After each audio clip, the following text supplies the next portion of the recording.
You're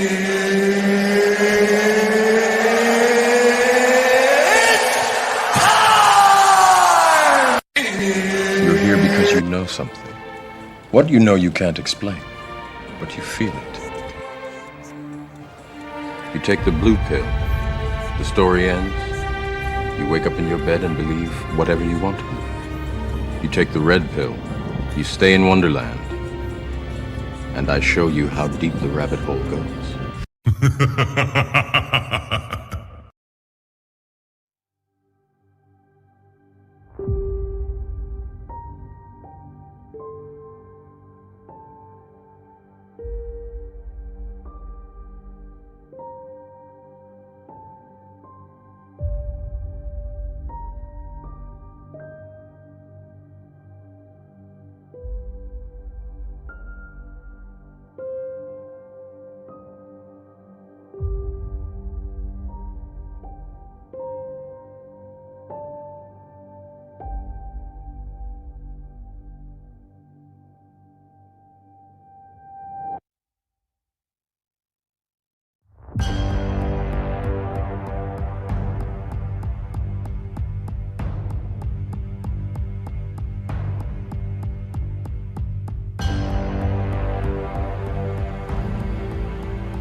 To know what it is.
welcome, welcome to a special edition of the Team Fatty Show. Woo. This this one been we've been waiting for this for a while, so I guess we're going to have fun. I would guess we are going to have fun.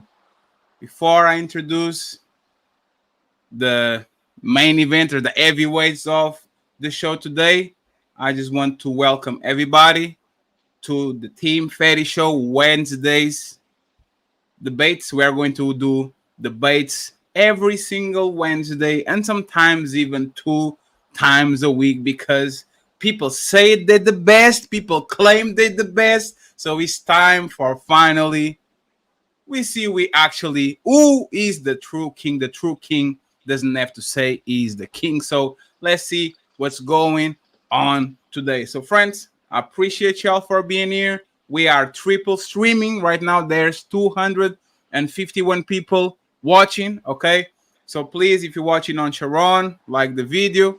If you watch on Fantastic, like the video. If you watching on my show, like the video too, I would appreciate it. This week we have a double header. Okay, we have a double header on Friday. We are going to have these two fellas, and it's going to be fun.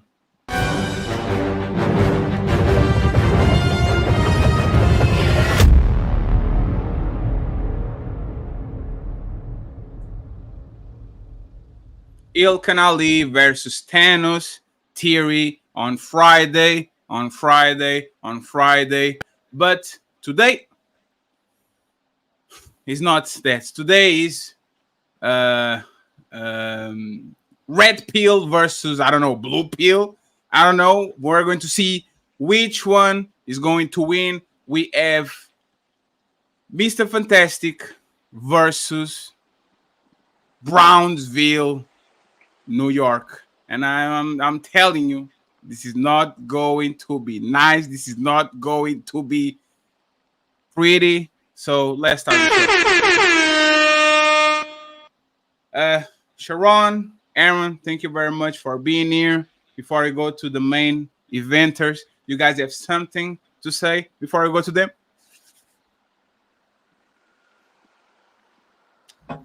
Sharon is a amateur. He doesn't admit. You are still muted, Sharon.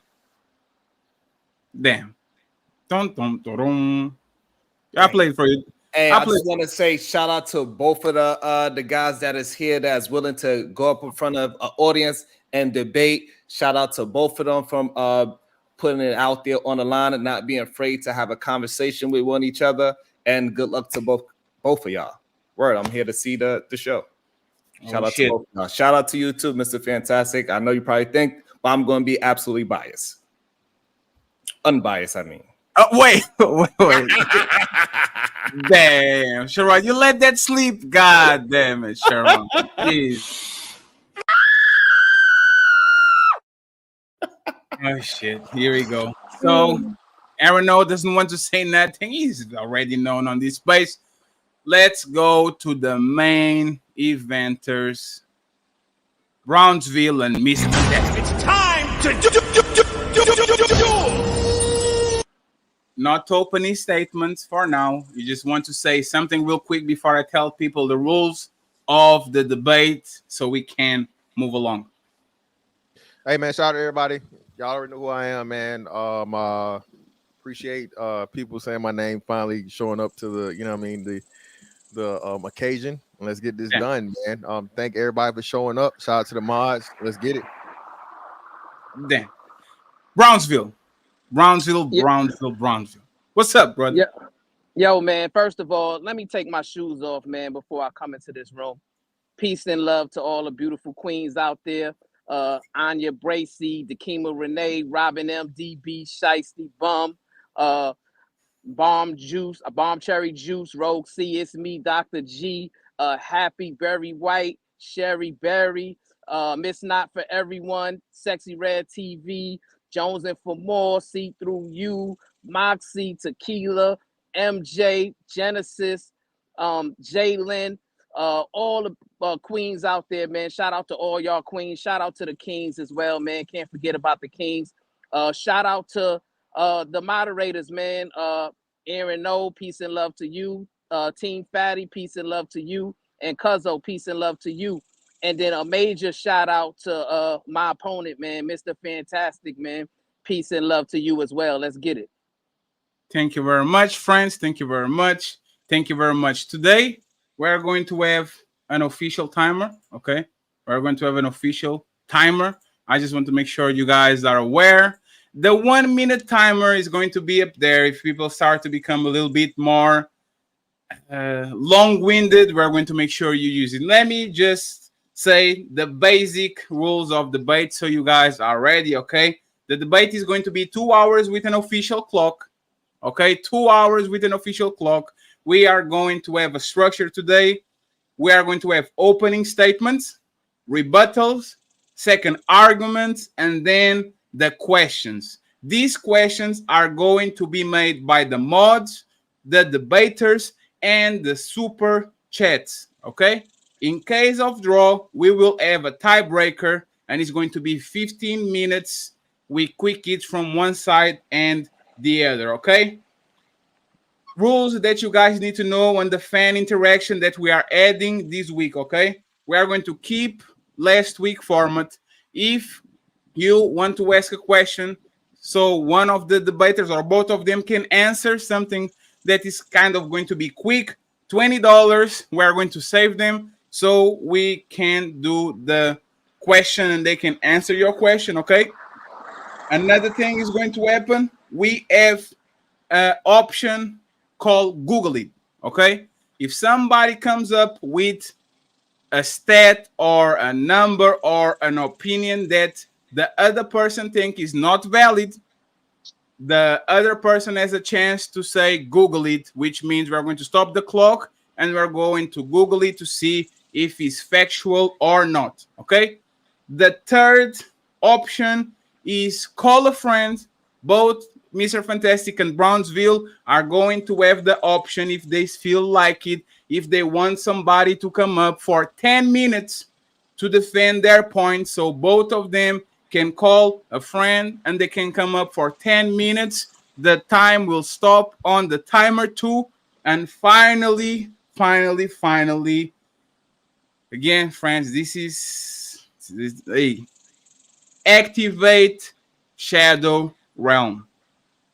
$100 trigger, meaning if somebody sends $100 and wants to activate the Shadow Realm, we go back to no holds bar, no gloves off for 20 minutes. Nobody can dodge questions, but we can go low. I don't want people to go to hell, but we can go low. So once again, $100 to activate the Shadow Realm.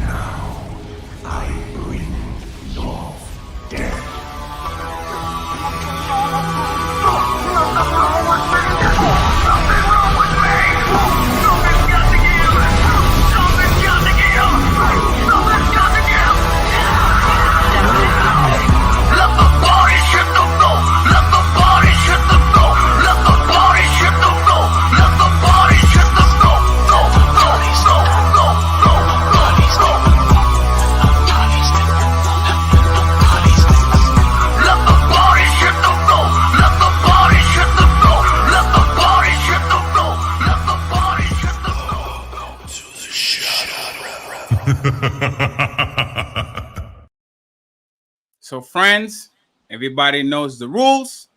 Let me put the clock up here real quick. Here we go. Let me put this on the big screen. And I think it's time.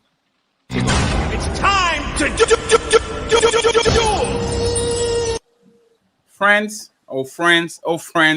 Mr. Fantastic, you got the first crack opening statement. Please go ahead and make sure it works.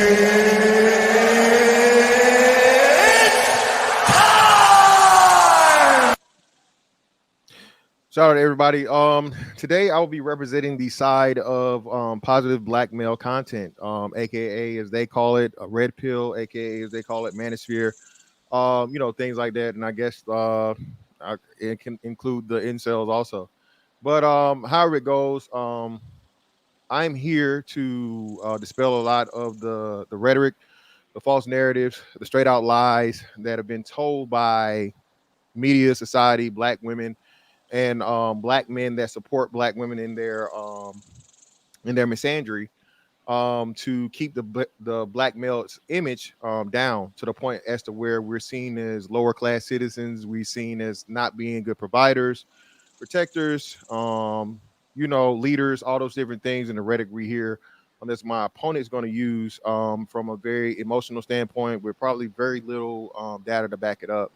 So, like I said, I'm going to approach this thing from a statistical, data-driven, for the most part.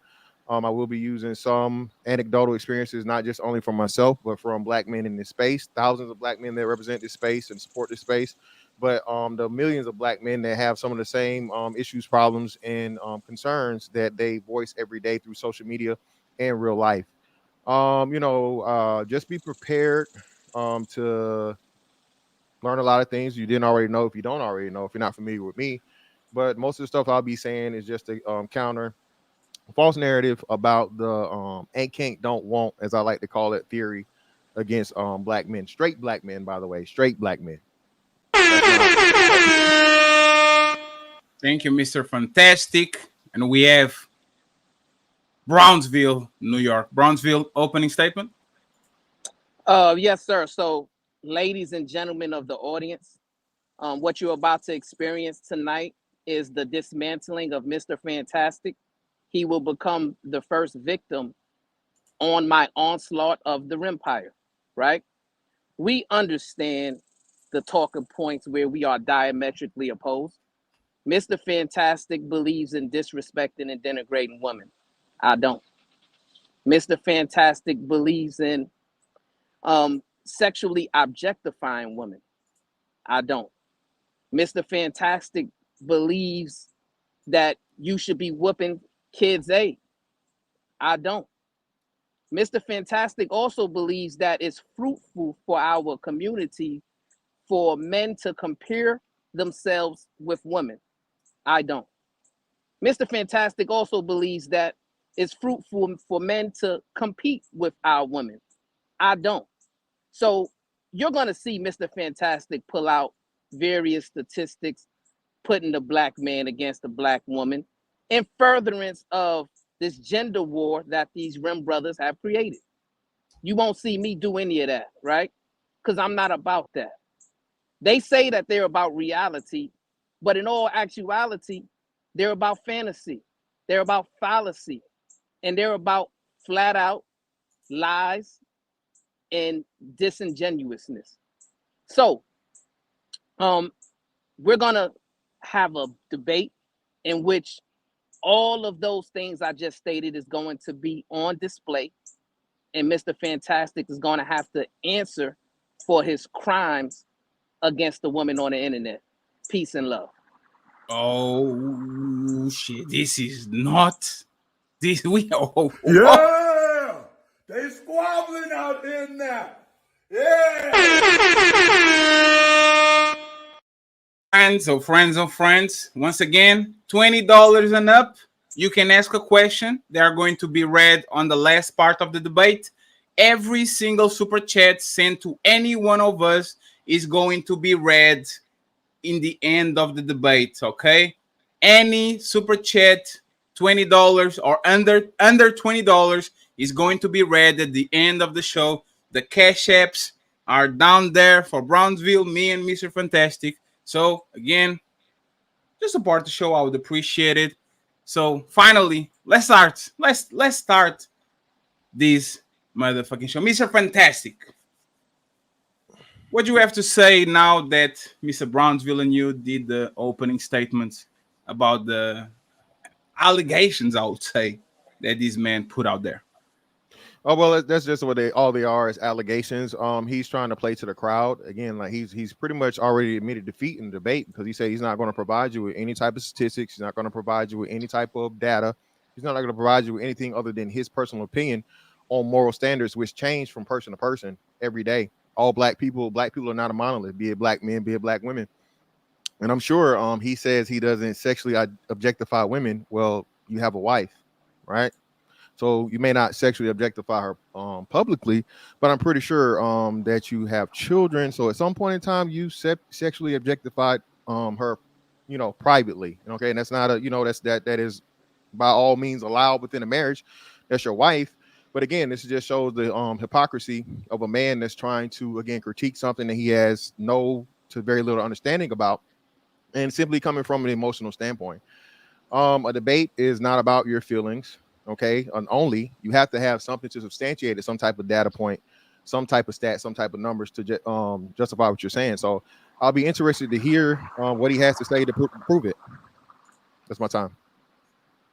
Go ahead, Brownsville. So first and foremost, what me and my wife do, we are lawfully and legal to do. So if I choose to lust after her, that's normal. That's doing things decent and in order, right? So we're not frowning upon husbands lusting after their wife. Let's have a real conversation. But what we do frown upon is when men are choosing to use the internet to sexually objectify women, like you do often, Mr. Fantastic. So that is what's out of bounds. And that's why when I come up on this platform, what I do is I call for men to remove sex, lust, and degeneracy from the top of their value system, replace it with God, add some other great values underneath that. And in turn, you're going to find success within a relationship. And maybe, just maybe, you'll find a wife like myself to where you can legally lust after her and you don't have to go to the internet in order to get your gratification. Peace and love. Any rebuttal, Mr. Fantastic? Moderators have any questions? Well, my bad. No, go ahead. You got this. Yes, of course. So the my opponent just pretty much conceded this round. He agreed with me that he does indeed sexually objectify his woman. He just changed the terminology and said legally lust. So as I said, you're no different than the person that you're trying to put yourself over.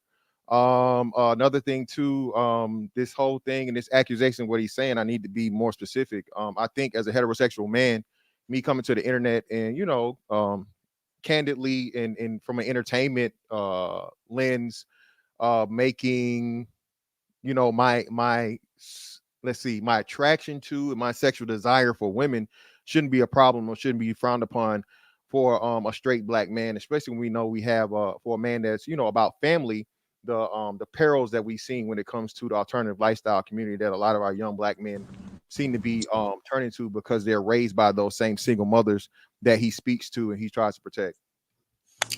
I have a quick question for Brownsville because he's rough for a second. Brownsville, you mentioned legally, right? It's legal for you to lust and objectify your woman sexually. Is it illegal if you do it without being a girlfriend, a wife? Like, why did you mention legally if it is still legal to objectify a woman without them being our wives and girlfriends? Well, I use that term to make the obvious distinction, right? Because Mr. Fantastic brought up that I sexually objectify my wife as if it's along the same playing field as he would just sexually objectify a random woman on the internet, right? So although it is legal for him to do so, right, it is clearly not proper in all instances. That's the point, right? Within a marriage, there's an understanding between the husband and the wife. On the internet, the understanding might be ambiguous. Mr. Fantastic, what are the problems that you see with this rhetoric? Like, do you think is a legitimate concern, or you think it's completely unfounded? The fact that man and woman, no, it's probably with men. Men objectify woman on the internet? Sexual. Well, you can't blame one side if the other side is causing it. How can men sexually objectify women if women aren't providing the ammunition or the, you know what I'm saying, the source of the sexual objectivity? You know, again, OnlyFans, you know, adult entertainment, not even that, you know, extremely short amount of clothing that women wear nowadays on social media to get attention. So again, I don't understand how my opponent can blame the men when the women are the ones that's looking for the attention from the men. The women are actually profiting from the attention from the men. So until you get the woman to stop it, and if the women don't provide, you know, simply supply and demand, if they don't have supply, there's no demand for it for the most part. Bronzeville, question for you then. Go ahead. Oh, you it's just you are against Mr. Fantastic objectifying all women on the internet, or can he objectify women that are highly provocative, OnlyFans model, Instagram models? Do you have a problem with the complete overall objectification, or is just the women that are not exposed like that? So I have a problem with men in general objectifying women on the internet when the woman didn't ask to be objectified in that manner, right? I've seen Mr. Fantastic do it in real time on the Voice of Venus's show, right? To where he made a sexual reference to her on her show called No Good Suckers, to where he said, well, you'll have to use 2 hands on me and something to that effect, right? Obviously, she didn't come out and say, well, you know, that was improper, Mr. Fantastic. But a lot of the queens, the ladies, the women, they're not going to just come out and flat out and give their displeasure with such advances, right? As men, we got to do a better job at being leaders and setting the examples when it comes to righteousness, right? When it comes to doing the right thing and raising our standards, right? That's why what I'm saying is have some self-discipline, have some self-respect, and respect the queens, the ladies, the women, the same way you do your mothers or your daughters. Mr. Fantastic? Yeah, that's no, that's kind of weird. Again, for me to say have any type of sexual involvement or thought towards my mother or my daughter would be sickening. I think everybody would agree with that. And as far to the point of you referencing with Venus, again, man, adults have the right to joke. Again, I didn't say anything vulgar. I left it up to the imagination and the person, and I'm amazed that something that was meant for women you picked up on. So whatever. But hey, it is what it is. You know, hey, everybody has their thing, right? Live your truth. But the whole thing of it is, again, my opponent is coming from a moral standard, okay, and those changes. A Christian's moral standard is different from a Muslim's moral standard, or, you know what I'm saying, Hindu, and all these different things. So again, the fallacy in his argument is the standard of morality changes per person. It's not even just from a nationality or a cultural aspect of it. He has a poor argument because he's not going to be able to substantiate it, because it's never going to be the same across the board. The question for both of y'all, Bronzeville goes first, Fantastic goes first. Is it okay to sexualize an Instagram model or an OnlyFans model or a woman that portrays herself as highly sexualized, lingerie, booty showing, twerking? Is that okay to sexualize those type of women? Bronzeville first, and then Mr. Fantastic afterwards. So, I mean, in today's society, in general, people will probably say it's okay, right? Because we're living under a society to where men have not yet decided to recalibrate their value system and remove sex, lust, and degeneracy from the top, right? So for most men who are under that status, they'll have no problem with objectifying an Instagram model just simply for her wearing skimpy clothes or selling sex, right? They are the demanders. When it comes to that, they're demanding it and she's providing it. So obviously they're going to objectify it. What I'm calling for men to do is to recalibrate, right?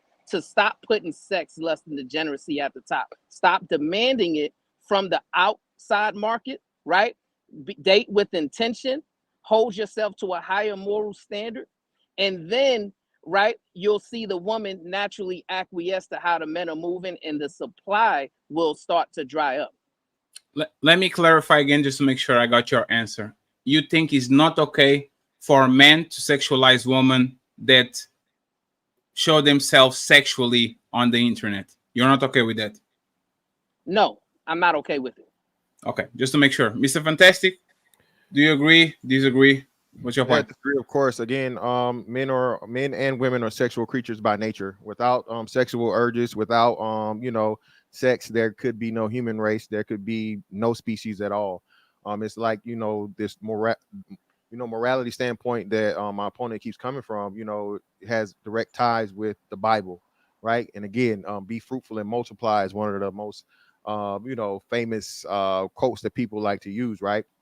But you put a little bit more context in that, and the problem, the issue is that again, these women are leveraging sex for their success. Again, these women are leveraging sex for their success, be it monetary, be it them being provided for or protected, being them having a child and using a child as a means of income, government subsidies, all these different things. Furthermore, again, the morality thing, he has to go somewhere else for this, because again, morality will never be the same across the board.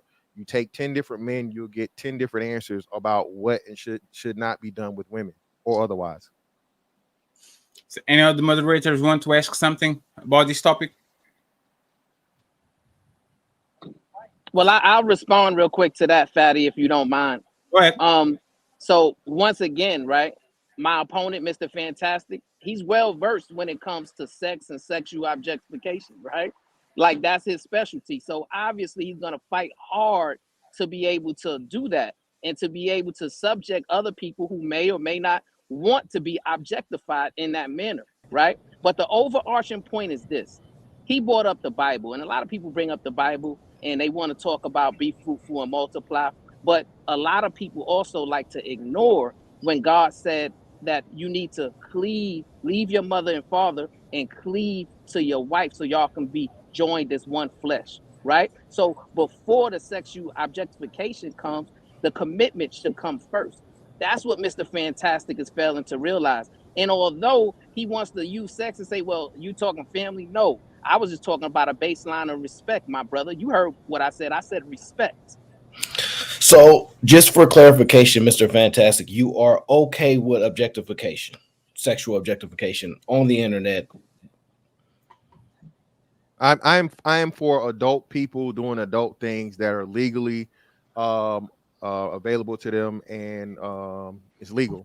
Okay, I'm for legality. My morals. I'm sorry. Go ahead. I'll repeat the question, because Brownsville specifically said he is against it outside of basically marriage, the biblical stance of it.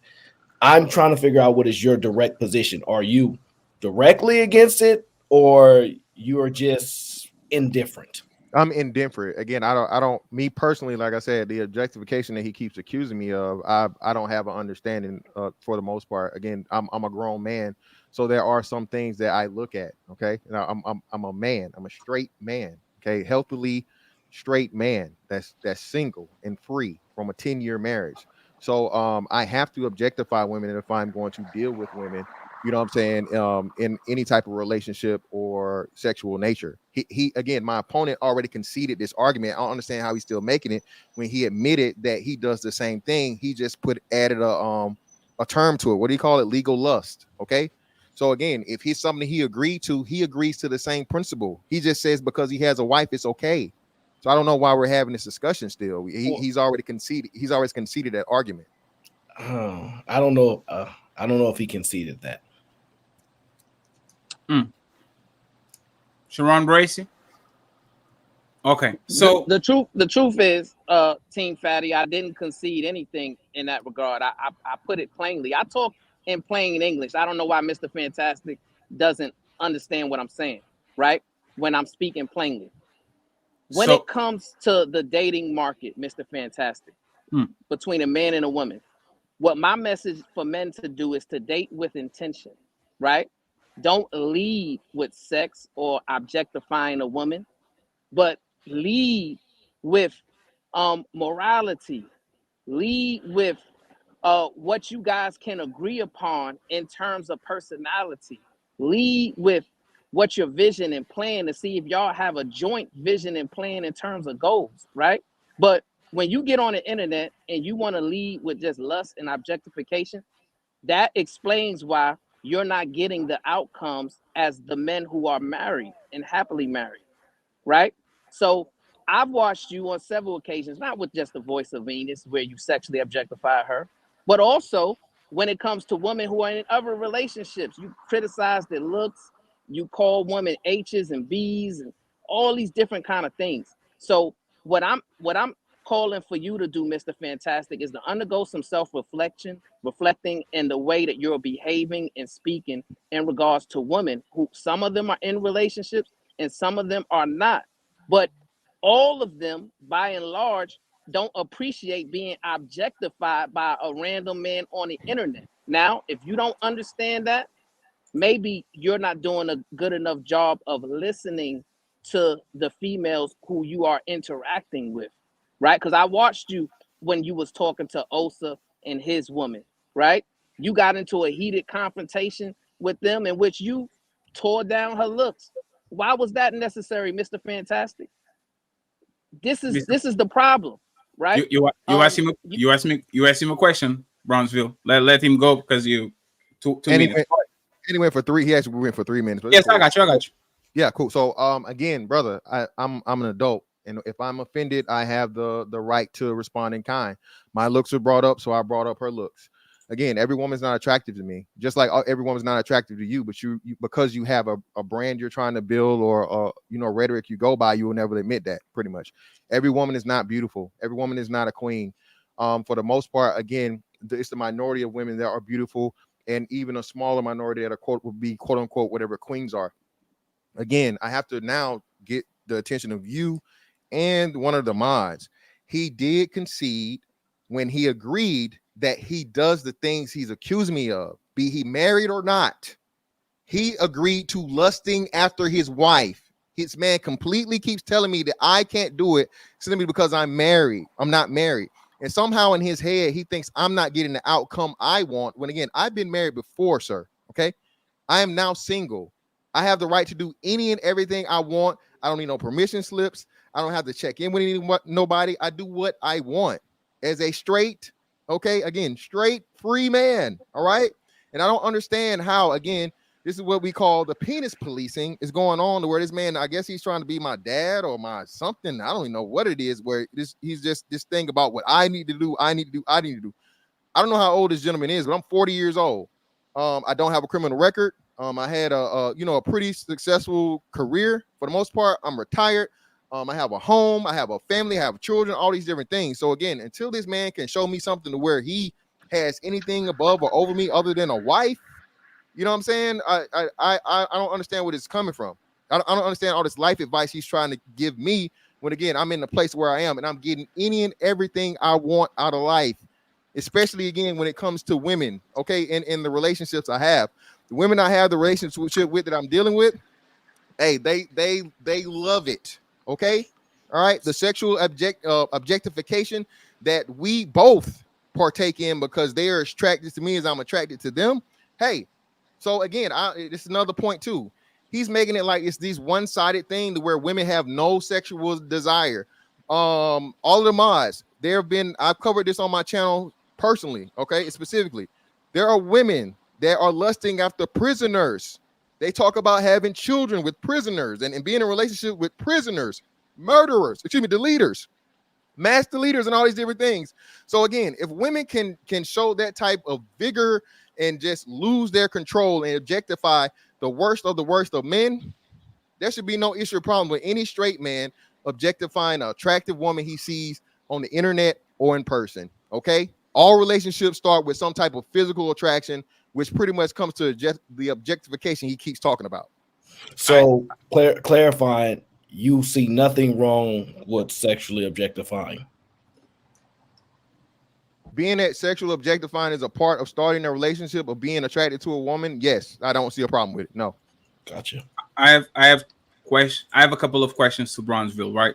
Bronzeville, how is Mr. Fantastic a loser by your own metrics after he explained what he explained? Like, how do you, a man with a family, military, retired, house, car, kids. How does he qualify as a loser in your eyes?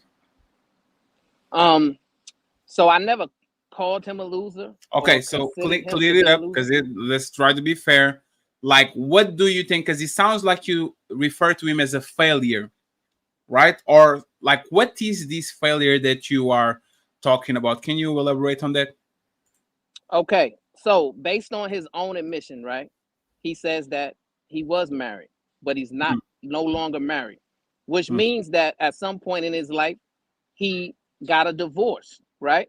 Now, I think all of the moderators and all of the audience would agree that a divorce represents a failed relationship, right? So, in that regard, when it comes to a relationship, he is a failure. That's plain and simple.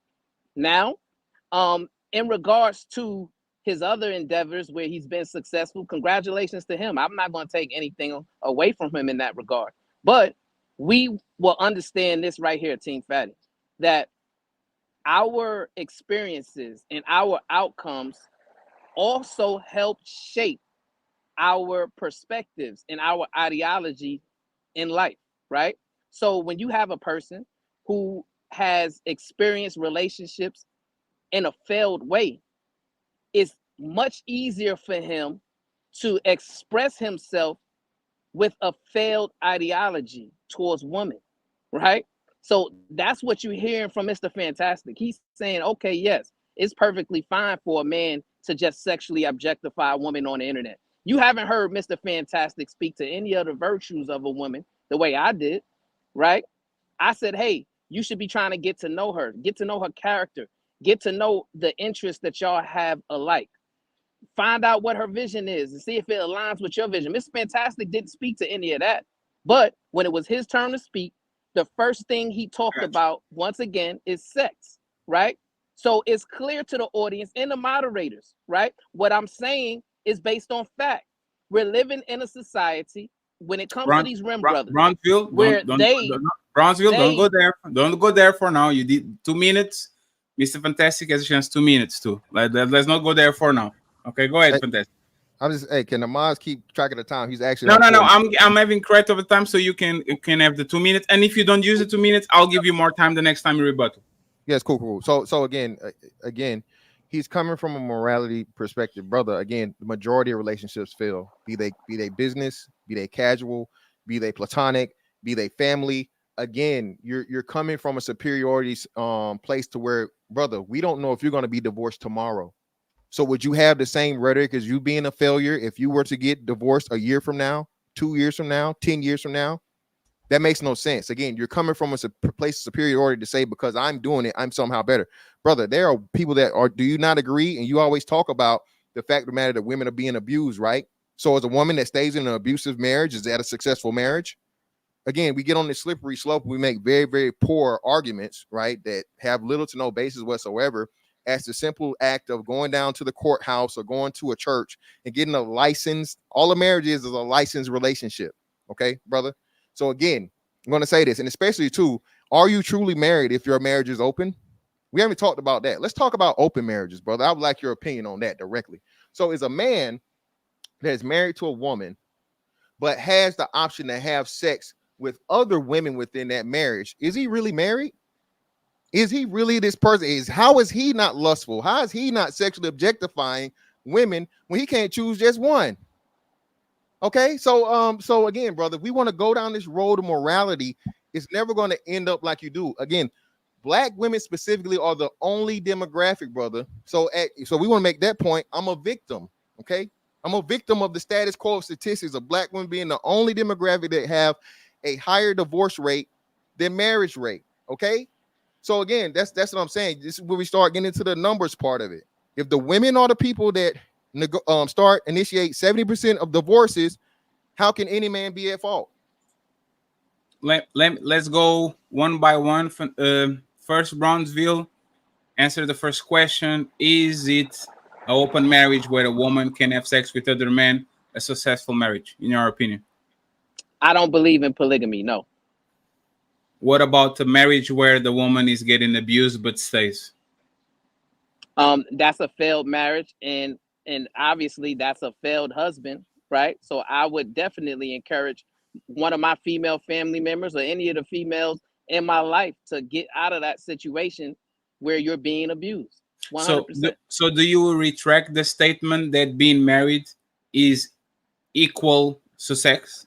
Like, do you retract the statement or you maintain the statement? No, because what I said was being happily married is the success standard. Now, unless you can show to me, right, to where there's another type of relationship that is the success standard in this world, or in this country, then I will concede. Brownsville, what if I'm happily married by letting my woman fuck other men? What if you said if happiness is the standard?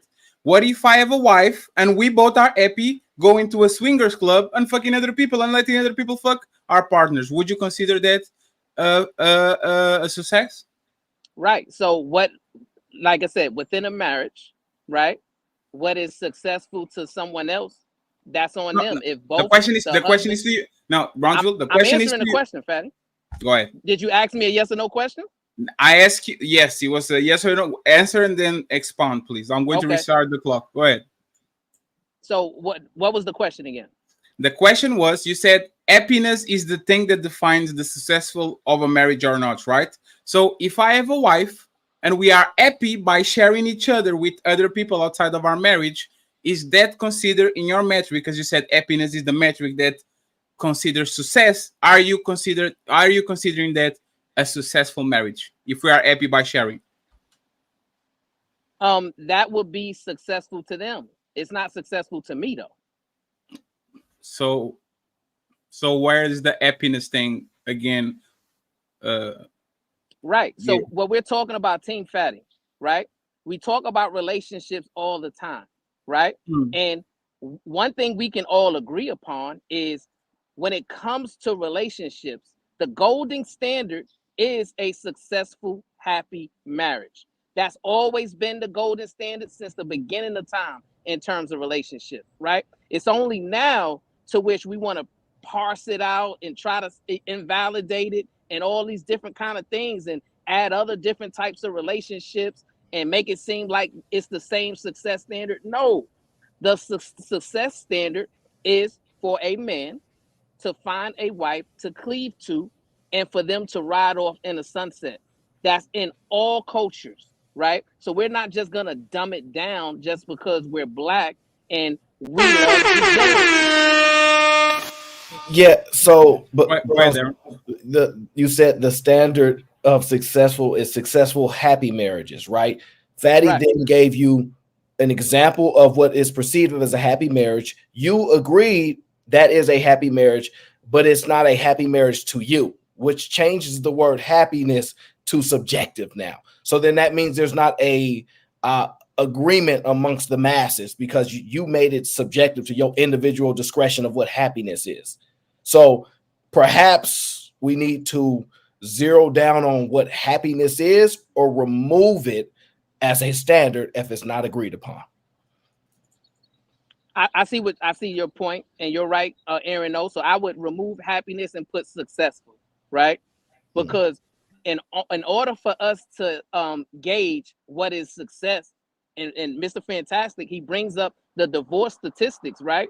Well, the opposite of the divorce statistics is the marriage statistics. So if we're going to utilize the stats to say what is a failure, which is divorce, which he claimed that black woman is setting a black man up for standard by being the highest in regards to divorce, then he will also have to concede that we have to utilize those who are staying in marriages as the success standard.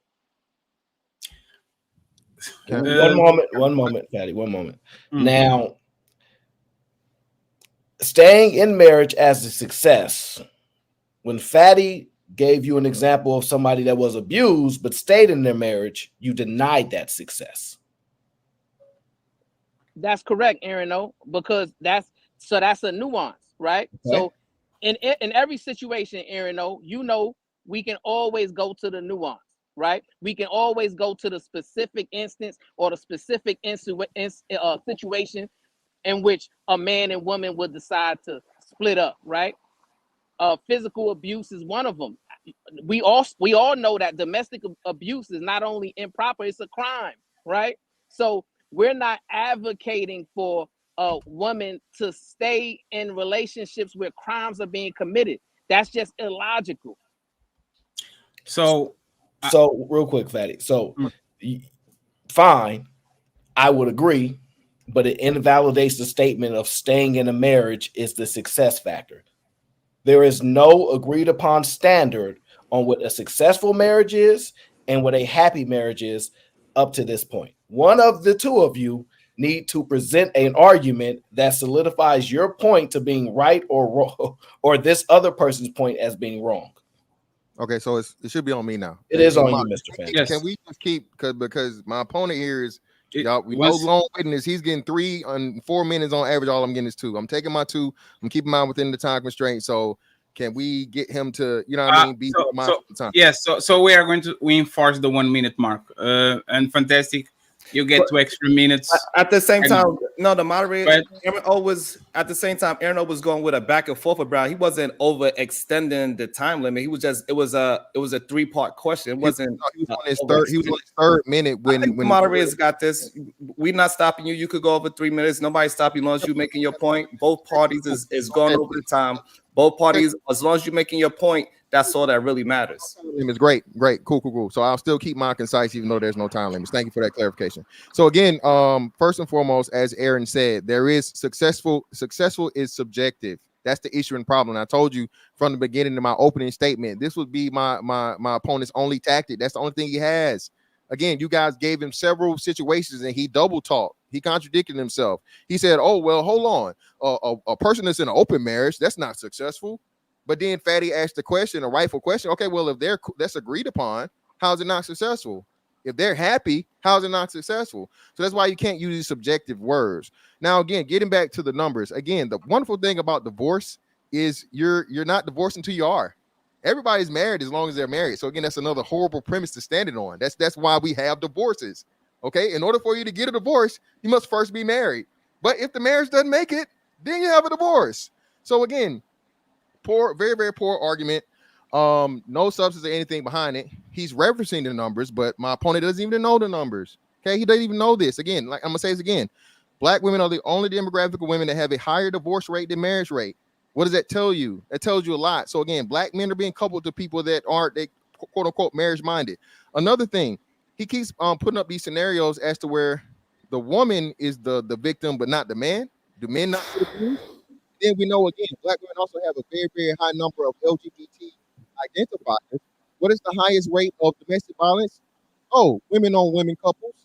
All right. And there have been a number of within the last couple of years where women have been, deleted by women that, they're in relationships with romantic, lesbian relationships. So again, he's coming from this thing where it's the men. And he's not one time addressed it where the woman could be Your microphone is muffled. I don't know what happened there. For Something 1 second. Yeah, no. I think it's a little bit too close. Yes. Give me. Yes, you're good. You're good. Okay, cool. So let me wrap it up. So again, he's never not one time brought up the woman being the, the perpetrator or the punisher, only the victim. I would like my opponent to give a situation as to where the woman could be wrong or the woman could be the aggressor. Can we keep the conversation on straight relationships? Because no, that was the question. That was the question that he asked. Yes, can you give me an example where the woman is the perpetrator? You can answer the question directly. So no, what I'm saying is that because he went through from a straight heterosexual relationship to a woman on woman relationship where it doesn't have anything to do with the conversation that we are having now. I'm just saying keep it strictly on heterosexual marriages because it's a different relationship when we add in. That's cornering. No. Hold on. I gotta explain this. I have to explain this. No, now you're cornering the argument. His premise was marriage. Are non-straight marriage is not legal. And again, remember, he used the term lust legally. So he set the basis for me to be able to bring it in because he brought up legality. Okay, same-sex marriage is legal, so therefore you cannot eliminate it. You cannot say let's stay away from that. No, that's a bias. It's a clear question we're talking about marriage, so it's valid. Go ahead, Brownsville. Is that any situation where a woman is culprit or is her fault when a marriage or a relationship fails? Absolutely. Well, one The second. That was the woman, question, right? Fantastic. Am I Yes, that's okay? yeah. But give Okay. no. Give an example. Give solid examples, please. Go ahead, so Bronze. absolutely, there's instances to where women can be at fault. So reason why a marriage doesn't last. It could be her being physically abusive to her husband. It could Hmm. also be her violating the trust in a marriage and being unfaithful, right? So a woman can absolutely be a culprit with what and reason why a marriage fails as well. But I want to get to a point that he made, which everyone here knows is just a straight up fallacy. He said success is subjective, right? Now, we all know we're smarter than that, Aaron O, right? You're going to tell me that success is subjective, right? That there's not winners and losers in Let, life, in let, let, society, to where we can just say, oh, well, success can be what I deem it to be. So if I'm out there making $5 an hour, I'm successful, right? I'm let, just as successful let as me a ask you a guy question, making Bronzeville. $1,000 an hour. Let me Come ask on, you a question. it's ridiculous when we Let me ask go you ahead, go ahead, Fatty. let me ask you a quick. Can you be successful married? Can you be successfully Yeah, married? just yes or no quick question. Can you be Yes, successful? Can you be absolutely. unsuccessful married? Yes, absolutely. Can you be successful single? Yes, Can you be unsuccessful single? yes. Can you be successful divorced? So that's a nuanced question, Team Fatty. So the No, my divorce, question is my the question is can is that possible or probable that the divorced person is still happy about whatever as yes, is going on? yes. What about You can, can you be unsuccessful by being divorced? yes. So what is the baseline that you are using by saying I am married, there's a proof I'm successful, when your argument is kind of everybody can be successful even if you are single, divorced, widowed, whatever. Like, why is that the baseline of the point? And Aaron, you can clarify if you want to before he goes. I want to let Because him Fatty, go. the baseline is the topic that we're talking about, which is a relationship, right? So we understand when we're talking about a relationship, since the beginning of time, the gold standard, right? The outcome that is suggested for everyone to have is to find someone to marry, find somebody to grow old with, find somebody that's willing to support you just as much as you support them, right? That has been the gold standard forever. But I get it. We're living in a society now to where other people are moving a goalpost in terms of relationships. And they're saying, well, there's another standard that we should aspire to find. What I'm saying is, I still believe in the original gold standard, which is finding someone that's worthy of marriage that you can ride off in a sunset with. That's fair. Last question before we move on. Have you ever lusted over someone? I don't say that you act on it, but have you ever lusted someone that is not your wife? Going on IG or whatever, Facebook, seeing a big booty, damn. Like, have you ever objectified or look as a woman as a sexual object that he was not your wife? Yes, I'm not going to sit here and lie and say I've never had lust in my mind, right? The difference is I make a conscious decision not to act on my lust, right? I'm human, just like you, Fatty, just like Mr. Fantastic. We all are going to fight the same battles when it comes to lust and all of these different negative things. But it's not how we it's not that we do succumb to it, it's how we respond to it, right? And what I'm saying is you should not respond to lust by actively engaging in it. You should have enough self-discipline to fight it off. Okay.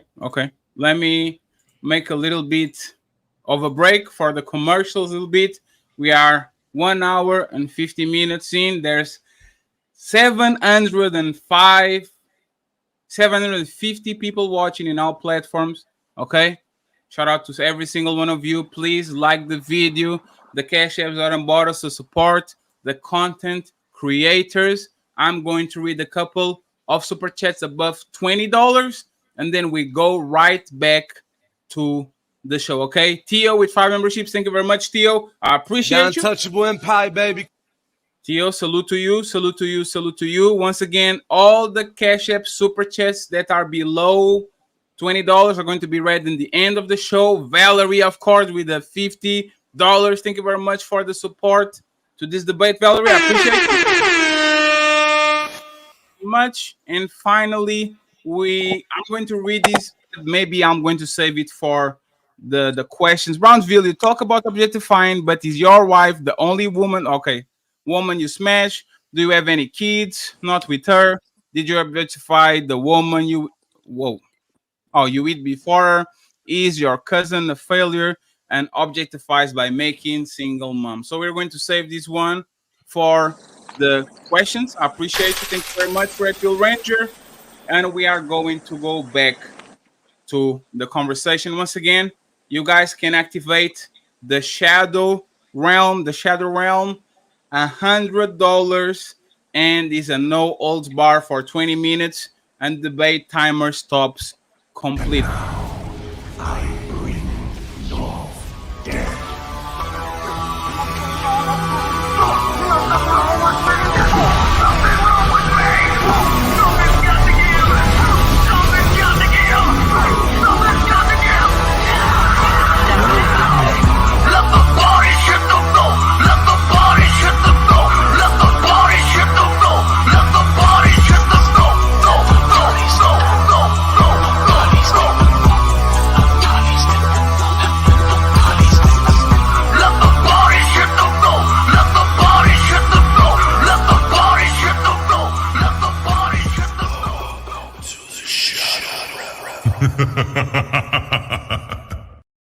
So I'm going to restart the clock, and I actually have a question to Mr. Fantastic to switch these real quick. Okay, so let's start here now.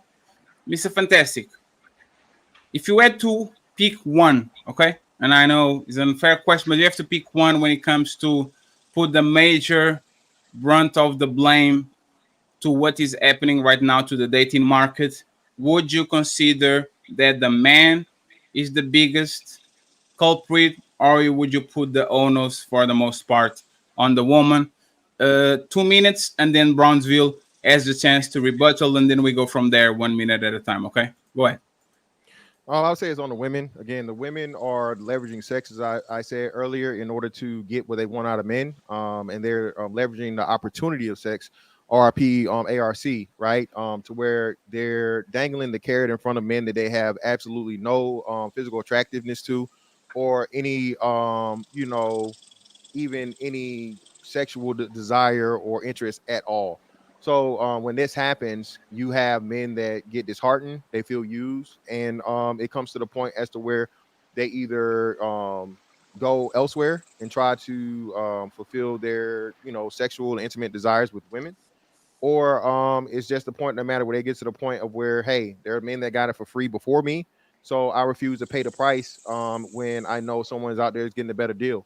So yeah, I'm going to put it on the women because, again, the women have changed the dynamic of the sexual marketplace. How did women change the sexual marketplace? OnlyFans, Instagram, Cash App, Snapchat, private snaps, all these different things, again, to where they use sex for profit. Okay, even not, and that's not even including the adult industry where it's what's the name? These are individualistic women that purposely use their bodies and their sexuality in order to profit from. So that's how. And it was a space where men was using their bodies for profit, for sex. How? I'm asking you. Not a major one that I can recall. No. So it's always been an adult scenario for women, correct? No. Again, I made specific to say about the individual basis to where women are able to advertise themselves on a global scale now. A woman, let's say, even 30 years ago did not have the footprint and the ability to be profit from her sexual access as a regular everyday woman. That's why I said on an individual basis in mass. Bronzeville, do you disagree? Yeah, I disagree with Mr. Fantastic. Look, you know, the way he answered the question, once again, I'm not surprised. He went right to promiscuity and sex and all of that kind of thing, right? And what I do understand, because he brings up, you know, OnlyFans, and he brings up all of those things, which are controlled by men, I might add. We live in a patriarchal society. Can Mr. Fantastic tell me who the owner of OnlyFans is? Is it a woman? Man, I'm not sure, but I'm willing to concede that it's a man. But go ahead. Okay, so can you tell me, by and large, who owns more strip clubs, men or women? Again, more men or women, but again, do you come into supply and demand? If women refuse to work in the strip No, clubs, I asked a simple question: Who owns more strip clubs, men or women? Men own the majority of all businesses on the planet. Okay, but see, now you're trying to move the goalpost. We're talking specifically about the things that you mentioned, where you're trying to blame women for, right? And all I'm talking about is those same women that you're blaming for these industries were not created by women, right? So what's happening here is this is just another example of women acquiescing to the way men are moving. When men are saying, hey, we're prioritizing opening strip clubs. Hey, we're prioritizing value in OnlyFans. Hey, we're prioritizing opening brothels, right? And the women see that. Obviously, they're going to acquiesce to that because we're living in a patriarchal society, right? So if men are controlling the industry, right, we can't then blame the woman for just fulfilling their role in a patriarchal industry.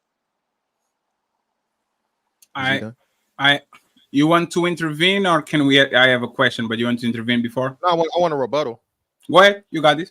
So to give context of what he said before, yes, men own it, but again, if the women don't work the industry, there is no industry. Furthermore, again, you're making the argument for the women when the women have the choice to participate or not. Okay, her body, her choice, correct? You keep making the same argument when you're acting like the woman is being forced. Women are not being forced into these industries. And furthermore, I have a question for you. You asked me a question. Yeah, fantastic. Your audio your mic is a little muffled. Yeah, it's like he's muffled. Like I heard the. He's nervous. That's all. Well, no, yeah, I don't know why it keeps doing that. Can you hear me? Yeah, you're great. Yeah, you're great now. Like it sounded like he was underwater for a second, but you're good. What's happening? But anyway, so my question to you: do you believe that most women are whores? Do you believe that most women are promiscuous? No. All right. So if it's not the majority of women, why is it such a factor that the women that choose to do it, the minority of women that choose to do it, are adult women and they make the choices they want to make for their lives? No, you made that argument. By blaming them, you're saying that the women are doing the OnlyFans and the women are objectifying themselves in this man market, and they're providing the supply, right? Okay. And what you're not understanding is the demand. Same way you did me. That's enough. Hold on. You cut me off, and now you answered the question to what. So now let me finish it up. So again, so you agree with me then. You're okay with women making the choice. You just said it. Well, they're doing it. They're agreeing to do it. So if you agree with the woman's right to be able to do this and participate in these things, okay, which goes totally against your morality argument you're making from the joint. You just want to, again, you want to hold the men accountable, but you don't want to choose the minority of women because the majority of women aren't participating. Clearly, we all agree with that. They're not. It's not 51% of women out here on OnlyFans are in the sex industry. Okay. So are you saying that? So your argument is that the minority of women are using this sexual liberation to change the marketplace? It's not the majority? No. I'm not saying the minority of women are using it in the sexual marketplace. I'm saying the minority of women overall. Because the conversation started with you saying that women changed the marketplace. They did. But now you're saying it's only a small minority of women that did it. Yeah, but still, that, like I said, that minority of women have an impact on a global impact more than the majority of women. So if one woman has, well, I don't know why you're confused, but let me help you out. So a one woman that has 1 million followers, let's say on Instagram, right? Does she not have more impact and more reach than the local woman that doesn't have an Instagram at all? That's a yes or no question to the mod that try to interject. I was just getting clarification to where the Well, conversation I'm asking you the went from question. to now. I'm So trying. I'm not trying to involve myself into the No, conversation, but but I'm asked the just question. So hold on, no. Well, I mean, well, my other mods cleared me up. Again, y'all asked clarity. We were able to go back and forth. No, it's fine. It's fine. It's fine. Go ahead. Yeah, It's so fine. I'm asking you. So that's why I asked you the question. I'm the moderator. You don't need to ask me. Sharon is correct. What you can't ask the mod. So Okay, cool. Sharon is asking clarified questions. You don't then need to turn it to asking him questions. Okay, cool. So either way, so re-ask your question, please. One time. Re-ask your question to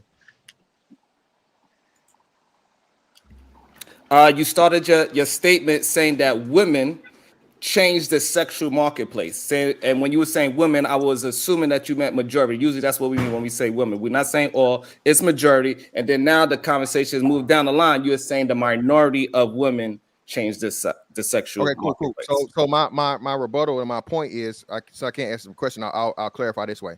A woman that has global reach to 1 million men, followers, whatnot, what have you, is far more impactful than the one woman that has no Instagram, no social media, so on and so forth. So even though it may be the minority of women, that is not equivalent to the minority of impact or the minority of effect on the dating market as a whole. Like you guys said, like I told you earlier, when you have these women that are profiting from sex, these women don't just have 1, 2, 3. These women have hundreds and thousands and some millions of followers. Again, they're profiting from these men, individual women. Okay. That again, if you go back 30 years or even further, was impossible because social media and these visual things that men pay for and sexually objectify did not exist. That's why the premise of this argument makes no sense. So you're saying that one woman that has 1 million followers that is selling the representation of sex, she changed the dating marketplace for the majority of women? So no, a combination of those one women. So if one woman has 1 million, then you get 10 women that have 1 million. Now you have 10 women that count for 10 million examples of reach or things of reach because they have those amounts of followers. Again, this was not possible before the social media era. Men were limited to the women that were in their actual vicinity. You know what I'm saying? And they actually had knowledge of. You couldn't just reach out and see a woman that you in Bangladesh or a woman in Argentina or whatever. How did those 10 women change the dating market? Because that explains the business side of it, but how did that change the actual dating market? It changed the dating market because now those men are using this woman from a digital standpoint versus dealing with women on a physical standpoint. And then you have more women that are encouraged by this woman that's in the digital world and they see the profit she's making. So she's drawing more women out of the physical market to the digital market. And that's taken away from men's opportunity of having actual fruitful real life relationships. Because more women, hold on, my bad. No, it's fine. I just want Brownsville. Do you agree with his point that one woman, 1 million followers, another one are polluting the market?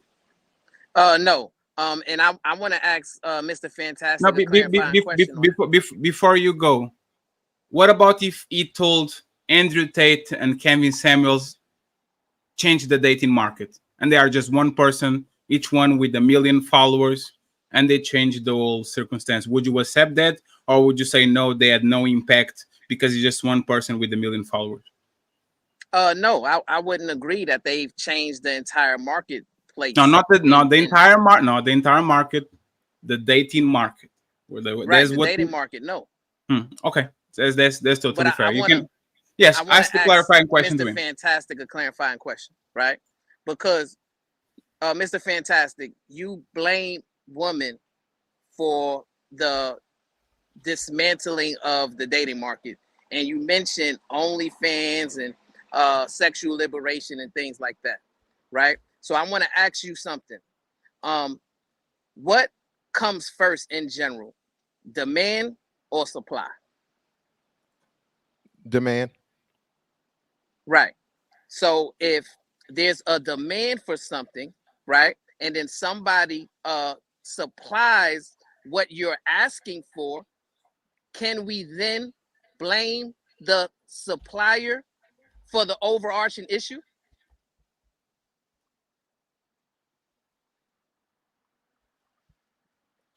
and I answered that wrong, but I gotta go this way. So no, you can't demand the supplier as long as you have the thing. But No. again, It was a yes or no question. I didn't understand if you said yes or no. well, no, I misspoke actually, but I said demand, but it should have been supply, because supply you can't have a demand without a supply.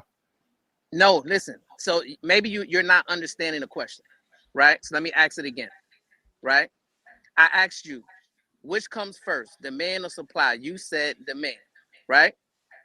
And Yeah, then but I asked you point blank. I said, if you are demanding something and then somebody supplies you what you then have demanded, can you come back and blame the supplier for the improprieties of the situation, the outcome of the situation in which you demanded? no, and that's why I say I misspoke. So I need to correct myself in that situation. The supply then demand. Wait, one second. Bronzeville, is okay to be a like a drug dealer, since that's because like you guys are getting to a dangerous territory, right? So That's what I can like this is I shouldn't insert my opinion, but I will, and I apologize if No, it isn't. absolutely. Don't insert your opinion. No, Let the- okay. No, You're right. You're right. You're right. Hold on. Yes. I want Keep to. it on, I but want the demand and supply is not on drugs. The demand and supply is on a very specific thing. It's not on drugs. Hey, now don't insert your opinion either. Absolutely. No, that's fine. That's fine. No, that's fine. I'm not. One second. Before anybody said anything, I said I misspoke and I need to change the answer. That's why I said I need to change this. And again, you cannot have if you don't know, if a car was never made, there was no demand for a car before the car was made. People didn't know what cars were. People didn't know what airplanes were. So there was the Wright brothers didn't make and that's why I'm clarifying this and I'm making it clear. Most inventions are invented, then people buy into them. People aren't asking. No one asks for the cell phone. Now, can you apply that same logic to the dating market? No, Sharon, I got you. I got you. With 1 second, friends. Without me inserting my opinion, is Big Pharma responsible for the opioid crisis? Yes. And I use a legal term. Brownsville, is Big Pharma responsible or as a major role to the opioid crisis? This don't have nothing to do with dating. No, you actually asked, Mr. Moderator. Does Big Pharma Big Pharma responsible for like a huge part of the opioid crisis? So I would say yes, they are hugely responsible for the opioid crisis. Well, okay, it's just for a clarifying question, so I can situate myself into this conversation. You can go ahead, Sharon, and ask the question or intervene. No, I think Fantastic was doing well, trying to substantiate his argument about the demand and supply in relationship, not drugs, not Big Pharma. Keep it on men and women relationships instead of trying to. Okay, cool. So from a relationship standpoint, we're talking about the sex industry, though, right? So again, that's why I say in that one, and it's nuance. I'll use my opponent said earlier. There's always going to be a demand for sex for men. So in that situation, as to where men want sex and men want women, yeah, the demand is there because the supply is always there. So it's kind of a moot question or a poor thing, and it's a good tactic that my I see now. That's why I had to rectify myself. So if we're talking about business, it's going to be supply then demand. But actually, so I didn't misspeak. If we're talking about relationships, it'll be demand and then supply, because again, men are always in demand for women and sex. So yeah, I hope I clarified that. So that's the clarified question. This is why, friends, sometimes I have to ask some qualified questions to see if the people are consistent with their opinions. That's why we're doing this debate, right? Brownsville, do you think that women would be prostituting themselves, sexualizing themselves, and everything if we remove all the strip club owners, OnlyFans owners? If you remove every single man on a position of power that is facilitating the promotion of sex, and everything was sold to women, would be sold off to women, do you think that women will be continuing what they are doing right now, or do you think it would crash completely the economy of sexualization, prostitution, and all that, and we will go back to a more healthier society. Yes, so it's my belief, Fatty, that if we totally remove the demand for degeneracy and sexual exploitation, then the That was not my the supply respectfully will the crumble. respectfully that was not my question. My question was gender based. You made the point in the beginning of this back and forth that men are responsible because men are built, but the owner of OnlyFans is a man, and most of the brothels are men. So you put the shift on the man, right? And my question is, if we tomorrow pass legislation to remove every single owner that is male from these industries, and if you completely plumb it down, we took OnlyFans, we took the brothels, we took everything, and we passed legislation that men can't do it, but women are free to do it. Do you think we would have a completely reset of society where we go back to basic prostitution, the street walkers and all that? Or you think is going to continue exactly the same that it is, and women will just occupy the spots of the man? Yes, so I think if you dismantle the system of demand in that regard and what you stated, then that's going to have a catastrophic effect in terms of the supply of the sexual exploitation. So I actually agree with your argument there. Yes, if we was to dismantle the system that employs the sex industry, that is going to have a catastrophic effect to the supply. Mr. Fantastic? Was he done? I don't want to. Yeah, he good. So yeah, no, of course not. Like I said, we've seen this. There are women madams. Heidi Fleiss, anyone? There are women. I forget what basketball team that was. Where did go to school at? But there's a famous thing within over the last 5 years or so. A woman wrote a book about, again, women selling women for sexual business. We'll just say that, right? So again, my opponent has a poor understanding of the realities of life with any business, right? If someone, that's why you have these kingpins and different things and so on and so forth in different industries. Some person's in power for one thing, and then someone either has a bad break or something, and someone replaces them. That's the circle of life and the circle of business. So if he doesn't have a fundamental understanding that women have been prostituting since, the BC days, okay, well, a woman's bargaining chip for survival back in the Stone Age was giving the man sex. I mean, again, I don't know what we're talking about here. Well, I'm talking plain English, right? And then you conceded that the demand comes first, right? So the reason why we have this issue and we'll continue to have this issue is because of the demand, not the supply. You see what I'm saying? The demand comes first, right? So if we eliminate the demand, then you won't have an argument. That's what I'm saying, right? So obviously you're speaking to the minority. Yes, so there's a minority of women who are owning the strip clubs and who are owning the brothels and who are pimps and all those madams and all those different kind of things in which you suggested, right? But we know the majority of those in that position are men, right? So once again, you're going to a minority argument. But I got another question for you, Mr. Fantastic. You said on the SBG network not too long ago that by and large, the majority of Black women love to be treated and talked to in a toxic manner. Would you care to substantiate that argument?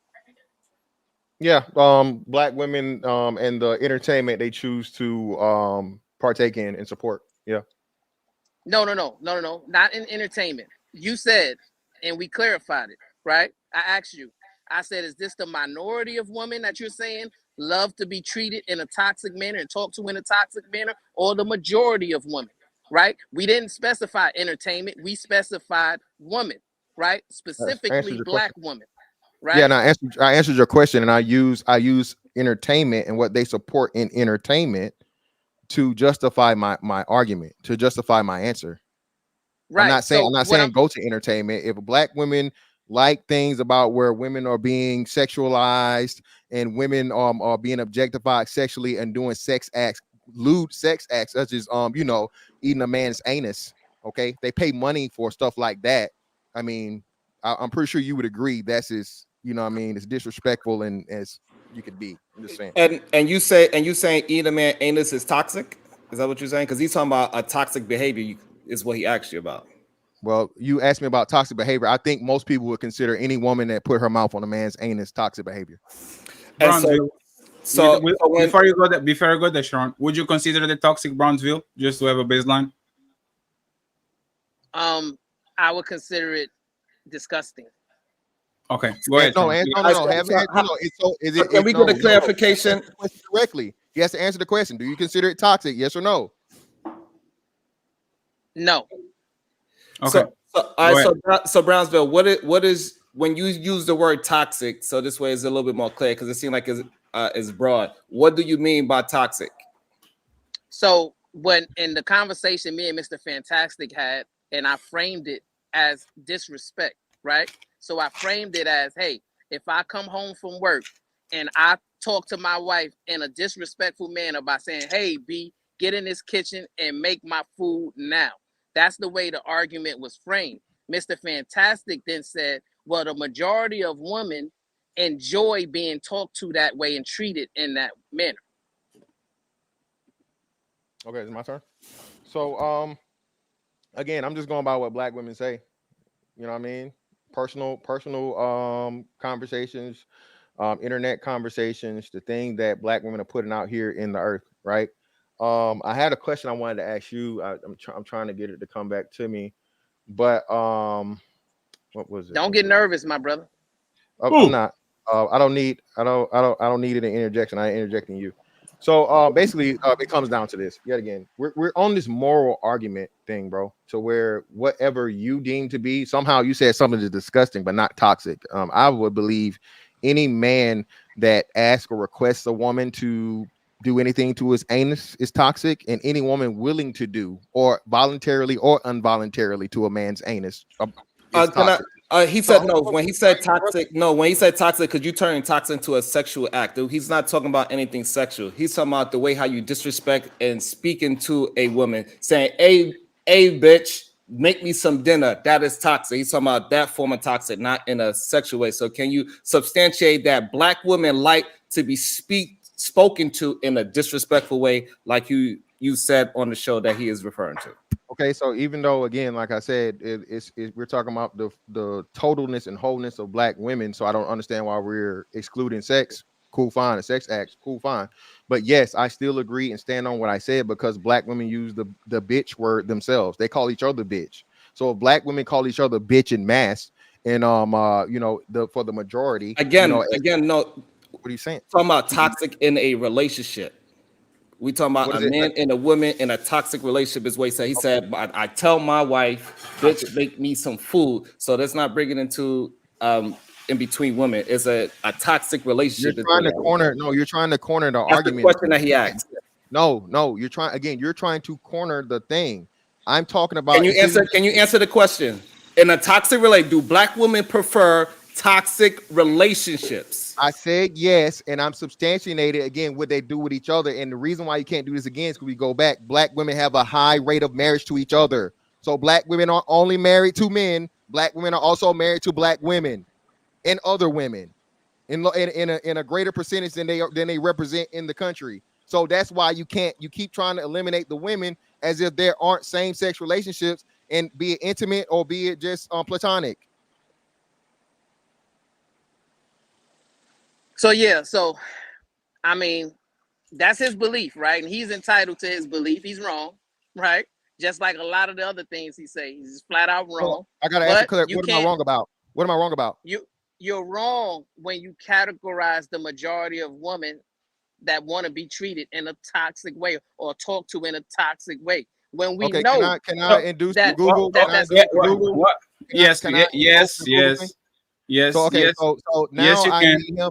Now I need him to substantiate anything he's saying with some type of numbers. Prove me wrong. Okay, so now we are going to go to the tape. Shit. Got your ass. And again, the video is promotional. We didn't got him yet. Brownsville, is there any stat that you have that can substantiate what you say? Or do you want us to Google it and try to find the stat for that? well, I mean, when it comes to toxicity, yes, you can find women who would say that they don't like being verbally abused. They don't like being physically abused. They don't like men who treat them in an aggressive manner. I don't understand the disconnect. I mean, if he's not willing to concede, surely the moderators will understand the distinction, right? It's not just women. I don't believe men, by and large, the majority of men love to be treated in a toxic manner, love to be abused verbally, love to be abused physically. None of those things. We don't in general love toxicity.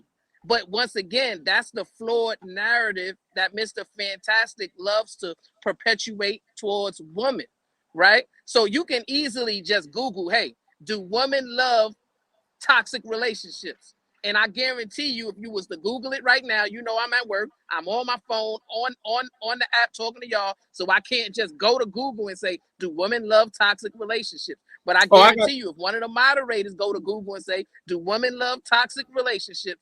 I'm willing to guarantee you that by and large, they'll tell you the majority of women do not love toxic relationships. Okay, so the timer is stopped.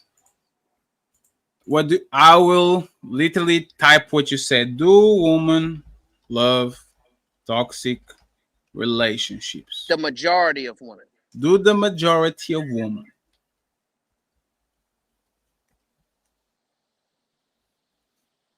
There we go.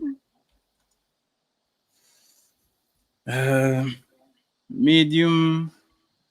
Why do women often fall for this? Doesn't sound like a.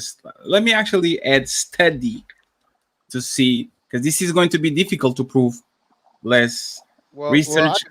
I can save the mods some trouble. Again, listen, the issue and the problem, I asked that question because, again, this is a completely, totally opinionated thing that to where he is trying to come from a place of superiority and purity. None of the stuff he's talking about is quantifiable. These are all his opinions. So you're not going to fall. I got a question, Mr. Fantastic. Mr. Fantastic, did you actually say on my show that majority of black women love toxic relationships? Did you say that? That sounds like something I would say, yeah. Okay, so that's the quantifiable part. My point is, you're not going to find okay, a stat that does it. That's what I'm saying. That's what I'm saying. It's not going to be. At best, you're going to find a study, or you're going to find a survey or something. He's arguing. Fantastic is correct. So we don't need to spend a amount of time around on this. I just, for clarification, Brownsville challenged your position that black women love toxic relationships to the majority aspect, right? And your retort to that, well, what was your evidence? My retort and my evidence was the media they support and the way they interact with themselves, be it intimate relationships or platonic relationships with women. Okay. That was the answer. I think this one arguing is my bad. Go ahead. No, I think this one is difficult from some substantiate from both sides. But the use of the Google, you are going to find stats with women in average. Hey, Fatty, can I ask a question? How many people are watching right now? 734. So can we do a poll for just the woman to answer? No. It's self-biased. It'll get swayed anyway. It'll get swayed. Yes, and you can confirm who is voting. Like you can enforce just woman voting on that poll. But just for can you just do it, like, let's say, because y'all know the women in the chat, just say, hey, put a 1 in the chat if you love toxic relationships. Put a 2 in the chat if you don't love toxic relationships. Yeah, but Bron. Hold on, is he invoking his chat thingy? Help chat thing? Are you sure?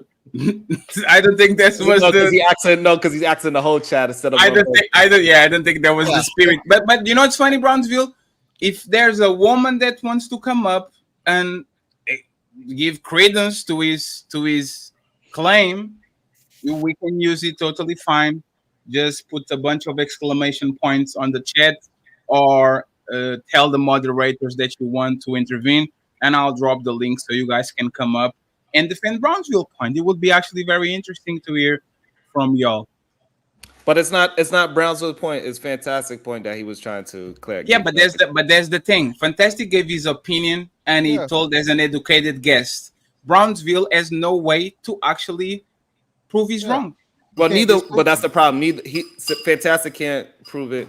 Brownsville. Yeah, but there's his opinion. Not for me to prove. Let's move on to whatever. It's not for him to prove. If it is because you don't want to. Hold on. It is for you to prove because you said it. But if you can't substantiate past what we already got to, then we got to just move on.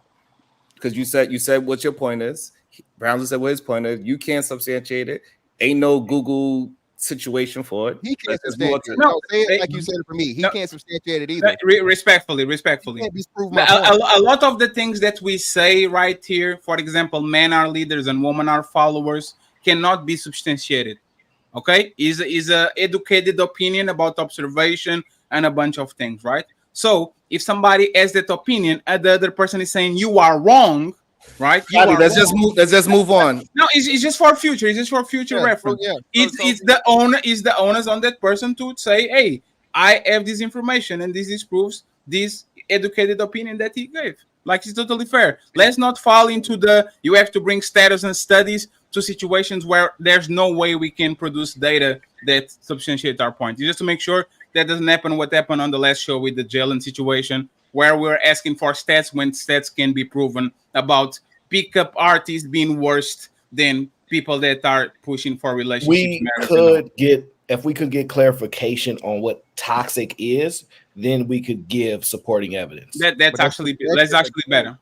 Yeah, but that's what I'm saying. So there's a problem I'm having with this is that my opponent is using all of these subjective terms, and you guys are using his measurement of morality and definitions and all these different things. I haven't done that once. I haven't tried to because I'm trying to have a debate about something where we have a solid point of reference and we can make a valid right or wrong argument, when his whole thing is emotionality. His whole thing is like men are the problem and women aren't doing anything. We are going to be stuck because Fantastic could literally say, oh, you think such and such is toxic? Prove it. Oh, do you think this man? Prove it. Oh, do you think that? Prove it. And we are going to stay here forever because now we are going to get on the loophole of, if you make an educated statement like Brownsville say about Rim Brothers being bad for society, he's stuck because Fantastic is going to say prove it, and the conversation is not going to move on because there's no proof about these stats and statistics and all that. Okay, so let's be fair about it and have an open conversation before that. Aaron, what's the problem, Aaron? I don't know if that's true. If he says they are bad for society because XYZ and then presents supporting evidence with XYZ, he can create supporting evidence. I think yes, but there's not blanketed statements are, of course, not. But Aaron, but it's still an opinion. It's not a fact. Let's not turn this into the moderator show. We could no. The clock is stopped. Let the two debaters get their time back. It's only a 2-hour show. Let them get their debate time back, please.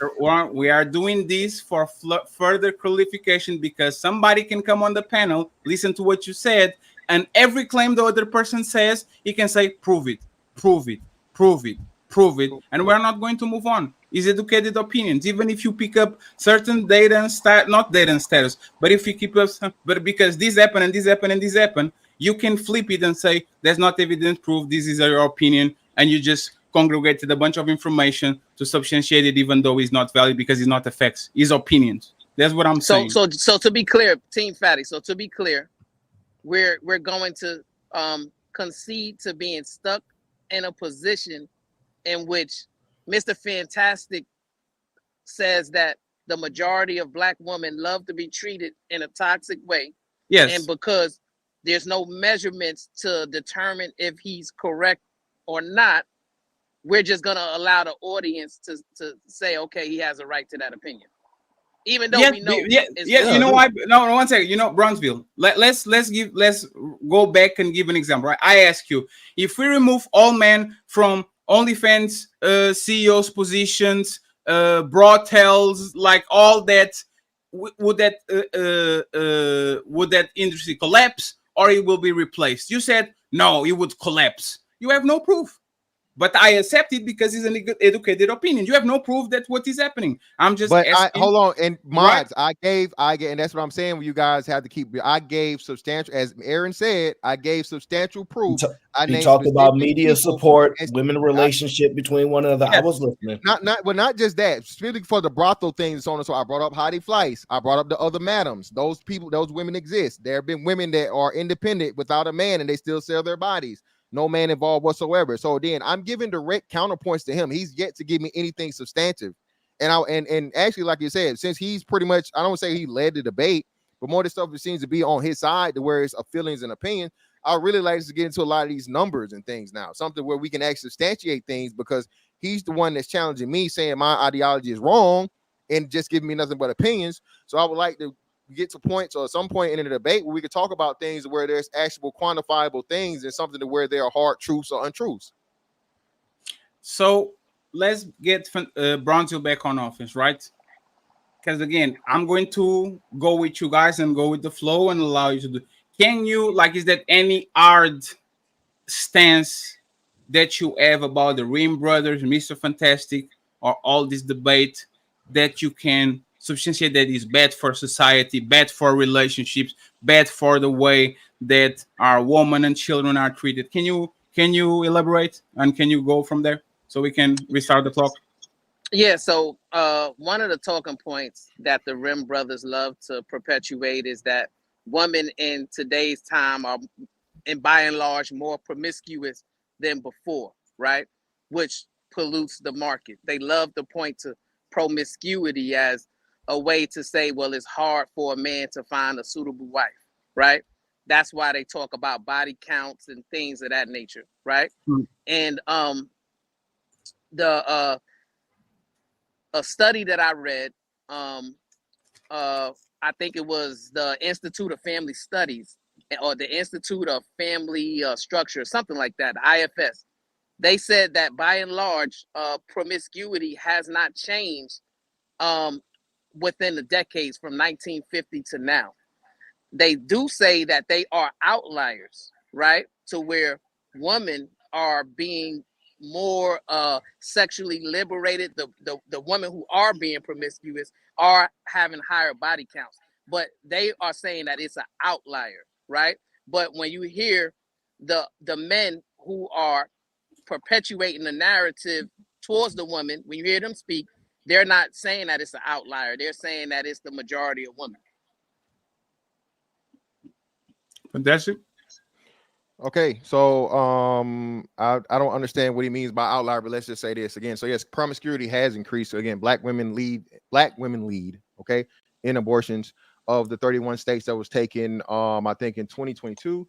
Black women also lead in STDs, especially specifically the highest and newest HIV rates. So that would lead to proof of them being more promiscuous than they were in the past.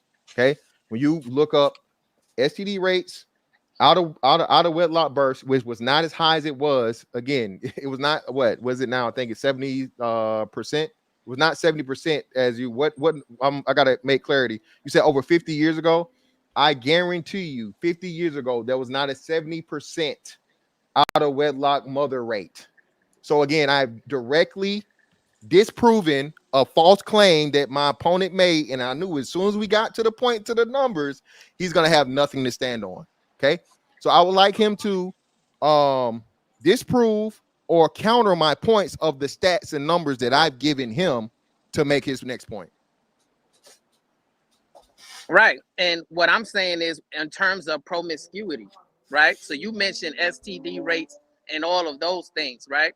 But we're gonna concede that yes, STD rates have gone up both within men and women. It is problematic, right?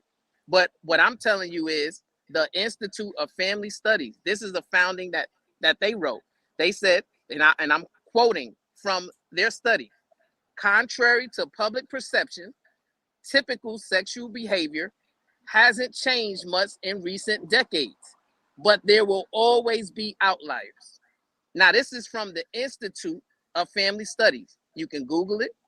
You can reference it. I'm giving you a reference point from their study that they said promiscuity in recent decades have not changed, contrary to public perception. Hold on, I need more context about what they mean by that, because again, what numbers now you have to not you're reading a sentence. I need you to give me the numbers since they're saying 50. Go back 50 years, give me the numbers 50 years ago. Now compare the numbers to now today. And again, you're no need for you to do it, because I'm going to say this again. Unless you are claiming that there was a 70% single mother rate 50 years ago, okay, you're simply just grabbing some opinionated source and saying it's a good source, and you don't have anything behind it. So I'm going to ask you directly, are you claiming that it was a 70% single mother rate 50 years ago? Yes or no? Just like you did me. Yes or no? It's my time. Huh? No. All right, then. So you just proved my point of promiscuity. A woman having sex out of wedlock. Hold on. You set the premise for, hey, men should only be having sex with women they're married to, correct? Earlier? Yes or no? Yes. All right. So if women are having sex out of wedlock, what are those women therefore doing? They're being promiscuous, correct? Yes. All right, then. Point one. Next topic. Right. But the thing There's no need to belabor it. It's no you literally just conceded. It's no need to belabor it. It's over with. That's over with. I won that one. What I'm saying is sexual promiscuity hasn't changed much in the years. There's always been sex out of wedlock. Maz, can we step in? He already admitted. Maz, isn't anything new. Maz, he's already admitted to all of my points. He agreed with me direct. I asked him questions directly. He said yes, yes, yes, yes, and yes. I asked him, was 50 years ago, was the single mother rate at 70%? Hold on. But that has nothing to do with it. But that doesn't substantiate. One second. Sharon, do you agree that he conceded this point that is worse now? I think he conceded to a different point. Right. Explain. You're going to have time to go. What happened? What happened? So Brownsville was talking about a specific article, and then Mr. Fantastic added single motherhood into the equation. That he brought up in promiscuity, and he admitted to the fact that women having children out of wedlock is promiscuity. So you can't. Why are y'all doing this? He said it. I literally went by the premise he said. It was a point. His premise directly. He answered yes. I got you. Hold on. No, I got you. All three of mine. It was a point on the beginning of the show when he was talking about. It was a point on the beginning of the show when he was talking about something objectifying, and he said you can do it with your wife. So that makes the basis that if you do anything outside of wedlock, meaning having sex and all that, is something that is actually don't look. It doesn't have a positive outlook about that. So let's consider the point. But Team Fatty, right? When it comes to the marriage statistics, have they changed dramatically in recent years?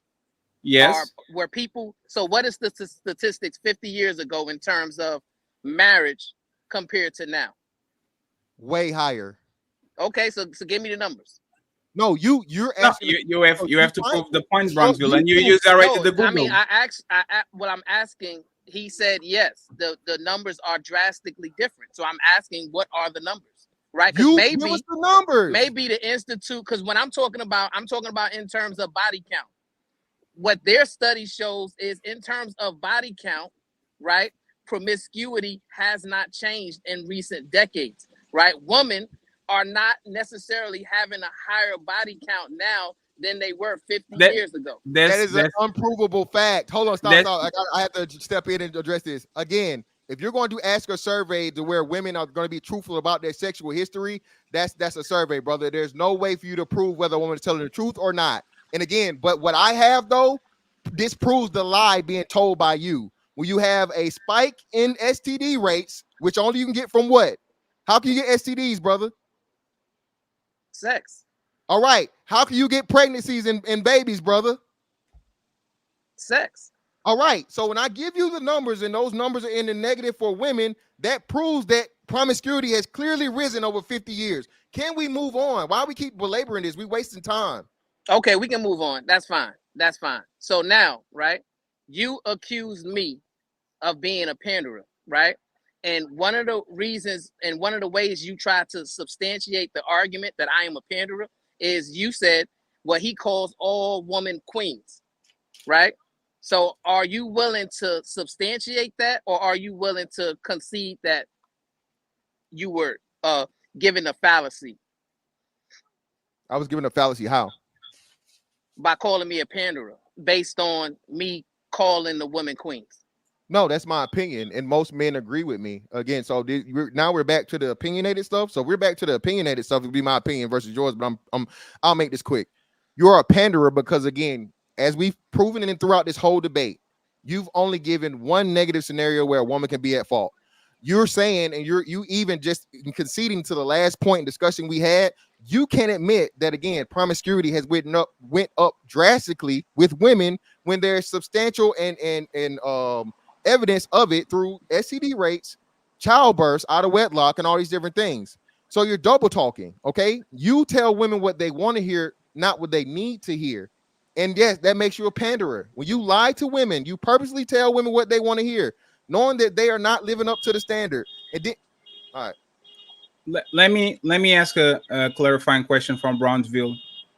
Brownsville, is there anything that women are doing in mass in society right now that is contributing for this dating market chaos that we have right now?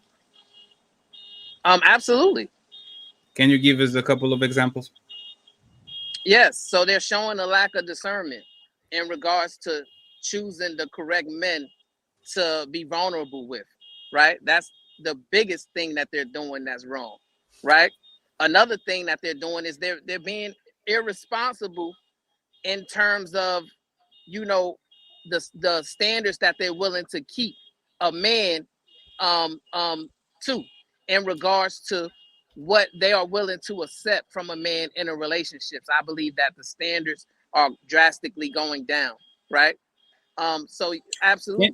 It sounds like you are shifting the blame to the woman. For example, if I said most men are catcallers, there's something that men are clearly doing without me shifting the blame to the woman, right? Or if I said, like, can you give me an example of things that women are doing in mass in this dating market that have, like, that is them doing something wrong, is not the shifting, because they're choosing bad men or because they don't have standards for the men that they're fucking. Because that's that, you know, see what I'm saying? He insinuates that is the man's fault. They are the good person and they're picking a bad person and they are being together with that person. Can you say something that actually stops the buck on the woman instead of being transferred for the man? Yes, I use the words a lack of discernment, which if I was to say, Fatty, you're showing a lack of discernment, right? The buck stops with you. For doing what? Discernment to do what? Right, discernment and choosing which men they're trying to engage in a relationship with. But there's the thing, is like me saying I'm too trusting, meaning that I'm choosing untrustworthy people, and that woman is, I'm shifting blame because that woman is the untrustworthy woman. You see what I'm saying? So can you do it like something that is actually woman responsibility without involving the man? But a relationship involves a man and a woman. No, Brownsville. You gave an example, for example, the OnlyFans owner, right? You gave an example. You clearly gave an example of, we're talking about the supplier and the supplier and the demand, right? And you put the onus on the man. It was strictly on the man. These men have brothels. These men have OnlyFans. These men are doing this, are doing that. That buck stopped with the man. You literally put the blame there. Can you do the same thing that you did there, but do it with the woman? Women are doing this without involving any man or shifting the accountability for her. Why we leading the debate? Let them debate. No. Sharon, the claim was Brownsville is a panderer, right? Because he only talks about men. He doesn't talk about women. Don't help Fantastic. One second. Let him debate it. You making a point? No, he's not. No, he's not. No, he's not a debate. It's to steal Manny's points. It's to steal Manny's points. It's to fortify the point. Can you give us an example of you criticizing women without the involvement of men? If you have one, that will prove clearly that you are not pandering, and we move along and you win the point. I'm facilitating the argument. So when women are sexually objectifying themselves, I feel like that's a problem. I.e., selling sex online, selling sex on Instagram, on Facebook. I think that's improper. Great. Okay. I'm going to make I'm not saying that that's a majority of women. I'm saying it's a minority of women. but that was not the question. Well, no, I'm cool with that. But let's go. Let's go with that, Mr. Fantastic. Can you tell us clearly things that men are doing wrong on this dating market without involving women? Let's get back to the substantiate the pandering, right? We didn't. Well, Did we okay. move past that already? Okay, well, I thought I did, but No, okay, I can well, I can counter his point, or I guess I can. I'm going to go ahead, Fantastic, and counter his point. It's fine. Okay, so again, so he I guess criticized women for their exactly. He agreed with me in our earlier point that he said I was wrong in. So he just went back to our original statement and argument that he was making and admitted that I was right in that. Women are, be it minority or majority, responsible for the shift in the dating market because, like he just admitted to, they're taking advantage of their sexuality and they're leveraging it for profit. Okay, he chose to specifically call out OnlyFans. No one forced him, no one suggested, and he said selling their bodies. So again, this goes back to my earlier point of in the debate. So now I won that topic. Now back to the pandering point. Okay, he says that now. But I'm going to ask him, when has he done that to any of the women that he speaks to on a daily basis? When he told those women that they are not choosing, they should stop selling their bodies, or they should stop, posting these provocative pictures and all these different things, and or not they should stop. They are wrong for it. When has he chastised these women like he seems to do to men all the time? When has he chastised these women that are in their 30s and 40s and they're getting pregnant by bums? Has he done that? Is there any evidence that he's telling these women, hey, you need to stop having sex with these bums? You need to make yourself a righteous man, a righteous woman for a righteous man, so you can have the ideal situation like me and my wife, as he challenged me to earlier. I'm asking him, is he holding the women to the same standard that he's holding the men?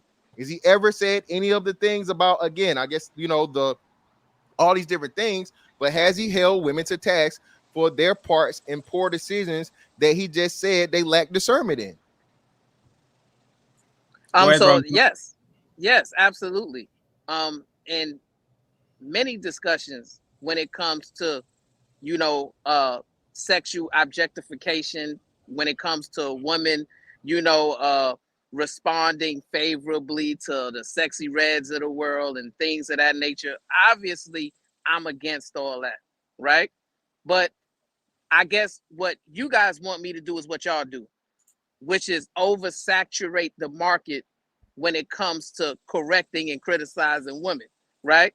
But y'all take it further, Mr. Fantastic, and that's the point that I don't want to skip over, because you specifically called me a panderer, and your logic behind that was that he calls all women queens, right?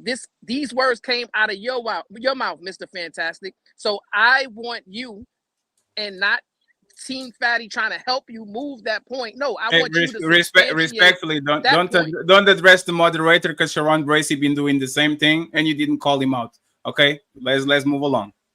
Okay, so again, you want me to address me calling you a panderer, and did you not start your opening soliloquy with calling the women queens?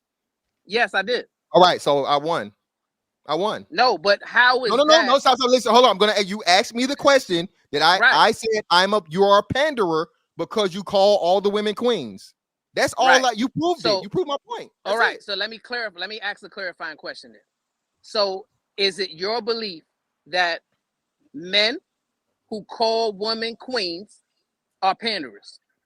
All women. I specifically said that's why. Okay, No, you don't cut me off. This is a back and forth now. So again, now I have a question for you. Do you think that all women are queens? Yes. All right then. That's pandering. That's clearly pandering. Okay, all right. So So let me hold ask you this. on. So if I gotta ask another question, I gotta. So could you describe to us what a queen would be? What's a quality of a queen? Go ahead. It's just, so when I use queen, it's just a term of endearment. It's just lifting a woman up, right? Giving them a compliment, right? Giving them a word of affirmation, right? It's not me saying that I know the character of No, that no, no, woman. stop. No. So hold on. That's the problem with that is there are several other words you could use. Beautiful, lovely, whatever. Queen has a specific meaning. So you can't just take the actual word that has a meaning, right? Queen, royalty, rulership, leadership, all these things, a place of authority, and then say, oh, it's just a general thing. No, be specific. Tell me what would be considered by the masses, by most people, not just Brownsville. We're out of this thing to where Brownsville's opinion is. Give us the definition and some qualities of a queenly woman. Go. Okay, well, I will substantiate it better. Are you familiar with our Black history? You can't answer. Don't answer my question with a question. Answer my question, then after you answer my question, we can ask more questions. Answer my what question what I'm saying is I'm going to answer your question by okay. So just explain it to me. Don't ask me that. Okay, tell me. Let me act, but before I tell you, I gotta ask you because I don't want to be talking about something you have no idea about. Yeah, that's irrelevant. Brownsville, please don't waste the time on the clock, Yeah, and give us this in 1 minute, please. Okay, so Marcus Garvey, right? Are you familiar with Marcus Garvey? Yes, I am. Okay, Marcus Garvey. He once said these words. He made a poem about Black woman in 1927. This is how he starts off the poem. And the title of the poem is The Black Woman. He says, Black queen of beauty, thou hast given color to the world. Among other women, thou art royal and the fairest, like the brightest of jewels in a regal diadem. Shinest thou, goddess of Africa, nature's purest emblem, right? And then later on in that same poem, this is what Marcus Garvey said. He said, today, you have been dethroned through the weakness of your men. Today, you have been dethroned through the weakness of your men. So, using your logic, Marcus Garvey must have been a panderer. Yeah, he would. He and I would agree. Yes, you still haven't disproven my point. Now, you used someone's poem. You still didn't answer my question. So I'm gonna ask you this for the third time. You, not Marcus Garvey's opinion, yours. Give me some queenly qualities that all women possess. This is why I said all. That specifically. Can I jump in right there? He already gave an example. No, hold on. No, it's fine. Don't worry. It's fine. Anytime. Go ahead, Sharon. It's fine. He already gave his definition of what he meant by queen, and you just you are trying to change his definition of what he gave. He substantiated what queen means. It's endurement. Now you're trying to give him a different meaning. That's fine. So let me. I got this. It's fine. No, please, it's fine. So Brownsville. If a woman was a rapist, would you call her a queen? No. If a woman deleted her kids, would you call her a queen? No. If a woman mistreated every single person that she encountered, would you call her a queen? No. This is not. You guys are not going to do this once again. You are not debating him. I'm not debating him. I'm not debating nobody, and I'm not giving an opinion. What is the opinion that I'm giving right now? This is not an opinion. This is the question. And I'm going to do the same thing with Mr. Fantastic if you allow me. If I'm a moderator, I can ask questions because this is what we're here for. I'm asking questions. I'm not giving opinions. So be quiet. Respectfully, of course. Thank you. But I answered your questions, Team Fatty. Yes. Here's the thing. So now we're getting into nuance. We're getting into nuance. Brownsville. All is not nuance. One second. I'm not going to reach a conclusion. They were afraid that I was asking the questions to then give a conclusion. I'm just asking clarifying questions the same Again, way I asked Mr. Right, Fantastic. but What I are the answered your responses? on my question. point, and it's got to be my time by now, bro. It's got to be my time. But I You answered had the three question. rounds. But I'm one not second, able please. to. And you had Hey, people. please 1 second. Let's give Brownsville 30 seconds, and Mr. Fantastic can go ahead with 1 minute and a half. And please, moderators, don't check each other if you're not going out of line. I'm asking questions. That's why you are here, to ask questions. Okay? So don't stop me when I'm asking questions, because I won't stop y'all if y'all ask questions too. If you don't want to ask questions, don't ask him, but don't tell the moderator that he's asking questions to stop doing his job. Okay? If you don't want to do it, don't do it. I will do it for y'all. Go ahead, Brownsville. 30 seconds, and then we go to Mr. Fantastic. So when I use queen online, right, it's just simply a term of endearment, a word of affirmation for the woman on the internet, right?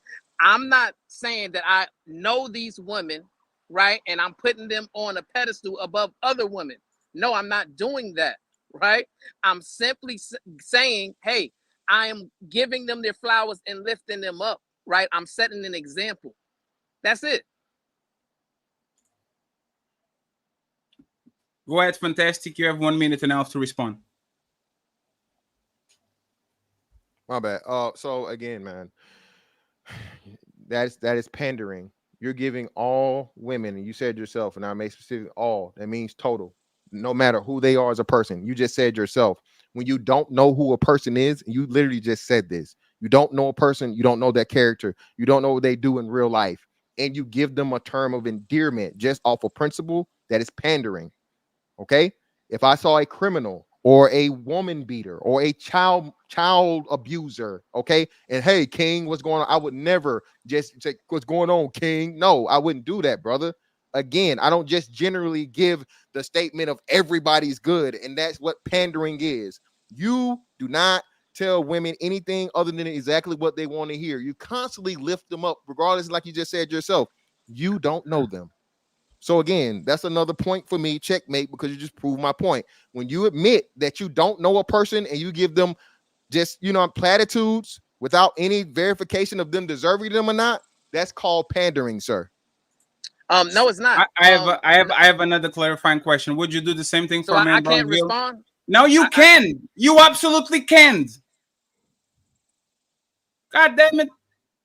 Would you allow and give the same courtesy to the man? Yes. An unknown man? Yes. Thank you. Yes. Thank you. So to Thank answer you very your much. question, yes. Right? God damn Because it. like I said, and you see how Mr. Fantastic, he added nuance. He said, well, if I know these dudes are criminals, if I know these dudes are rapists, I'm not going to say, hey, King, right? That's adding a nuance that I first already admitted, hey, I'm not privy to.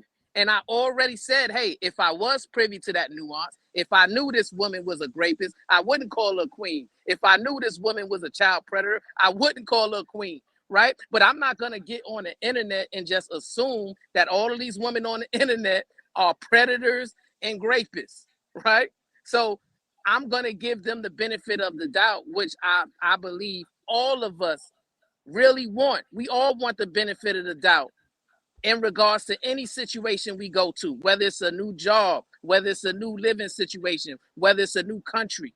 We don't want people to treat us with preconceived notions. We want people to treat us with respect, right? So that's what I'm doing off basis, just like Marcus Garvey did in his poem, right? He didn't mention some woman. He said, listen, this is to the black woman. And he started it off by saying, hey, you are queens, right?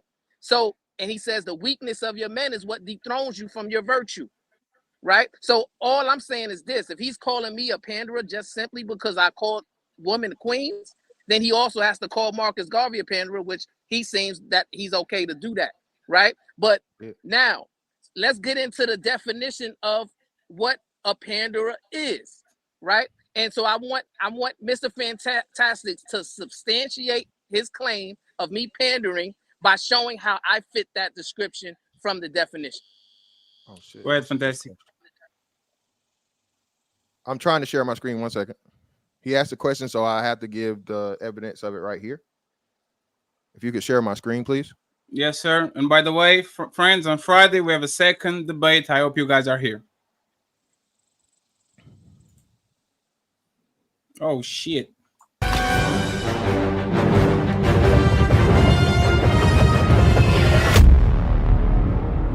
Thanos versus Ilkan Ali. Friday. So I hope you guys are here. Thank you to the 790 people watching.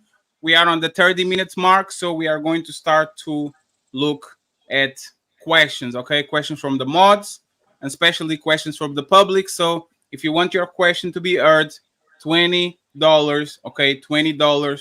So we can read your question. We are going to read all the super chats at the end of the show. If you want to activate Shadow Realm, no holds barred, everybody can be loose with their words. $100, and you get Shadow Realm for 20 minutes. So let's go here to Mr. Fantastic.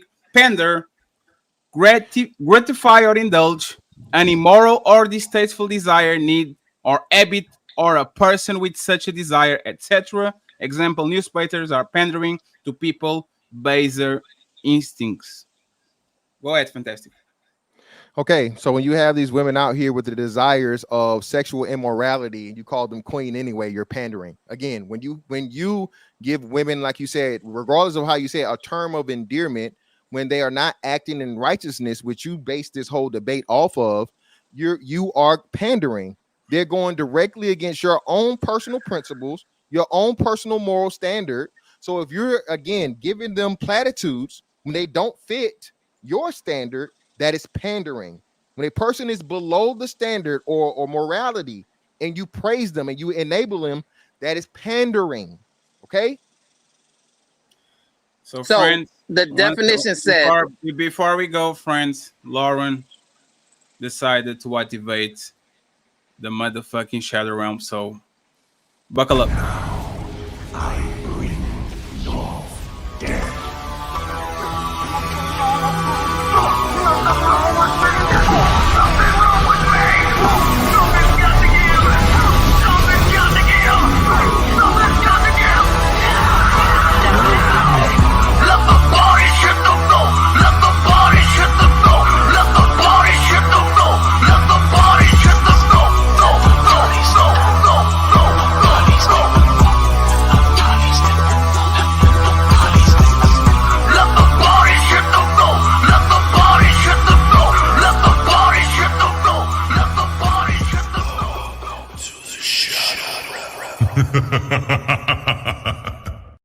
And friends, the gloves are off. The timer on the 30 minutes, we're on 30-minute mark, is off, like it's going to be here for 20 minutes. And then we go back to we can answer the questions and move along. Once again, let's eat below the belt, but not Subway type of hellish type of below the belt. Okay, let's be fair about that. Go ahead, Bronzeville. You have a chance to rebuttal. You're good. So the definition clearly said to gratify or indulge someone else's immorality, right? Now, Mr. Fantastic said, by me simply giving them a term of endearment, I'm gratifying their immorality. Now, I know that based on the way he's been talking, he's not really that intelligent, but I'm willing to bet that he's more intelligent than to suggest that someone giving somebody a term of endearment is gratifying their immorality. I'm willing to bet he's a little bit more intelligent than to say something like that. Mr. Fantastic? Yes, sir. Well, I'm intelligent enough to not have a poo shiesty and looks like a raincoat on in the summertime and be standing outside on my phone. Having a debate. Listen, brother, again, can you please line that mustache up too while you're at it, brother? Never seen you with a lined up mustache. So again, brother, when you give, I don't understand what part you are missing. Don't smile, brother, because you that gap in the middle of your mouth ain't helping either. Okay, keep your mouth closed. That's why you usually do that. Now listen, okay. When you already have admitted to Fatty when he asked you the question, would you certain type of women you would not give platitudes to? You wouldn't call them queen. You wouldn't call a woman that's an abuser a queen. You wouldn't call a woman that's a cheater. You said this yourself. Actually, you said a woman that's a cheater, you find them immoral. But I'm pretty positive that there are cheater women that you're calling queen. Okay. again, that is pandering. I don't know why we're still here, bro. I've already proved that. You've admitted to, again, you said yourself, and you conceded the point when you said you don't know these women, you don't know anything about them, but you just give a general platitude, brother. Okay? Brownsville? Well, it's kind of clear that for some reason you get some type of gratification by talking about my mouth. It's weird, and I kind of find it like, but I'm not like confused or surprised by it, because you are a Rim brother, right? And we understand that Rim brothers are kind of like secretly aligned with LGBT, but that's a conversation for another day. But I do find it interesting, Mr. Fantastic, that on your show today, you specifically talked about men in prison and being gay. Now, I don't know why a straight man will find gratification from talking about men in prison and 80% of them being gay, and then making jokes about men jerking off behind shower curtains and laughing about it, and all these different things that you was doing on your platform, by the way, right? But yet, you consider yourself a straight man who like women, right? And to me, a straight man that like women wouldn't be worried about how another man's mouth looked, nor would that man be worried about what men are doing in prison. Uh-oh. We lost Fantastic for a second. Yeah, because, you know, listen, when they put the Shadow Realm on, this guy obviously gets nervous and scared for some odd reason. I don't know. Back. Hey, man, these niggas done crashed my computer, man. It's wild. I ain't never had a computer crashing ever. This nigga done called. This nigga done called in the big dog. Damn, he getting roasted. That, but brother, this is again, Shadow Realm means, brother, anything goes. So I'm not infatuated with your mouth at all, but you are the man that decided to use the term rim, and we know what rim means, brother. Okay, we know that it's you that have these, you know, homoerotic innuendos. You know what I'm saying? So again, I'm just pointing out how raggedy your mouth is, brother. You might want me to be intrigued by it, but I promise you, brother, again, as you said, I objectify women, brother. We get to the bottom of the pussy over here, no pussy, brother. So, hey, I don't know this mouth stuff that you talk about. All I'm saying, brother, is pay your barber a little extra. You're in New York. I know it's a little more expensive, but pay the money, brother, to get your mustache lined up, okay? Hey. I have a question when you guys decide. Like, can I ask a question to Bronzeville? Bronzeville, do you think Mr. Fantastic panders to men? Oh, absolutely, Mr. Fantastic panders to men. I mean, that goes without question, right? Can you elaborate on that? Well, yeah. And I'll raise the clock real quick. Go ahead. Quite frankly, right? Like I said in his stream today, right? He had an audience of mostly men talking about how 80% of men in prison are having sex with each other, right? So now, if he was talking about the woman in prison and about the women having sex, then I would say, okay, well, I still would find it improper, but I can see how a straight man would be interested in women having sex in prison. Still weird, but I can see it, right? But when it comes to men taking interest of other men having sex with men in prison, and that was his whole show was today. You can go and look at it, right? It's on his platform right now. I just find it kind of weird and queer for a man to be concerned with what other men are doing with men in prison. He has to substantiate that. He has to tell us why he was so interested in discussing that topic. You gotta get him back. You better go down there and get him back. Well, great. I have no problem doing that, brother. Again, black women in a large percentage of them, as I explained to you earlier, have an infatuation with prison men. Okay. And those men in prison are having sex with men. Again, it's a reason why black women have the highest new HIV rates. So when these women deal with men, okay, that have sex with other men, straight men get caught in the crossfire. That's one of the most important things that never gets talked about.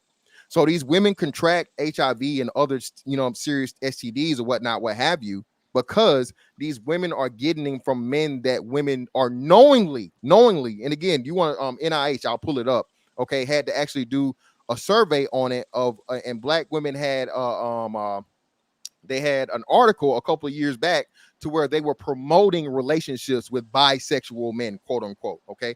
Now, you as a moral man, I have a question for you. Do you believe in such thing as a bisexual man? No.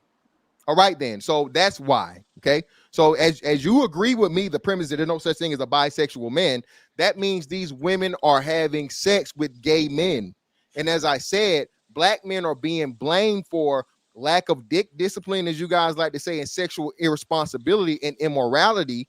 But again, black men aren't the ones, straight black men. That's why I had to make straight black men, okay, aren't out here doing that. They're actually getting caught up because these women's infatuation with, men, okay? And the one, you make sure you tell it the whole thing.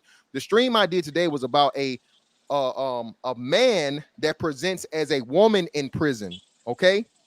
And the willingness at 87%, not 80, according to him, that agrees as a her or identifies as a her, said was willing to have sex with her, almost deleted her. They pulled out prison swords, okay? The niggerlander was activated because they couldn't motherfucking not get that bussy, brother. So make sure you tell the full details about the thirstiness and hungriness of these criminal niggas that black women seem to be motherfucking infatuated with and can't motherfucking leave alone.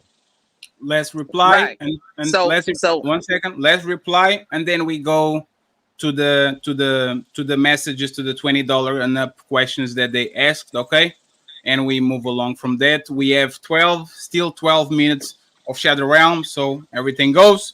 Just be responsible, please. Don't use blunt weapons. Go ahead. So, I mean, I'm glad now you're talking about women and the effects of women getting involved in that situation. But on your stream today, the overwhelming majority of that stream was men on men, right? And not only were you talking about it, Mr. Fantastic, you were joking about it. You were saying, oh, man, if you're going to jerk off behind a curtain while another man is there, do your thing, brother, do your thing, right? This was Mr. Fantastic talking. Now, you can go back and I can pull that up right in the stream and you saying that, making that joke, right? You wasn't talking about no women. You were talking about men, right? And so that's my issue with y'all Rim brothers, right? Y'all are always trying to get into this weird stuff. Like, what is the infatuation that you guys have with men being with men in prison? See, if I was doing a stream on prison, Mr. Fantastic, I would have brought up how the Department of Justice say that over the lifespan of a black man, 28% of them will find themselves in state prison or federal prison, right? And what I would be doing is communicating to men what we need to do to stay out of that dilemma, stay out of prison, avoid going to being part of that 87% that you suggest, right? But you know what you do? You have the stream to where you want to joke and laugh about men being sexually exploited by other men in prison. But yet you want to present to the community that you have a straight man, that you're a straight man that care about women. So what I'm saying is, it's not adding up, my brother. Brother. You need to fix it. That was a horrible. And brother, you will be hearing from my lawyers, brother, because that's horrible copyright infringement right there. Horrible. Now, again, brother, listen, brother, I talked about a man being alone and choosing to pleasure himself versus using another man, brother. Okay, that's what we talking about, brother. I'm pretty sure you have pleasured yourself at some point in time in life. Okay, most men do. Come on, what are we doing here? We're adults, brother. Okay, shout out to Juvenile. He say I'm in a room with a bitch and the holder won't fuck like a man. I'm gonna beat my meat, get my fucking nut for show. I'm gonna be rolled in. You know what I'm saying? I'm gonna cut the TV off and go to sleep on that hold in. Some of the best words ever told. Because you know what? If a man self gratifies, Brownsville, you know what that does? That could possibly protect a woman from being, taken advantage of, or a woman being forcefully chosen to have sex. So I don't see why you would be, this big, anti, man pleasuring himself in wherever. Okay, it just happened to be prison we were talking about, and I'm pretty sure most men and women would agree with me that a man that chooses to pleasure himself, okay, pleasure himself privately, I didn't say why nobody else is in the fucking room, okay, is a much better option than him motherfucking bending a man over, okay, and have a motherfucker doing the bending. Now, again, brother, you keep trying to bring this thing around, and I don't talk to prison niggas. Okay, I'm the representation. I don't have to say much. I'm the representation of what black men need to do. Wise decisions. You know what I'm saying? Like I told you, home, retired. I'm 40 years old. I mean, you know, a lot of different other things I got going on that's positive, brother. I live it. I only have to really speak it as much. You know what I'm saying? Because then y'all say I'm bragging. You know what I mean? Shout out to the by the way. But you know what I'm saying? But that's what I'm saying, brother. I'm living proof and evidence of what black men need to do every time I get on YouTube, brother. So that's self-explanatory. So, friends, we're going to end this by now when it comes to the back and forth, okay? Again! So, and we are going to go back to the questions that the public asked. Aaron is going to moderate the last part of the debate. Another one. Aaron is going to be the main, I don't know, interrogator, all of that. So make sure that you like the video on Fantastic and on Sharon's side, and on my side, there's almost 800 people watching, okay? If they have the membership option, become a member. The cash apps and the super chats are on the bottom. So please, if you want to support the show, you know exactly what to do. On my side, I need 9 members, friends. That will be great to get the 9 members. All the goals were crushed immediately. And thank you very much to Lauren for unlocking the Shadow Realm. That brother was worth it. There was is a 1 point. I'm going to be biased right now. 1 point from Brownsville. That was worth it. So let's. Bro, I gotta send one to now. I gotta send one overseas, man. Y'all niggas. We still have 8 minutes of Shadow Realm, and we have 25 minutes of debate. The moderators want to ask anything before we start to look at the questions that are in the chat. And by the way, at the end of the debate, we are going to read every single comment that was that is under $20. So we are showing them at the end of the debate. We are going to do that. Anyone want to ask any question to the debaters before we go to the main event? Nobody? Okay, that's perfect. That's perfect.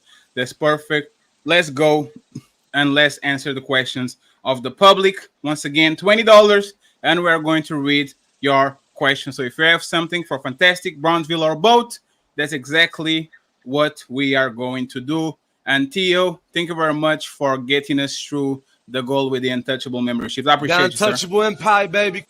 Thank you very much. I will light it at the end. So, friends, let's see what they have for us right now.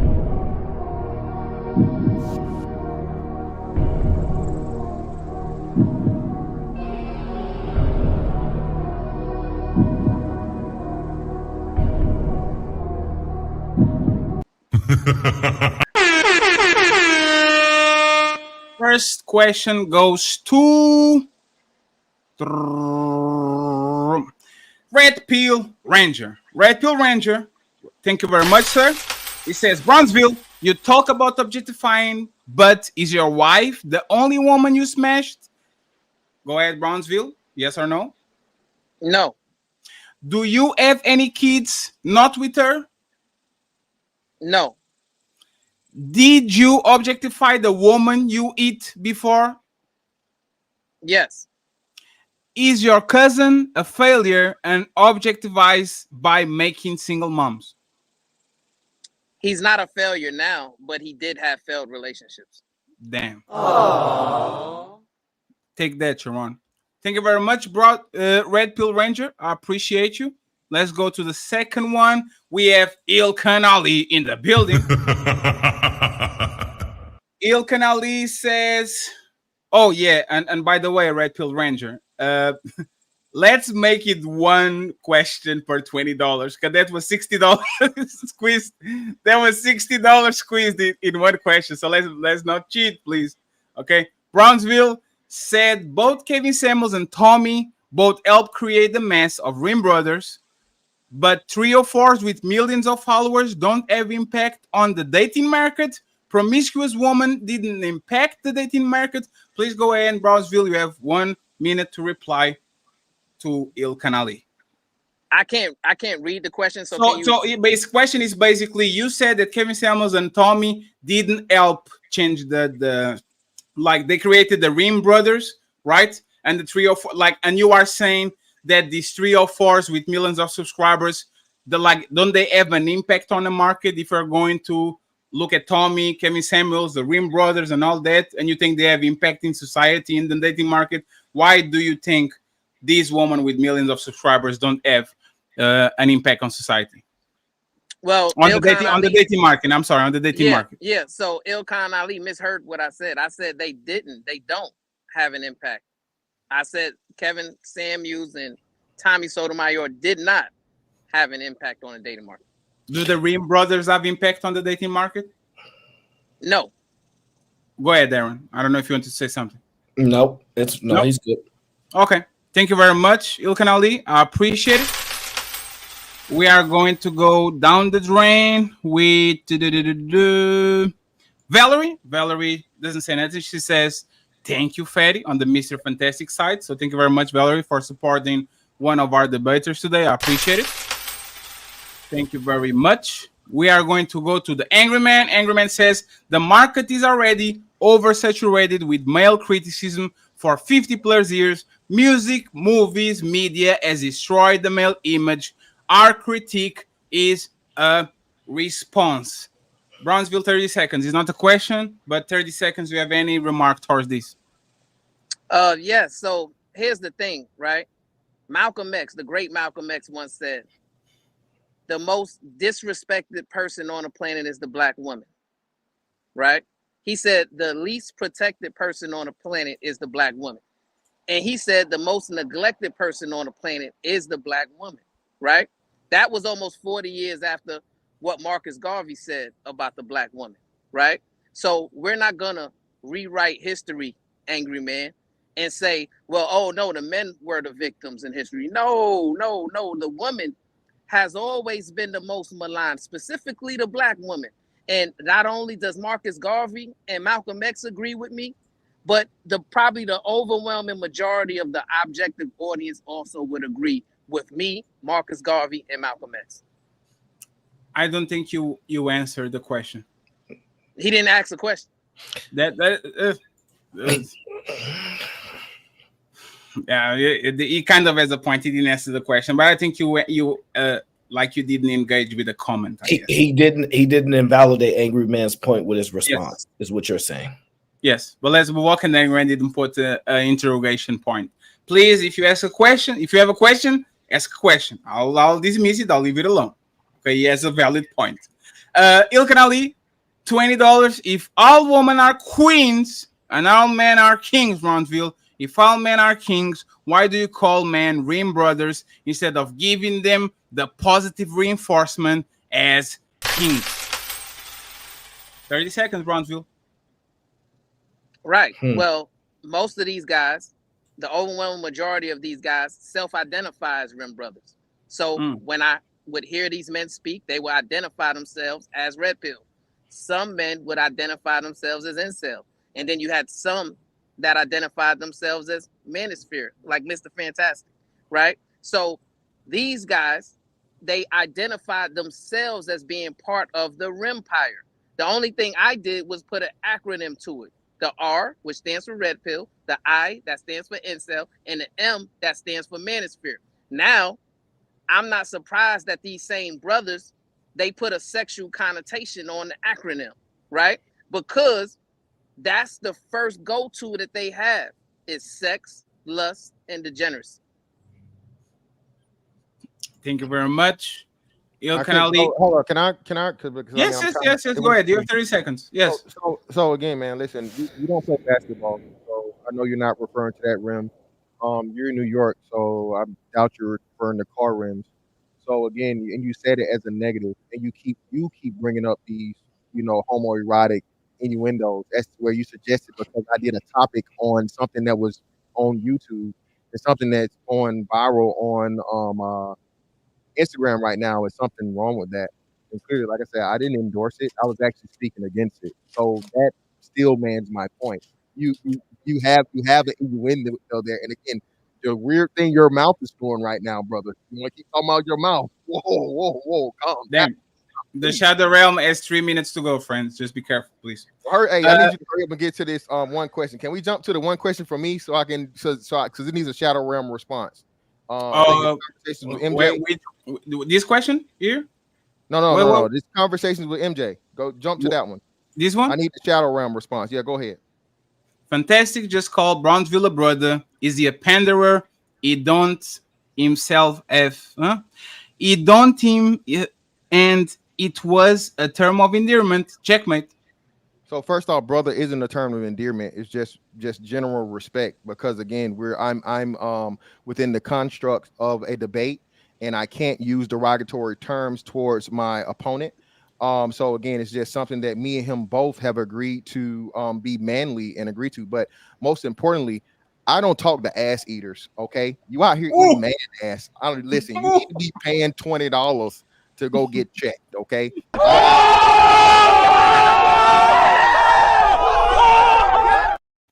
Go to medical. Okay, go to medical. Don't let them give you no ibuprofen either. So once again, Brownsville, I let him go because he was not directed to you. You cannot respond. Okay. He was responding to the question. I know, but I wanted to respond to what he said. You have 20 seconds. Yes. So once again, MJ made a solid point. She did not talk about sex, lust, or degeneracy at all. But soon as Mr. Fantastic goes to respond, he goes to his first go-to, the first point of his value system, which is sex, lust, and degeneracy. So he's proving my point. Men need to recalibrate their value system. I have a question for you since you jumped in. Who said that? Okay. Now I'm not going to go there because I have to mention Satan and I don't want to do that shit. I'll leave it alone. I'll leave it alone for now. Let's go to the Angry Man real quick. Thank you, MJ, for the 20. The Angry Man, $20. All women can be queens and deemed good woman. That removes value from those who are good. That's what the Angry Man is saying. Thank you very much, Angry Man. Once again, thank you very much, Lauren, for opening the Shadow Realm. I'm going to acknowledge you at the end of the show. We have LAR Movement saying, is righteousness morality based on gender or principles? Brownsville, I think this is for you. As based on principles. Okay, thank you very much. Well, I get it. That's a general thing. Yes. I mean, I think it's just open. So again, and that's the problem. That's the problem with a morality or righteousness argument. As I said earlier and stated earlier, if you ask 10 different people the meaning of righteousness, morality, you'll get 10 different answers. That's why you cannot have a debate where one person is trying to say, because I'm this and you're not, I'm better, or because you're that and I'm not, you're lesser. Okay, it's a poor standing and foundation for any, just, you know what I'm saying, substantial debate. So that's the whole thing about righteousness and morality. So let me ask you a clarifying question, Mr. Fantastic, on that. No? Okay.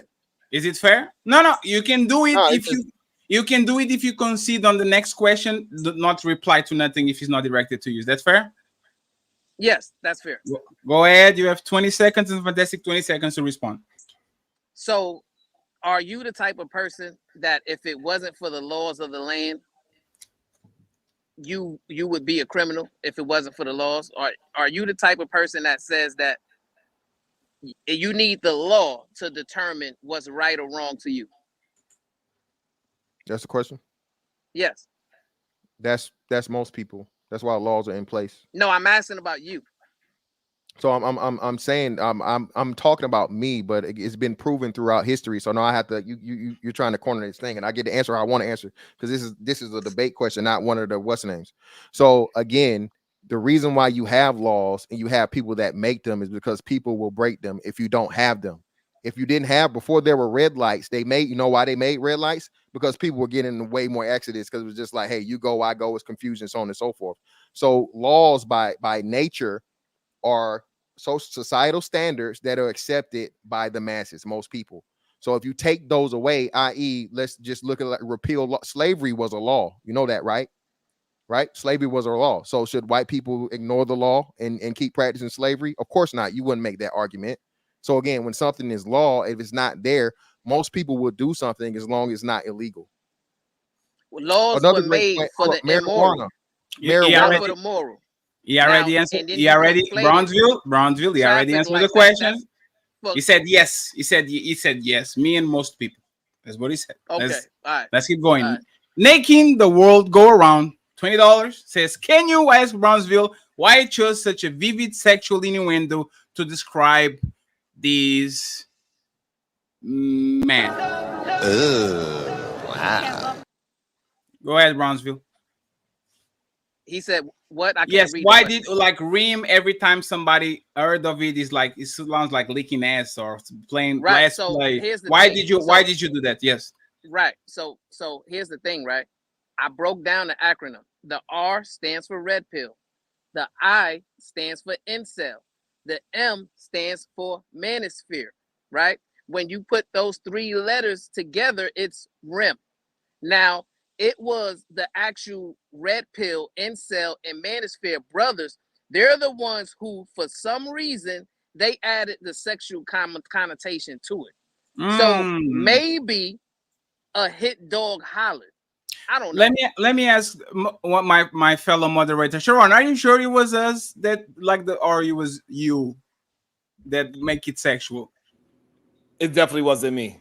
I just want to make sure that You know that Shaggy. So it was just a question for my friend moderator Sharon Bracy, just to make sure that everything is okay. Making the world go around. Thank you very much. I appreciate it. We have 5 to go. Sharon, debate night Wednesdays is like the winner tonight. It fantastic. There's no question. There's support. Thank you very much, Carl. I appreciate you. Salute to you. We have Black Dawn in the building. Black Dawn says, question to Brownsville. Do you know what lip balm is? Your bottom lip look like the Krusty Krab. So, Mr. Black Dawn, yes, I know what lip balm is, but just like Fantastic, for some strange reason, we got these A-like brothers who are worried or concerned about my mouth, right? Now, listen, I don't know if y'all are with Diddy, his platform, or not. First, y'all talking about what the homos are doing in jail, and now you're concerned about Brownsville's mouth. Brownsville is married. Brownsville loves women, right? Woo. So please, Rem Brothers, take that information and keep it close to the vest. I'm not interested in y'all advances. He got cooked. Adrian, you didn't go down like that, huh? He got cooked. And so just to make fair, you can go Shadow Realm mode on mean comments. Okay, it's fine. No, I don't want to at each other, but if it's a mean comment, you guys can do it. Well, I don't have it again, brother. I don't think you, brother. Damn, just we so got y'all the get it right, okay? Damn. Brother. Maybe if you backed your face up away from the thing, we couldn't see all them cracks in your lips. And again, you're very, very untamed stash, brother. No, ISO. This is a debater on debater crime. We don't do that over here.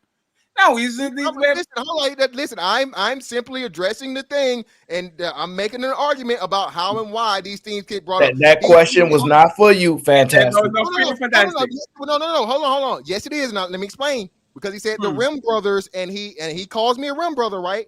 So he insinuates that we do homosexual. The super chat is not for you. That's what they. It was Black Dawn. Super chat is not for you either. I don't know about that. Fantastic. I have to agree with Heron on this one. I have to agree. I have to agree with Heron on this one. Fantastic. It was a direct response at the Mr. Black Dawn. Let's stay there for a second. We have Valerie with more $20. She says, Sharon, do you think that you could have handled the show with the white niggas? What niggas? A woman, a little bit different. Sharon is a moderator today, Valerie. So we can answer that right now. But maybe at the end of the show, I'm going to save this. If Sharon stays for a while, he might be answering. We'll be able to answer. Let's go to the next one. And thank you very much once again, Valerie. I'm going to save this for now. We have Black Dawn saying, question for Brownsville. Do you already read that one? You just answered. Already read this one? Damn. Let's go here. Follow-up question for Brownsville. Have you ever considered getting a ski mask for your bottom? Is it the same thing? For your bottom lip? It looks like it's been left out in the cold for too long. So once again, 20 Mr. seconds. Black Dawn, right? You are showing an over infatuation for a grown man's mouth, right? That is the issue I have with y'all Rim brothers, right? First, y'all make a sexual connotation to the red pill, incel, and manosphere, right? And now you guys are trying to make sexual advances on me, and y'all are interested in my mouth, right? Sir, you don't get to see what my mouth do. My mouth is for my wife. Find Gay. Gay. Whoa, that's a foul. That's gotta be something. Flag on the play. Yeah. Whoa. Next question. Hey, next you question. gotta be direct. Ahmad's trying to help you. Ahmad's trying to help you. You gotta be direct with these guys, man. That was the next question. They don't take no for an answer. He asked a follow-up question about my mouth, fatty. Asked and answer. Asked and answer. Let's move on. The angry man is back in the building. And he says, BS, the events I spoke about happened after Brother Malcolm's time, and Brother Malcolm changed his position on a number of things. In other words, he was wrong. But here's the question. Was Malcolm wrong about the nation? 30 seconds, Brownsville, yes or no, and then elaborate if you can. If you don't want to, it is what it is. Was he wrong about the nation? So, Malcolm X. Your microphone is I think you're covering the microphone. Try again. No, it's like it's probably your car. It probably you do that. Make sure the microphone at the bottom of your phone is not been blocked off or anything. Or maybe he connected to the Bluetooth. Or it's connected to the Bluetooth of the car, probably. Yeah. And once again, shout out to the 778 people watching. We are going to have Ilkan Ali versus Thanos Theory on Friday.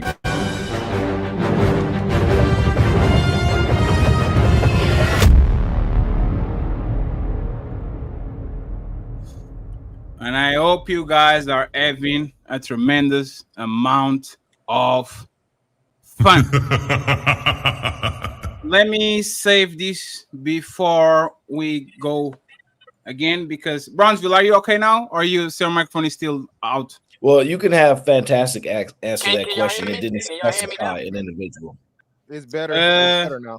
Yeah, it's better now. It sounds like can you turn off the Bluetooth and talk like as your phone instead of talking through the car? And turn the AC on, brother. You can't pass out now. You already got it. Damn, we are almost there. We are 7 minutes in. 7 minutes to go.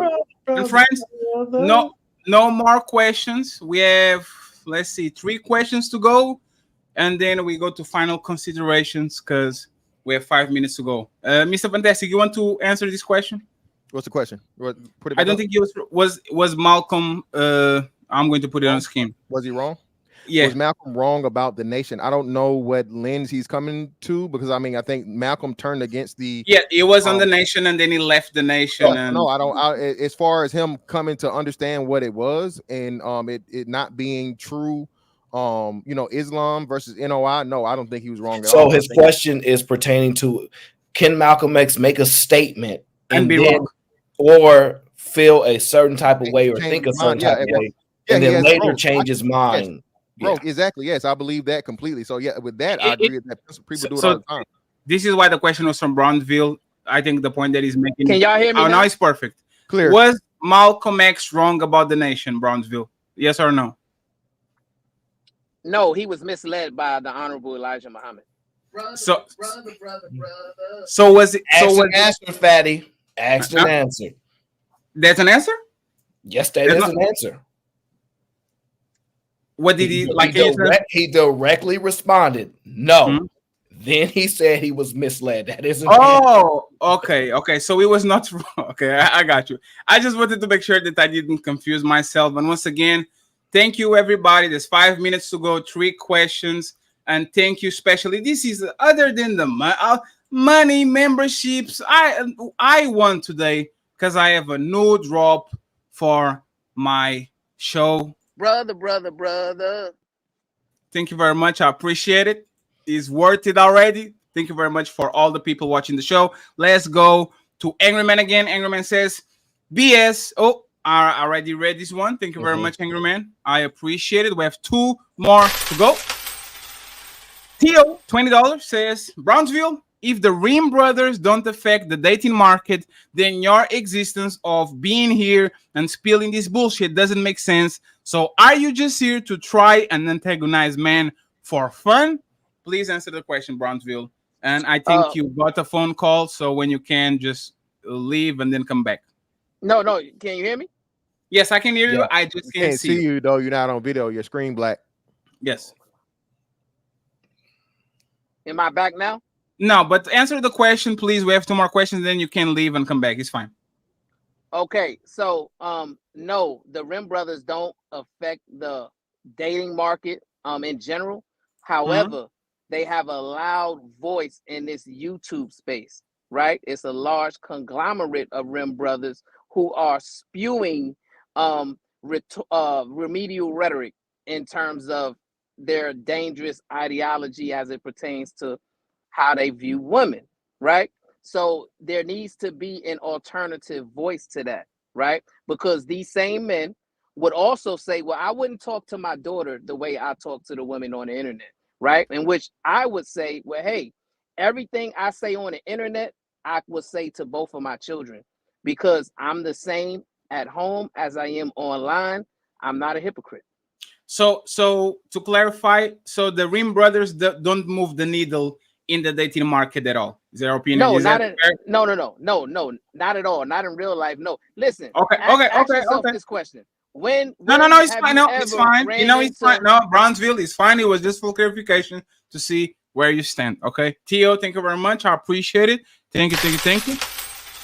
And finally, LAR movement says, Brownsville, why are you dressed like Blade in the daytime? They were. So I have a law enforcement job. That's what I do for work. Law enforcement job. So I think I read all the $20 thingies. Okay, and now it's going to go to the judges. And again, friends, thank you very much for being here. 782 people watching. Mr. Fantastic, just final considerations before we judge this Brownsville 2. You guys can have 2 minutes each. You mean his ending statement? Yeah. Yes, ending statement. Yes, I'm sorry. Ending statement. I went first. Give me just 1 second, Fantastic. I just want to make sure You're right, Fantastic. I hear you. You're right. Yes, you are right. We're going to put a poll on our oral channels, okay? Sharon Bracy, who won, Mr. Fantastic, who won, and I will do the same, okay? Who won? 2 options, and we go from there. It's not going to be definitive, but it's just for having an assessment. There's 700 and some people watching, so let's make sure everybody votes. And Fatty, we're going to start with Brownsville for the ending statements because we started with Fantastic prior. Yes, sir. So, as you can see, ladies and gentlemen in the audience, and my moderating brothers, right? In this debate, Mr. Fantastic found himself backed up in a corner numerous times, right? And then he decided to make himself a victim by saying, well, this whole debate was based on emotions and subjectivity. We need to be talking about the stats, right? And then he was only able to go on the offensive when he wanted to talk about the stats, right? So in a regular conversation, a normal conversation, men and women, when they conversate, they're not talking about the stats. They're just having a conversation about a particular topic. Mr. Fantastic is bad at that. Brownsville has shown that he can dismantle any argument Mr. Fantastic makes in a regular, honest debate. And it's clear. So he was my first victim in the Rimpire, and now I'm going to take it up a higher notch. And whoever's the next opponent on the Rimpire, if you think you can do a better job than Mr. Fantastic, come holler at me. But remember, I'm married. I like women. Stop being so enthused with my face. That's all I ask. Peace and love. Thank you very much, Mr. Fantastic. So hey, I don't know. There was kind of some shots thrown there, so I don't know. Go ahead. You have the right to Yeah, you have the right to reply. okay, just Go ahead. making sure it was heard by the mods. So again, like I said, I'm the only person that gave any type of statistical data, divorce rates, marriage rates, STD rates, all these different things and references.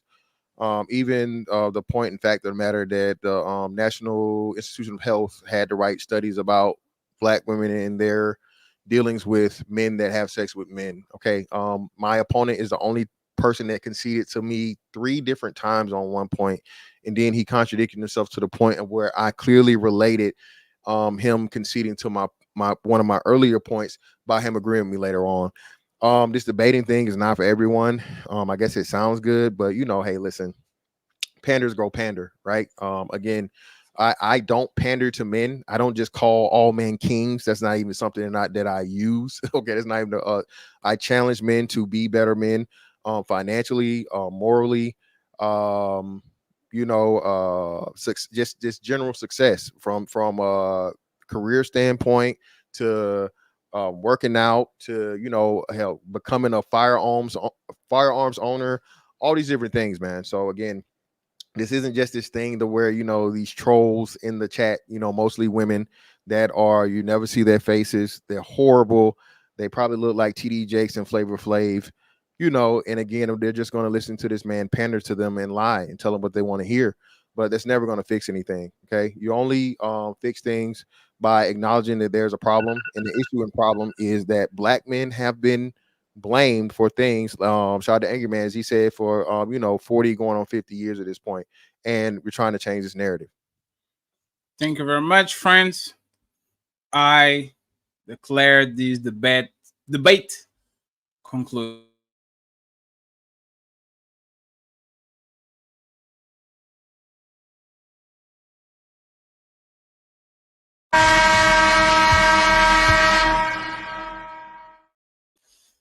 So, I think it's time for us to see who won. Right now, I have how many votes? 158 votes.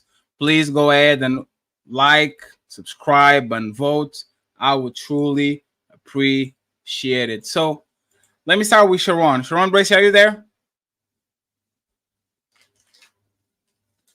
Or actually, let me go first because I want to put pressure on you. Aaron, can you go last, please? Is that possible? Aaron is good. So I'm feeling like it's going to have a right breaker, so it is what it is, right? So, my choice as a winner of the debate today is Mr. Fantastic. Not because I think he completely demolished Brownsville, but because Brownsville contradicted himself several times during the debate. Like he was debating himself a lot of time. For example, the sexual objectification part, he literally admitted that he sexually objectified people before. Okay, so we have another one when he said he established the point saying people that are married is a sign of success, and then when we went further and asked, can single people be married, be happy? Can divorced people be happy? Can married people be unhappy? He kind of conceded, right? The justification of OnlyFans when he was saying that men are the ones that are because they are the CEOs and they are the brothel owners and all that. In my opinion, is a fallacy because prostitution been here since the beginning of time. It doesn't need to be structure. You can demolish you can demolish every single structure when it comes to sexual promiscuity and sexual platforms that enable these things. But the prostitutes just going to go on the streets just like roaches. On Brownsville side, the pandering part, Mr. Fantastic didn't do a good job by pinning on the pandering thing, because when I further ask Brownsville, do you treat all men, like do men get the king treatment? He said absolutely. One thing that Brownsville contradicted himself and kind of fucked up his point was all women are queens as a greeting. And then when we put it to the test and we highlighted the worst of the worst, it took it back, meaning not all women are queens. Brownsville couldn't dispel Fantastic point about women loving toxic relationships, but I'm not going to give a point to Fantastic because the point was an opinion. I don't think we should even I think we should debate opinions with opinions. I just mentioned this because he asked for the help of Google. The STD baby out of wedlock, I'll leave it alone. I have finally, to me this is the biggest point and kind of denies the purpose of debate.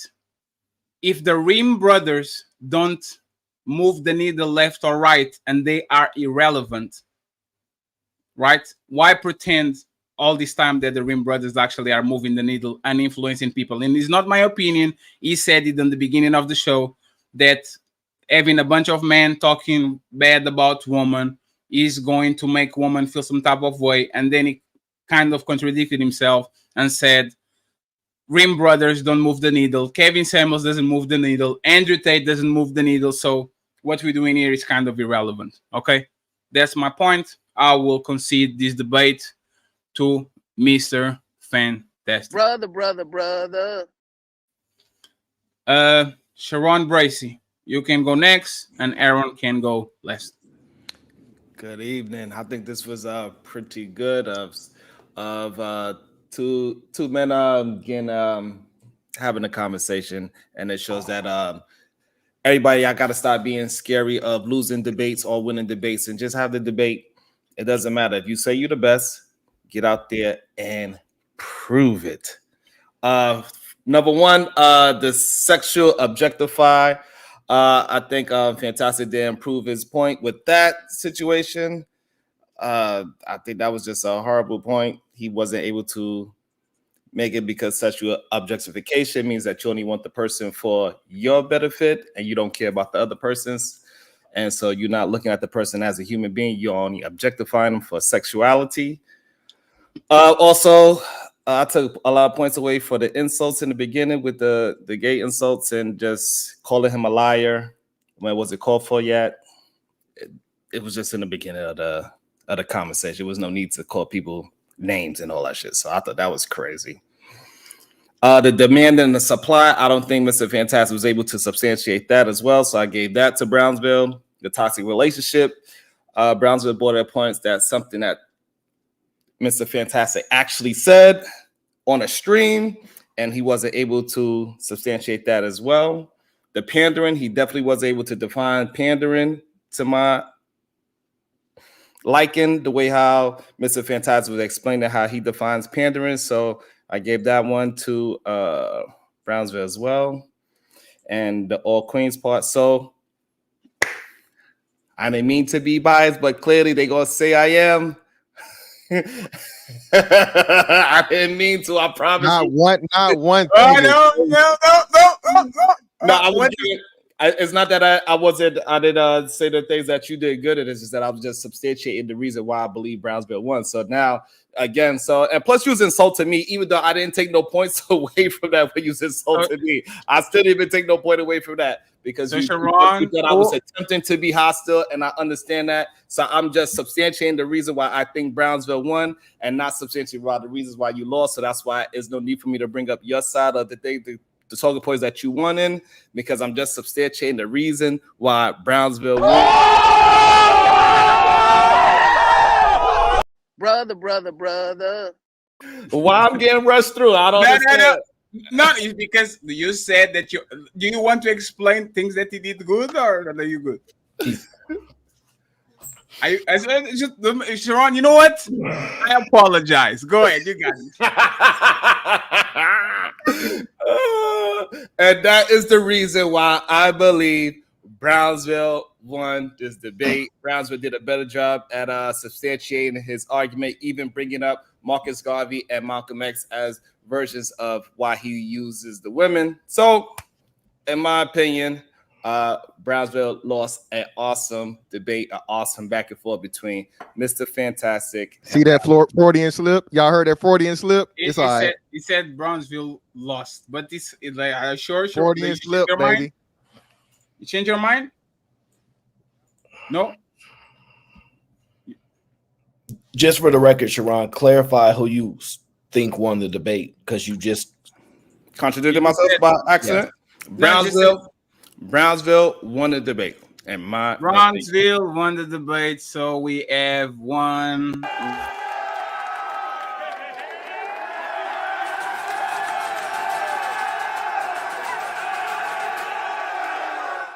And this is the reason why I saved Aaron for last, because I know this is going to happen.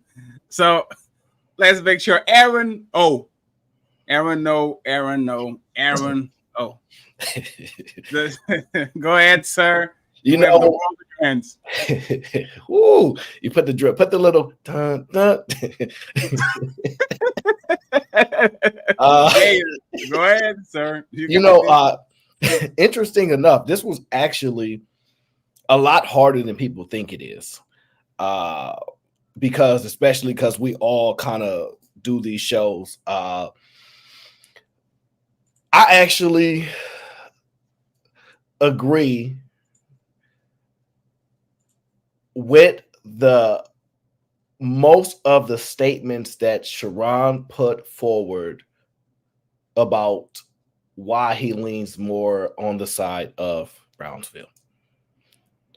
I also agree with the majority of points that Fatty said of why he puts Fantastic in the winner position. So I have to make my position based upon slight differences there. So I don't believe that Fantastic invalidated Brownsville points about objectification. Just because he objectified women doesn't mean he can't say that it's wrong because he did a deed in the past. So that doesn't nullify that. The lust in objectification, two different things. Fantastic did not prove that Brownsville is a panderer. He did not prove that. So we want to make that clear. When the points about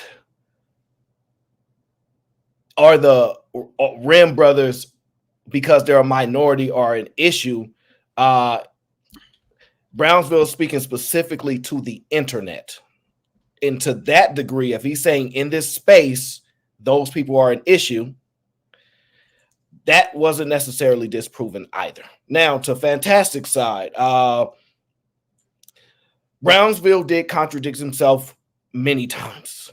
The marriage one, happiness, success, all those things, that was a tough one.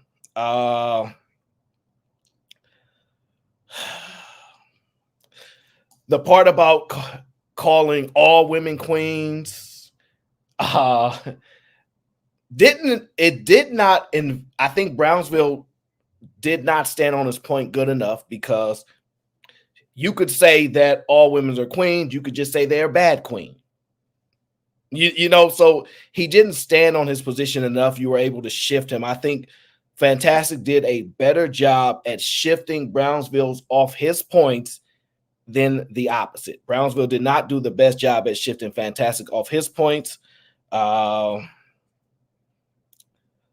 think when it comes to counters, Fantastic had more counters, and he was able to more clearly defend his point than Brownsville was able to. So, with that being said, I have Fantastic winning the debate.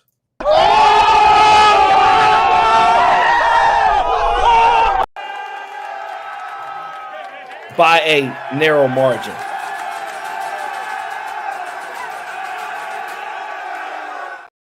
by a narrow margin. Can you elaborate on that, Mr. Arano, before we read all the super chats and Yeah, I can. Go ahead, sir. I can. Brownsville, he over-talked too much. Fantastic was much better at realizing I can just let this person talk himself out of his own points. And he allowed that, even though Brownsville was making good treadway, and if he knew how to stop at certain points and made Fantastic nullify his points more, it would have fared better. I just think that when it came to Fantastic challenging his point and then getting him to concede more, it was more in the direction of Fantastic. I think initially neither of them stated a point, and it was firmly stated and proven. So, but as we got later on down the conversation, Fantastic just had more counters to get concessions. So I will give Brownsville and Mr. Fantastic chance to react to the moderators. Let me start though. Let me start with the loser. We need the gold medalist is the not the loser, the silver medalist, Brownsville, with his incredible brother. Brownsville, what do you think about the results that we gave you? And you can individualize now. Chat around too for the moderator. Go ahead, sir. You got this.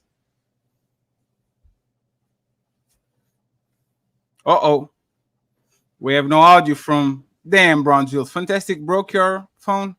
Nah, I told you that nigga got in that hot ass car and he got a shiesty on and a fucking trench coat. Damn. Look, he probably passed out. Sharon, call your people. Check on your people, brother. Make sure he good.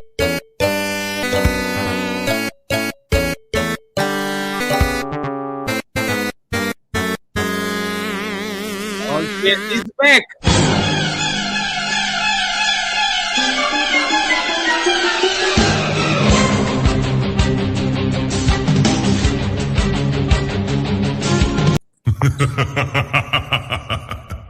Mr. Brownsville. Am I good now? Can y'all hear me? Yes, sir. Sir, we want to see the tears.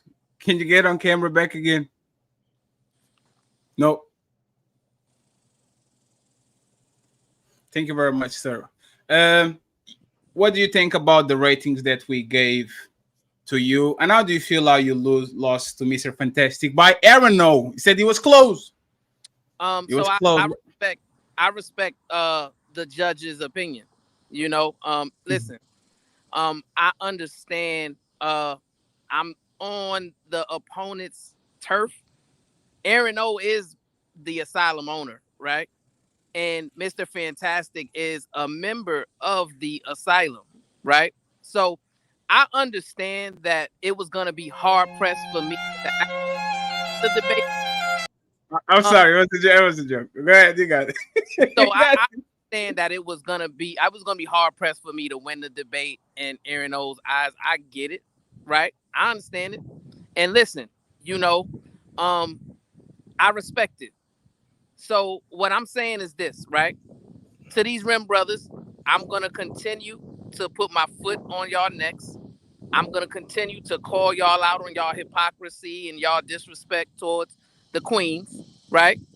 And we can continue to go up the ladder on these debates, right? And we can, you know, get some more fairness when it comes to moderators. I would even suggest let's get some non-attachment to Rim brother moderators if we can. Brownsville, right? Respectfully, didn't you ask for Aaron O as a debater? As a moderator?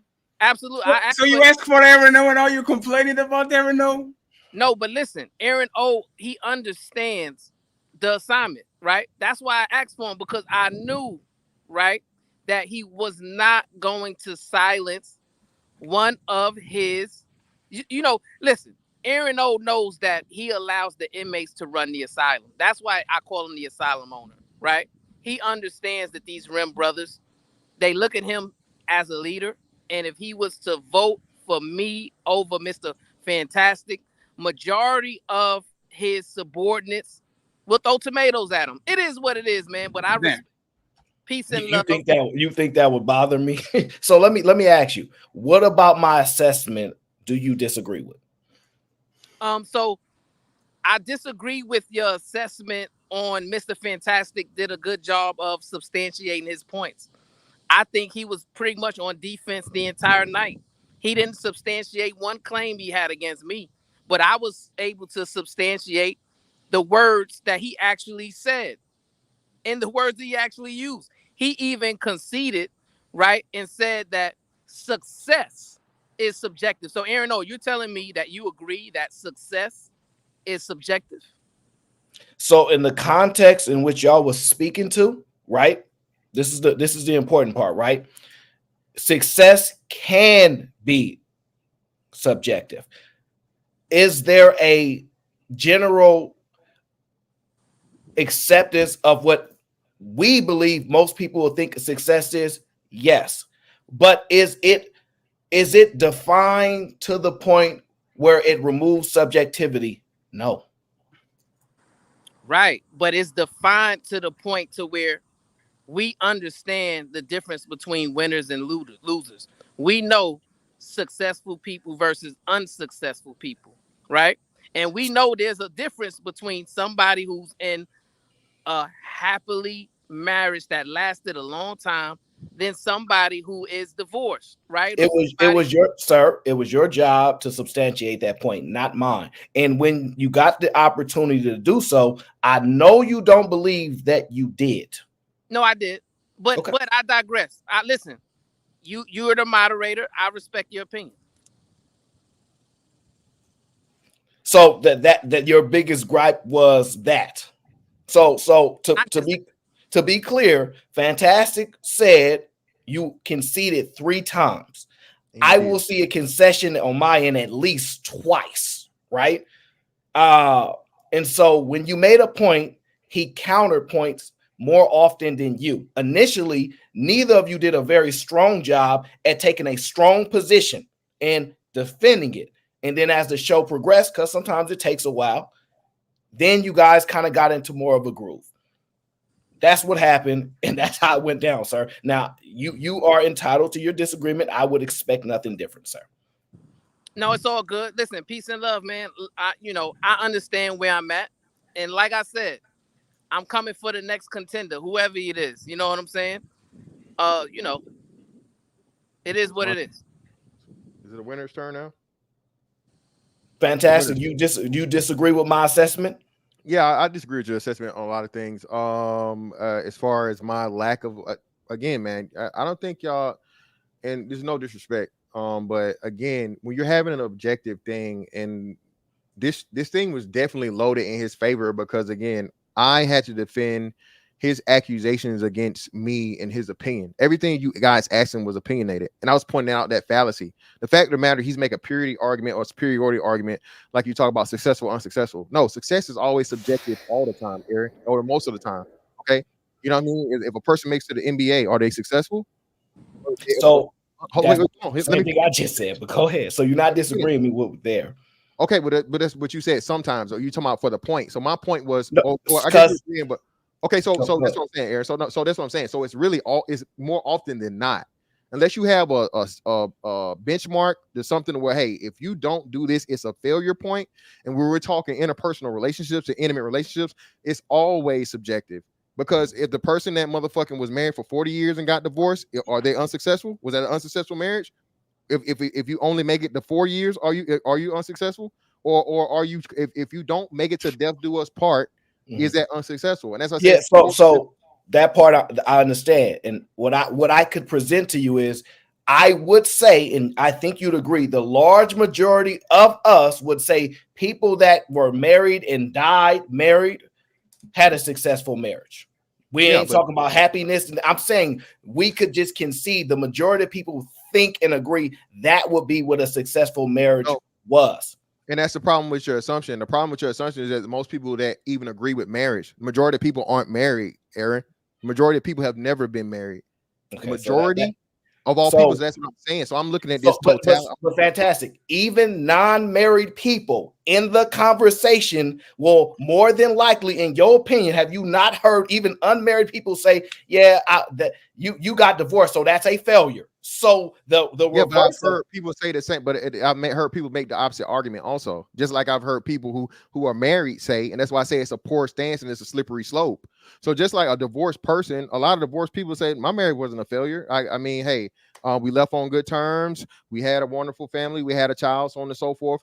Most relationships fail. And that's why I tried to bring some type of like, you know, truthfulness in factual things. I don't think, well, I'll ask you the question. It's over with, not so I can ask.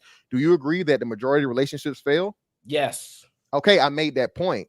So me making that point totally nullifies and eliminates his point of success being because you stay married. Give him a point for the success. Yeah, but but that's what I'm saying. You say I didn't make a strong enough point against disproving it, and I did. No, I did not say that. Okay, my bad. Well, I don't know. That's the last thing I remember of the one that stuck out to me. I did not say anything about you. That was about him. But okay, cool. Oh, cool. But again, and with Sharon, I already know how this was gonna go. Listen, man, for the dude to say I didn't win not 1 point, this is another non-debate. He didn't say that either.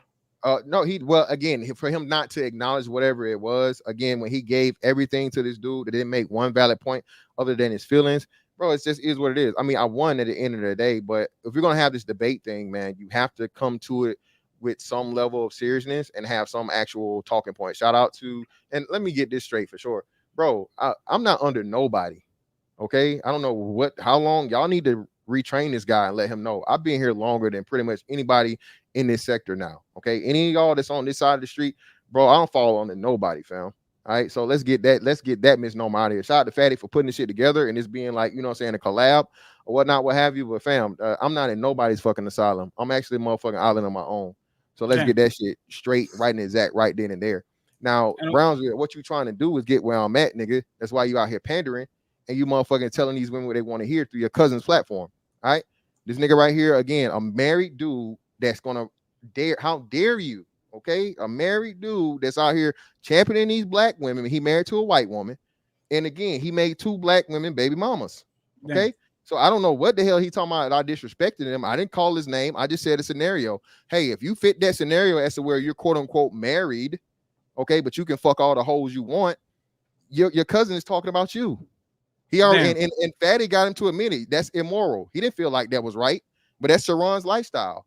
So again, these women that continue to get pandered to from a nigga that's got a motherfucking king fucking forehead and hairline, okay, that didn't give a fuck about y'all, and Fatty gave you the evidence that this nigga's definitely pandering because he's talking shit about y'all a year ago.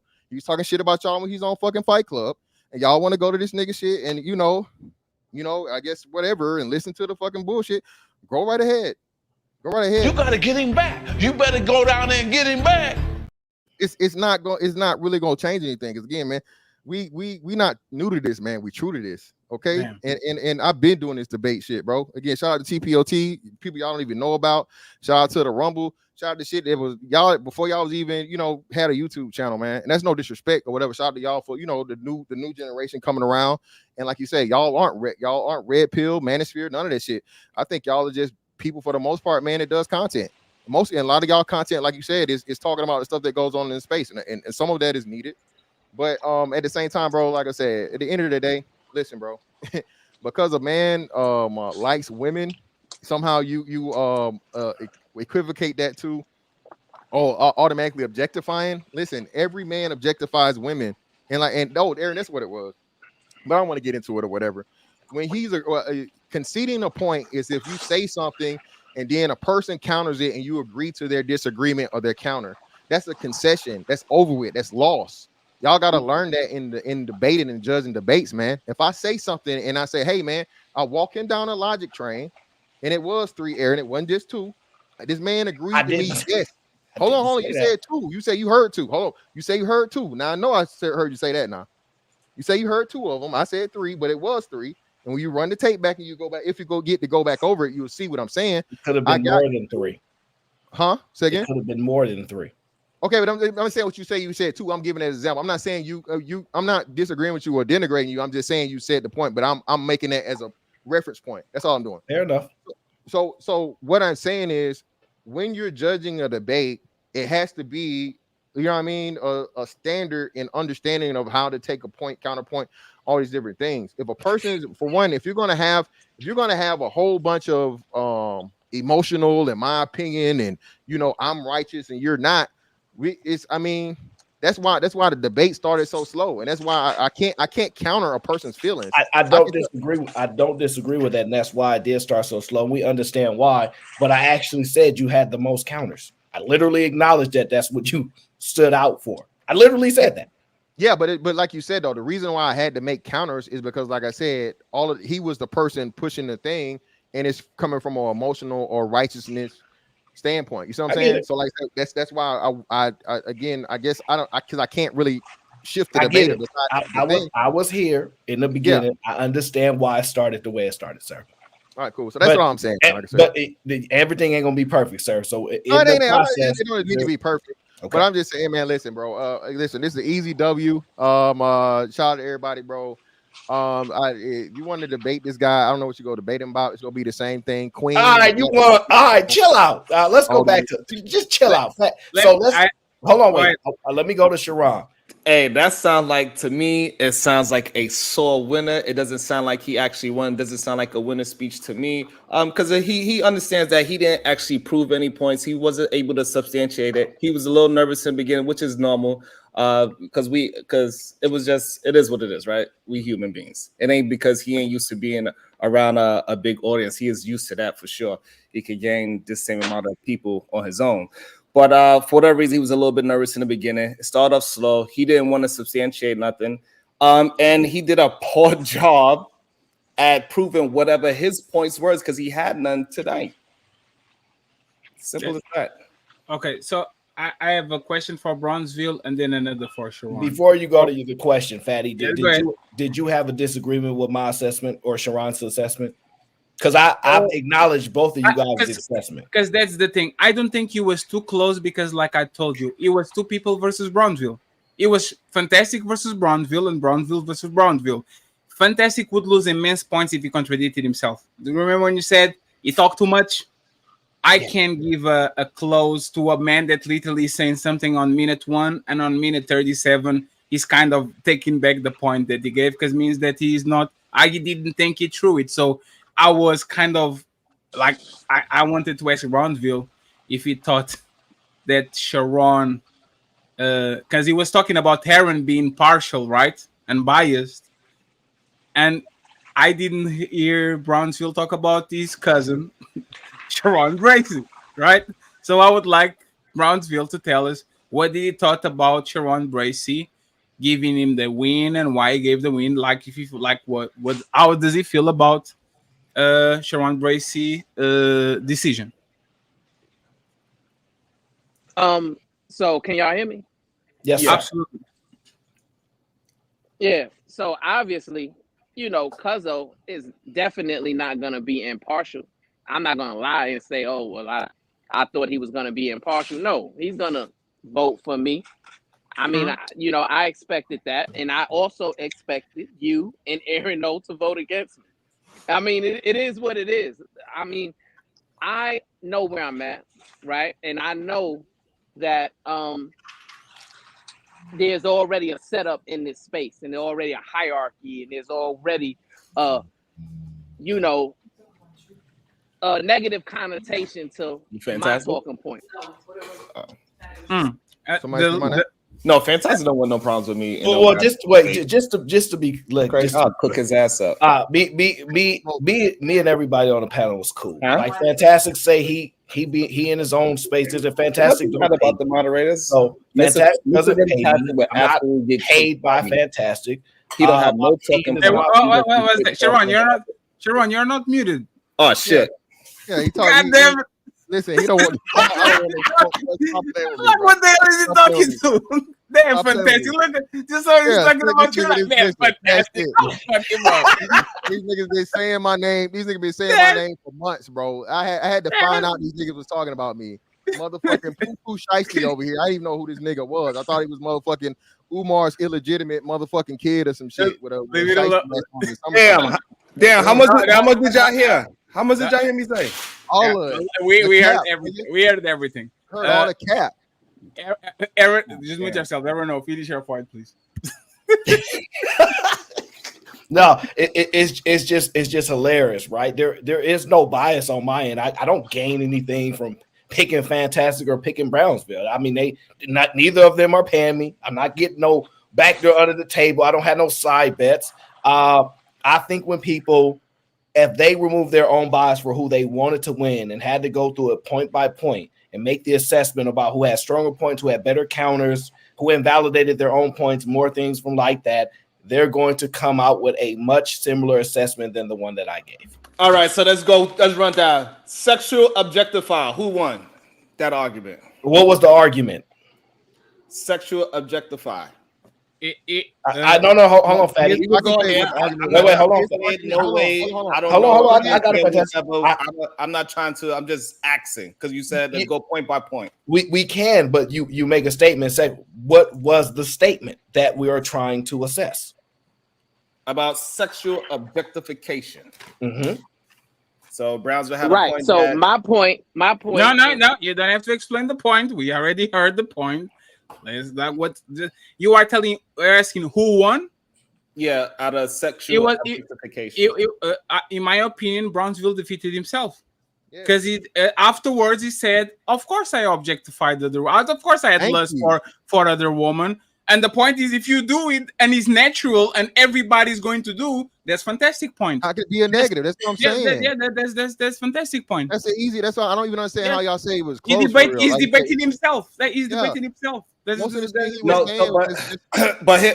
the thing. Regardless, he debated himself. So for me, this is how I look at it. The person that's debating him got to prove that. It cannot be my personal opinion of saying that. Well, Browns. Mr. Fantastic, if that was the case, Mr. Fantastic for me personally would have had to push out the point that you defeated yourself because you was able to double talk. But Fatty, you pointed out he double talk is the reason why I gave Brownsville a point. But that's Mr. Fantastic. I literally said that shit, but we're not gonna act like I didn't say that. Fantastic. No need to do that. So Sharon, this is how you actually should point things, right? Example: fat people are miserable. You are debating me. And you ask me, hey, Fatty, are you miserable? And I said, no. I defeated myself. You have to take a point from me because I contradicted myself. I said, fat people are not miserable. And then fat people are miserable. And then when you ask me if fat people are miserable, and I'm as a fat person says, no, I'm happy. I contradicted myself. You have to take my point because logically, I am doing. But that's between the two debaters. What I'm saying is that you gave Mr. Fantastic a point on something that Mr. Fantastic didn't prove in the live debate. No, I didn't. I took a point on Brown. I literally said there was two people against. That's what I'm saying. You saying that Brownsville defeated himself. Bro, no, he defeated himself because I fucking asked the question and I'm the person who pointed out the contradiction. So I fucking made him defeat himself. When I asked the fucking question to be like, hey man, listen. So you mean to tell me you're not all men objectify? Your audio is loud. Turn your mic back up. Yeah, turn it up. And Fatty, can you move Sharon up? Yes, absolutely. I'm sorry. Not Sharon. It's Bronze. So like I said, all you objectify women. He's trying to make it a negative of men objectifying women. When again, the only reason that men and women have motherfucking I said this verbatim. Men and women have relationships because men are physically attracted to women. And that's the most important part of objectification. Objectification is finding a woman attractive first. That's a lie, man. So here's the thing, right? Hold on. You're saying, this is why you get cooked by me. You absolutely get cooked by me because that was listening, right? Not smart. So basically, you're saying that I invalidated myself because I admitted in the past that I sexually objectified women, right? That's just like saying that Malcolm X is totally invalidated from everything he said because in the past he was red. You're in a debate that was right not the point. No, that was not the point. You said out of like everything you do out of the marriage. Remember, you was that part. Of course, I sexualize my woman. We are married. And then when I ask you, right? Yes, you said yes. Legally lust. You said legally lust, bro, to justify you doing the same thing. All right, Fatty, we got to close this out because they're gonna have another debate, and then we got to repick a winner. So Aaron, no, let me. And then Fantastic's gonna lose again. And they're gonna say that I'm biased. Yes. Let me ask Aaron No this question. Let me ask. It's the last question. Wait, Bronze, your last question, please. Right. Go ahead. Let me ask Aaron No this question. So Aaron No, do you think that it's comparable to say a married man objectifying his wife is in somehow a good comparison to a random man objectifying a random woman on the internet? No, it's not. Is it comparable? It could be in good faith. I'd say no, but I don't know if he did prove that you objectify your wife. I don't know if he admitted it. Aaron, he said he does. He said I didn't hear him say that. I heard him say he lusts. And, and objectifying and lust are not identical. Okay, but this is what I'm saying, bro. This is the frustrating part of it. Again, he paired the two to make the argument. No, you did. Hold on, stop. He paired the two and put them on the same level in his argument. No, I didn't. Yes, it is. Even though it may not, he made it that way. He combined them. He No, said lust. Hold on. He said lusting and objectification, right? All right, they're similar. They're not exactly the fucking same, but they're similar. So and again, I didn't hear that. So fair. If that's what you said, he said, me objectifying and me lusting after my wife. If that's what he said, fair point. I heard him move away from the objectifying statement and said a married man lusting after his wife. That's different from things outside the bound of marriage. That's what I heard. But fair enough. If something else was said and he combined the two, okay, I hear your point. And not only that, you completely I gotta do this. Hold on. Shout out to all my people, man. Shout out to all the people on my side. Shout out to Spoon Zaza. Shout out to Tio. Shout out to Little Rock on 2517. Shout out to Cafe Es Buenos. Shout out to Community Anthropology. Shout out to Cannon Wiles. Shout out to Either Man. Shout out to Ed Unchanged. Shout out to LAR Movement. Shout out to Deacon Dave. Shout out to Truth and Reality Undefeated. Shout out to Black Dawn. Oh, the ass eating girl. Shout out to her. No, hey, this ain't the shout out state. What's wrong with you? No, fantastic. Fantastic. I'm going to read their super chat, so don't worry. I'm going to read everyone's super chat. Okay. And that's why Aaron is saying we have to move on. I just personally thank my people, man. Shout out to my people that donated to my channel, and some of my people donated to Fatty's channel too. Shout out to y'all, man. Hey, at the end of the day, hey, I don't wish no ill will against these guys, whatever, so on and so forth. This was fun, you know what I mean? And again, man, just having a conversation. Hey, there's nothing wrong with that. And fantastic. I have another opponent for you, but let it breathe for a second now. I'll make sure I reach out again. Once again, hold on, y'all can't see my damn what's name. So shout out to the lovely lady with the money, always putting the motherfucking club soda on it. Shout out to Cree, man. Shout out to Cree. Shout out to Cree. Appreciate you. Thank you very much, Cree. By the way, my Cash App, my hamburger fund is empty. Before you do yours, let me shout out to Aubrey, Pi Bay, and The Fever on the Cash App side. They sent multiple different ones, and they all said, "Thank you very much. I appreciate it." Where's the crybaby sound for? Oh, you want the crybaby sound? Like that? Damn. Let me drink some.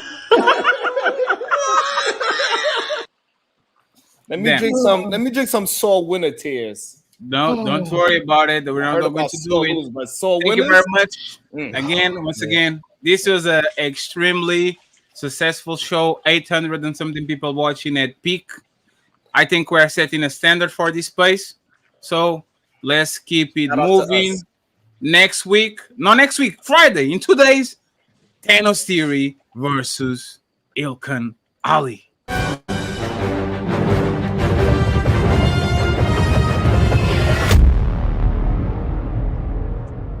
Going to be interesting. I'm still looking for the moderators. Okay, we are experiencing things. I wanted Sharon Bracey here today because I know for a fact Sharon Bracey is always impartial and all that. Absolutely. Shout out to Theo for the $20. We are $75 to go on the hamburger fund. Team 38, Team 38. Of course, MC Heavy Teats with $5. So we had $35 in. We need $65. I just want to ask one thing to Sharon, and then I read super chats, and then I send everybody. Aaron, we're going to go live as soon as we finish. Yeah, I think they wanted me to do just a response after the review. Yes, sir. So I'll send it your way, and don't forget, friends, Nino Nation is going to go live too, and I'm going to go there to support Another Untouchable. Aaron did us a solid show, so don't forget to stop by, like the video, send a couple of dollars, and make sure you support Aaron O. Sharon, why the fuck were you stopping me from asking questions to your cousin when I'm asking questions to Fantastic too? Like, why would you stopping me? Because at one point, if you was putting yourself too much in the debate, and I'd rather see them two prove the points back and forth and let Fantastic disprove them instead of you disproving him with whatever kind of good. Like one question, two questions is good, but when it's like 3, 4, 5, it was almost turning into it from optics wise. It looked like you was also debating him as well. This man is on the supermarket. You know what's funny? I actually saved him because when I asked, "Would you call a black man a king?" he said yes. Like, the Pender is not proving because he will call a king to a black man too. I actually, in certain points of the debate, when I was asking, was just to clarify to see if he could get away of the whole. And in some instances, he actually could. So once again, friends, inserting my opinion, I caught myself because I think I never moderated the debate before. I don't know if this is the first time, so it's kind of rough for you to not do the same. But I am going to ask clarifying questions to establish positions, and I'm not going to give the conclusion. I'm going to leave it up in the air so I don't influence people left and right. It doesn't sound like I'm debating. That's why I was asking Mr. Fantastic about, hey, tell me one thing that you think men are solely responsible for in the manosphere, and then he got derailed again to the other side.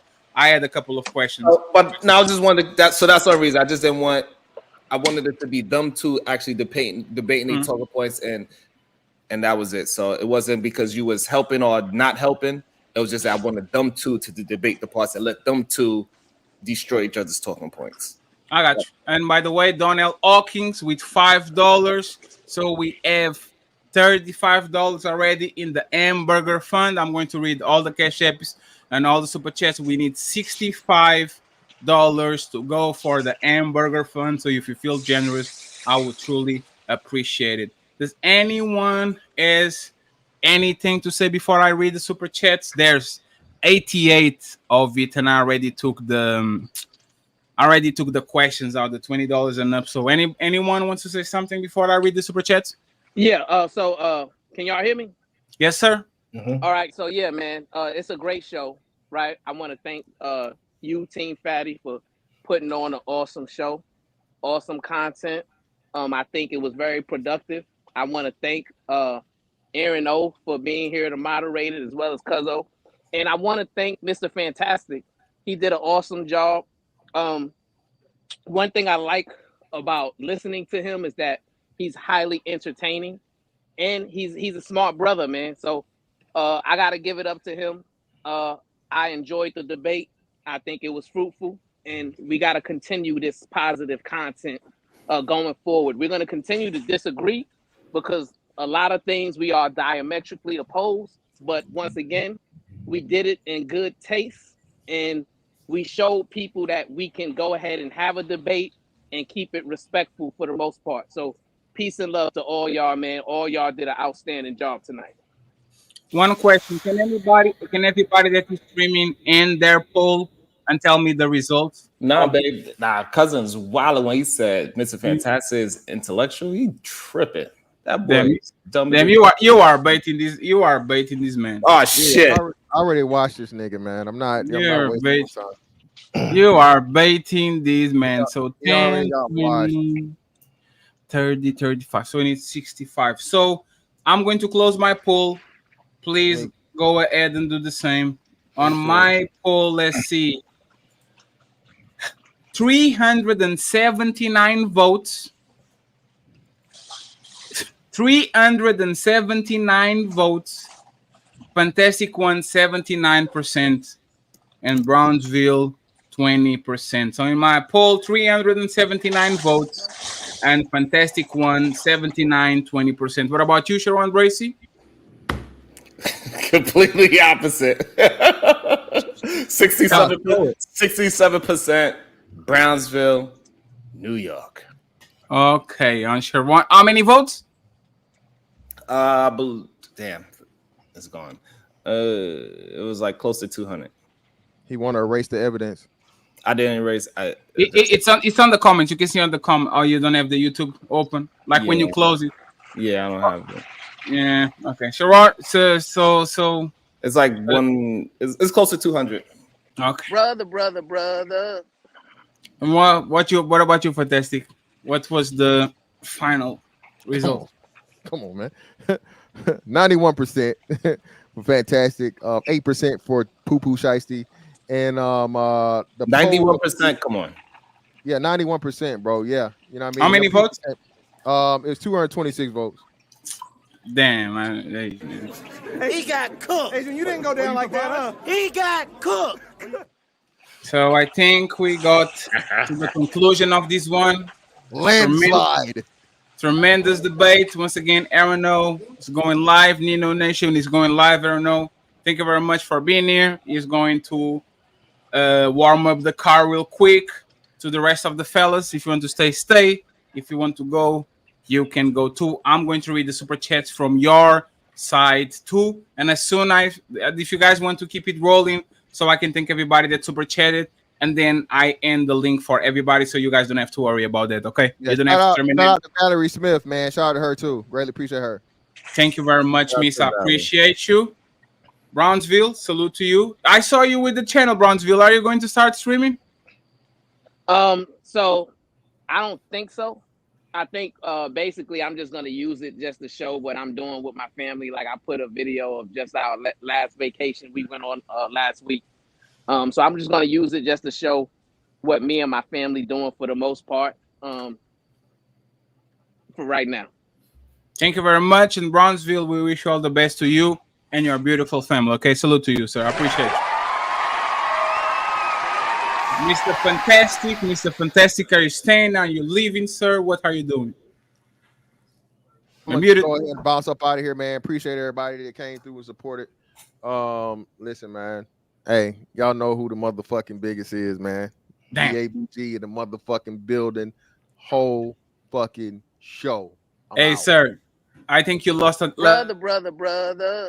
Hey, you need to hear from my lawyers. You need to get a new fucking catchphrase. Suing. Paperwork.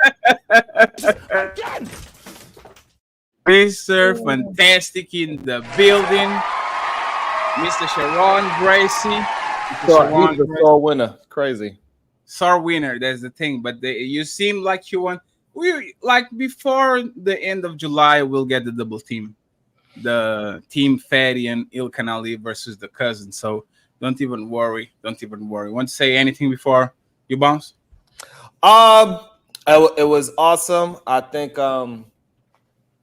real life, we understand who won the debate. We see who was substantiating what. We see who was waiting for the other person to talk so they could just rebuttal. They was just attempting to counter. They didn't prove their point. And it is what it is because the other person don't have a real talking point. They actually agree with most of the things that we say. That's why he ran away. That's why he didn't want to substantiate his own talking point. Get your own talking point. Thank you for coming, Sharon Bracy. I appreciate you. And I see you soon.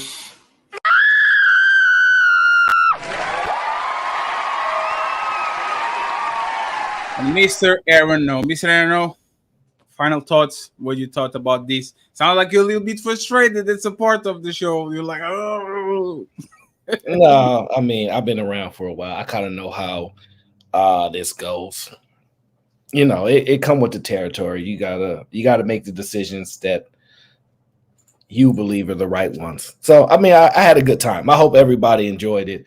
Appreciate you for putting this together. And you know, how you say it? We'll be back at it again. We'll be back. And Aaron, I'm waiting for the. Yeah, I'm waiting. Like a double team. Let's do Aaron and Cheeky versus, and I get like a double team on the other side, or you by yourself. What's going on? Hey, we'll see what happens, man.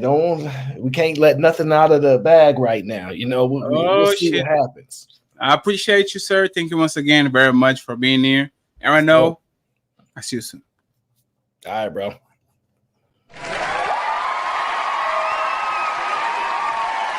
So friends, let me read all these super chats. There's a lot of them. Okay, once again, I truly appreciate you for being here. If you are on Mr. Fantastic side, thank you very much. If you are on Sharon Bracey's side, thank you very much. Massive production. This shit takes time to build, friends. Like this presentation and all that, we have a lot of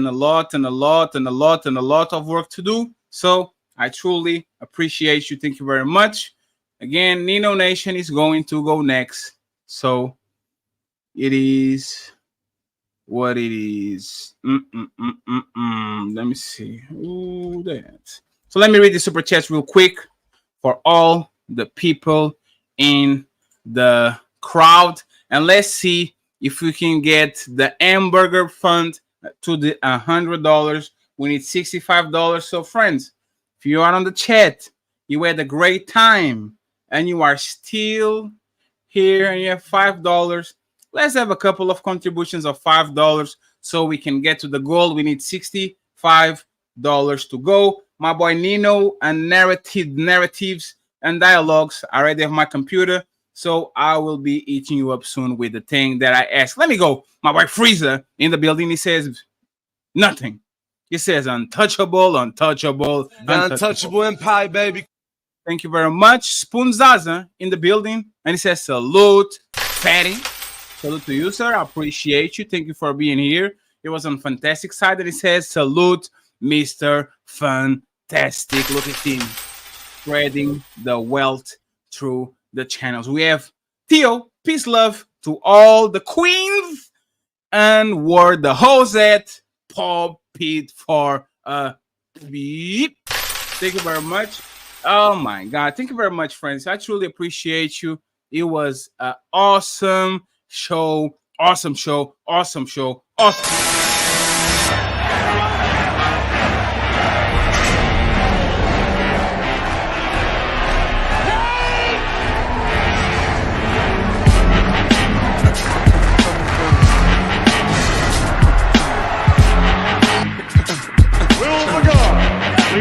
Lock the cage doors at this time. Get the fuck out. Simon says, get the fuck out. No, you're going nowhere. I got you for 3 minutes. 3 minutes of playtime.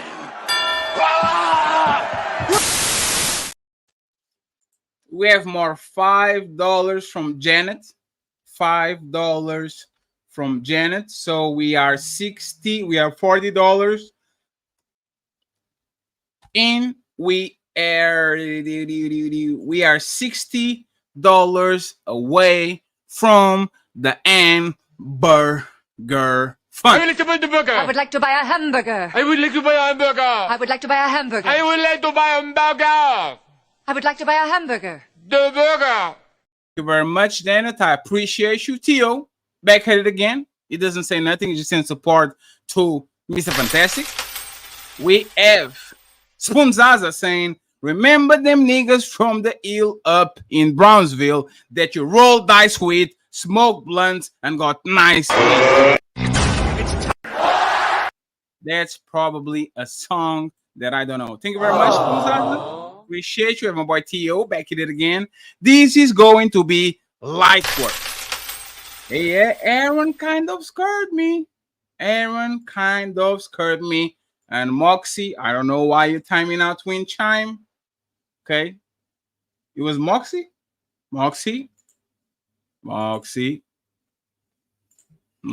Spoon Zaza back at it again saying, my rapping tactics are drastic, stretching motherfuckers like Mr. Fantastic. Aww. Damn. Thank you very much. I appreciate you. We have MCV Tits says, hello, panel in the chat.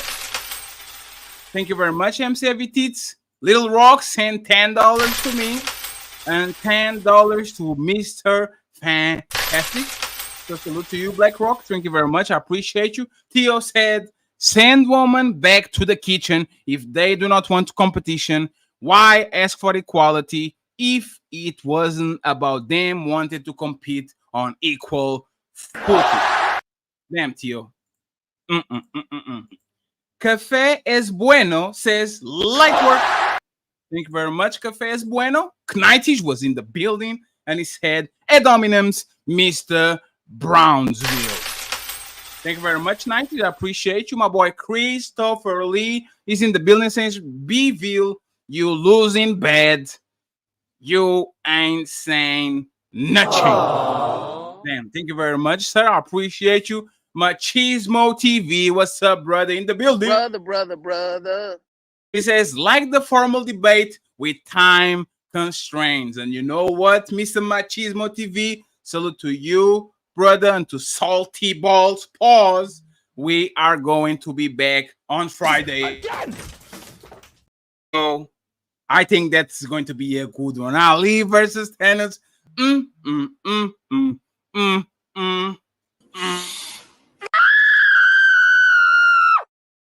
Where my boy Martin Luther King in the building saying, "Why Buddy always got the chai tea on?" Aww. Let that man work, let that man work, let that man work. Sweat Producing, $5 says, "Aaron, you are not allowed to ask questions or set up the premise with the debaters. You're being biased, right, Sharon?" Oh, wait, that was fair, Sharon. Crazy. Sway still mad Sharon. Went at him last week. Thank you very much, Sway. Appreciate you. Sway comes back in and says, "LOL. Wait, not the mods asking questions. Crazy bias." Aww. And Sharon today was biased as fuck, but I already know what was going to happen. I just need to test some shit. Comunita Anthropology, $5 says, "This is like watching Biden debate. I'm watching the guy beating himself up and look confused. Stop the fight." Damn. Was that bad? God damn it. He got cooked. Adrian, you didn't go down like that, huh? He got cooked. Once again, friends, we are $60 away from the Hamburger Fund. If you had fun, please, oh please, oh please, contribute to the fund. And look at my boy JM, of course. Fire show Sharon, such a oh Lord, laughing out loud. Thank you very much, brother. And I didn't read the message. Thank you very much, Janet, for the Hamburger Fund. Thank you, my boy Donnell Hawkins. He says salute to you, brother. We have MC Abitits, and she just sends hamburger. And we have my boy Tio, the sponsor of the show today, with the Untouchable salute. We are $50 in, and we need $50 once again. If you enjoy the show, $10, $5 a piece, so we can get up there, and I can buy a salad because I'm eating a little bit well now. And friends, the Discord is awesome. Our Discord is awesome. All the spies, all the people that want to talk in the middle of the day and in the middle of the night and listen to some music and play some poker and watch some motherfucking series together, join the Discord of The Untouchable Empire, baby. You are not going to regret it. Thank you very much, Community Anthropology. Thank you very much, sir. I appreciate it. We have Sway Producing. He says this place is full of crybabies and hypocrite. Let me go to Cannon Wilds. Cannon Wild says Brownsville got on the wetsuit in 100-degree weather. He don't even have ops.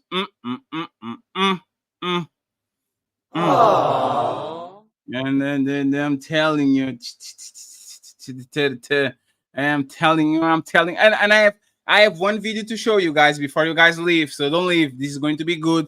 I have one video for y'all. So don't leave. You are not going to regret it, okay, friends? You are not going to regret it. Stay until the end of the show.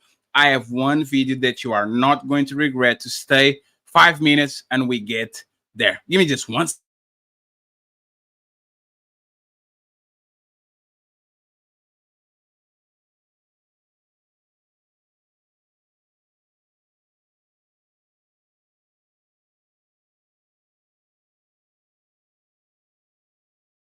let me see this here. Oh, like you guys, the thing about Brownsville as a job, friends. Brownsville as a job. Why you guys want this man? This man was clearly working. Why do you guys still criticize this man? Cannon, while this man is working. Why do you guys keep hating on this man, a hard worker for doing his job? This man was in the sea. SpongeBob SquarePants. Brother. So let's keep going. Ricky in the building.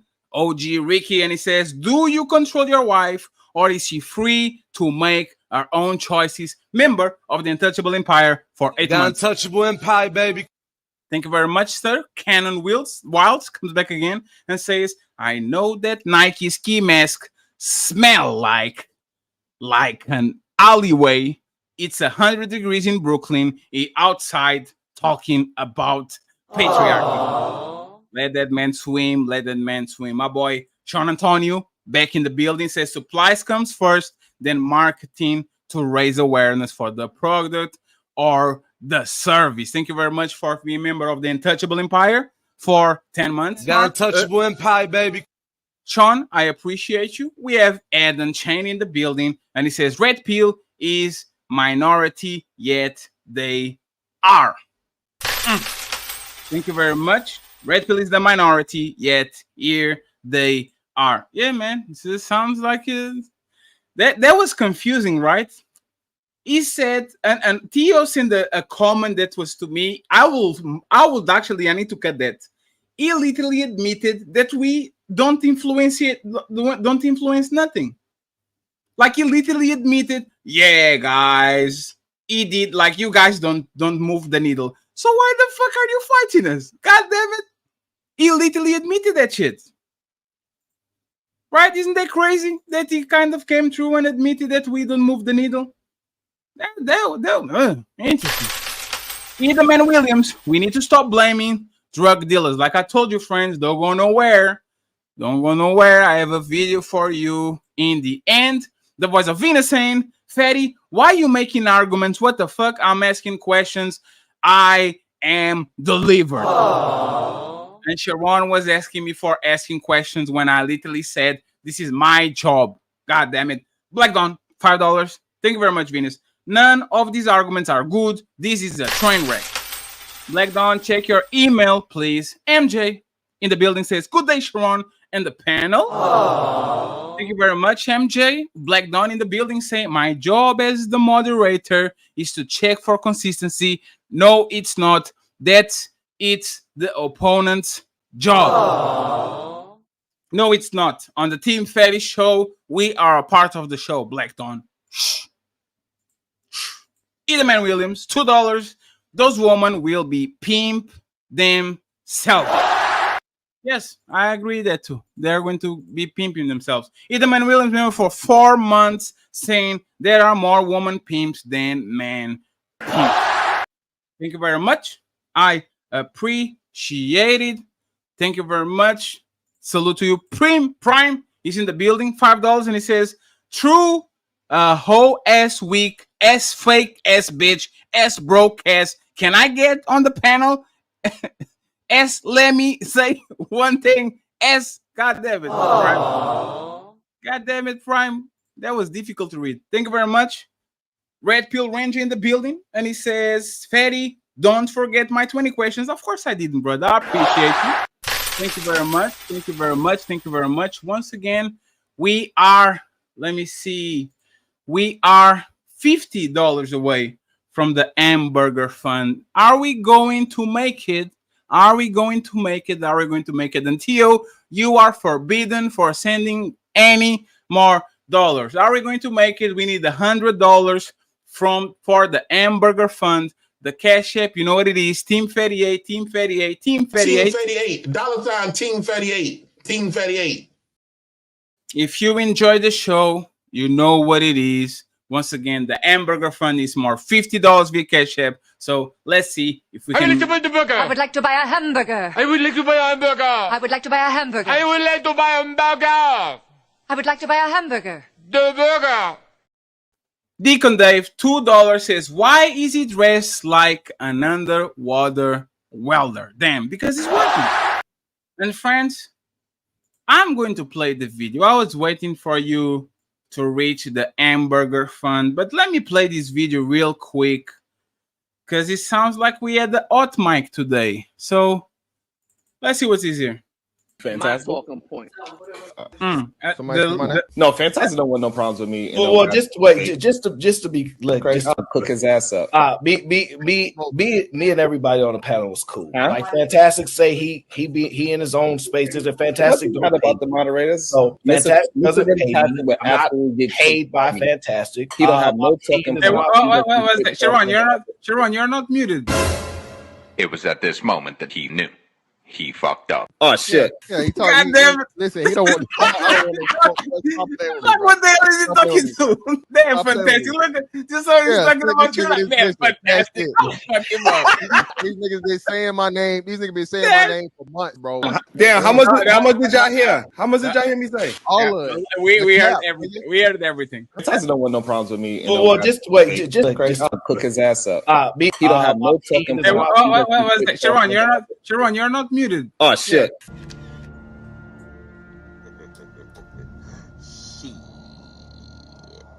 Got your ass. This man, Sharon with the odd motherfucking mic. But hey, it is what it is. It is what it is, and I'm him. Salute to you, brother.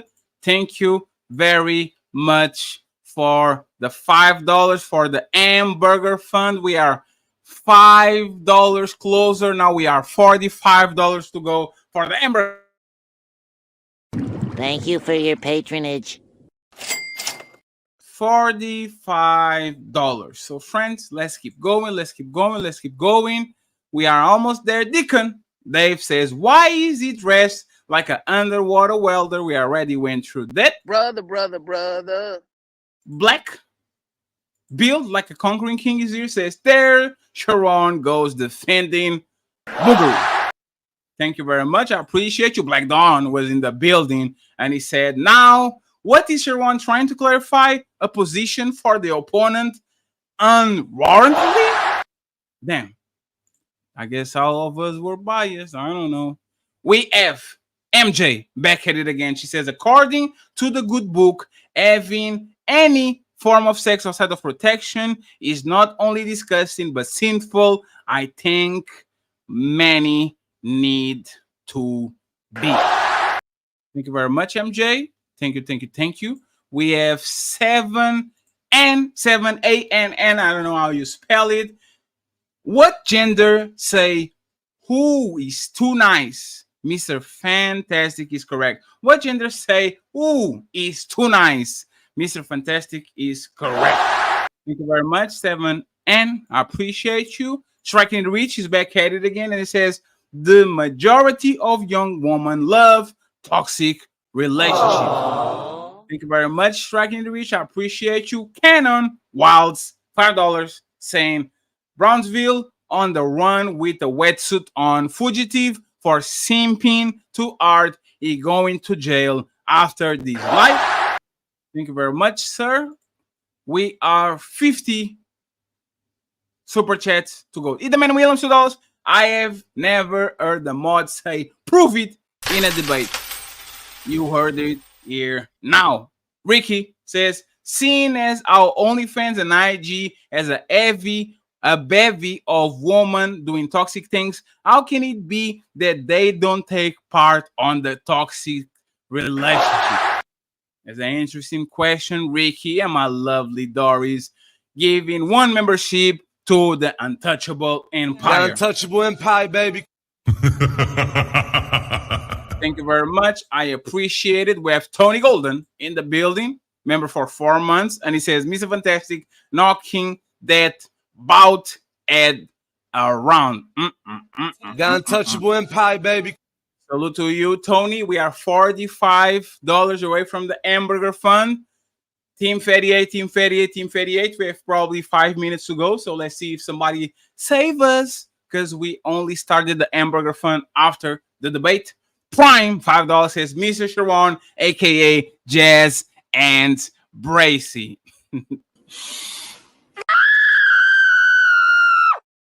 Q Prime, my boy JJ in the building. Konnichiwa. You saying something wrong? Aaron and drank no water. Did you notice that? That man was nervous. Oh man. Hey.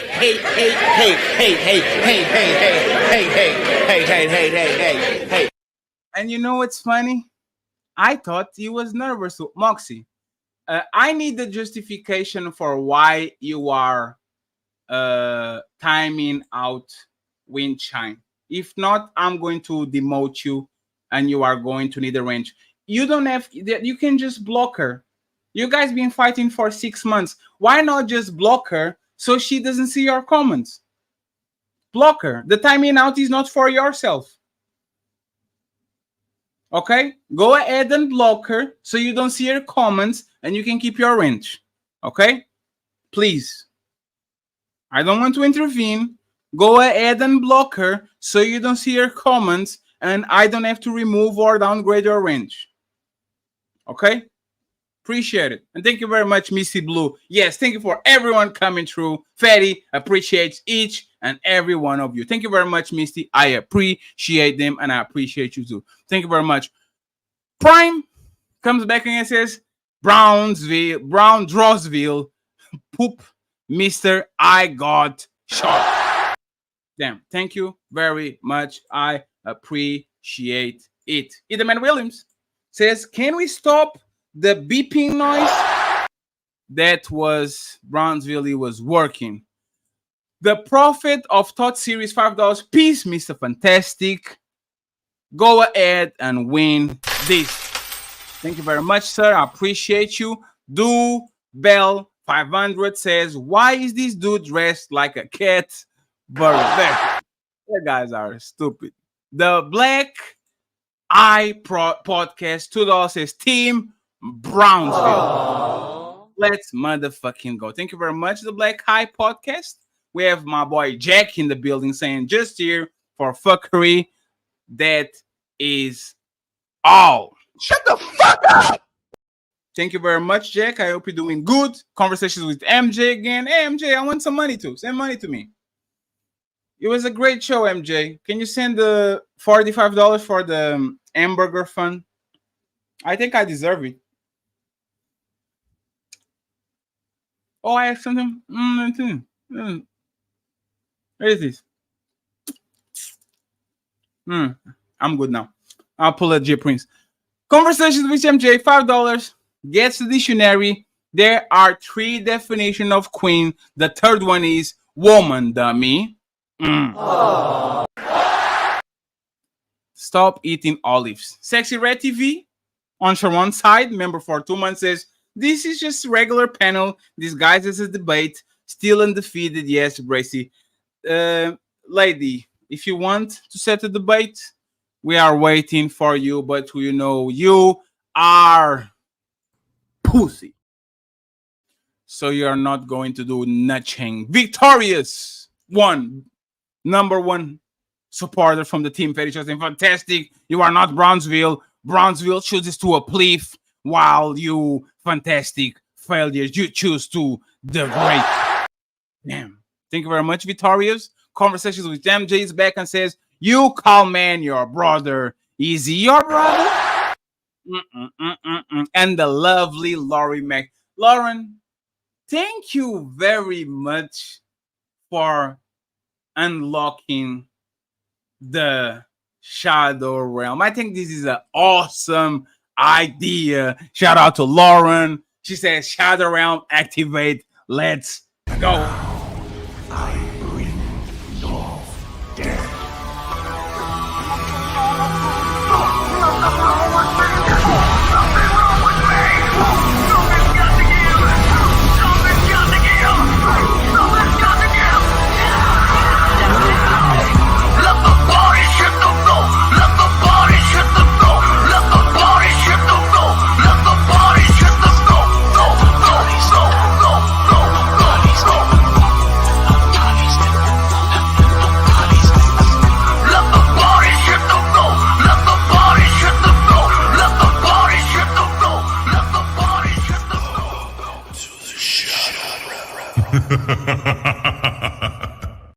Shout out to Lauren for unlocking the Shadow Realm.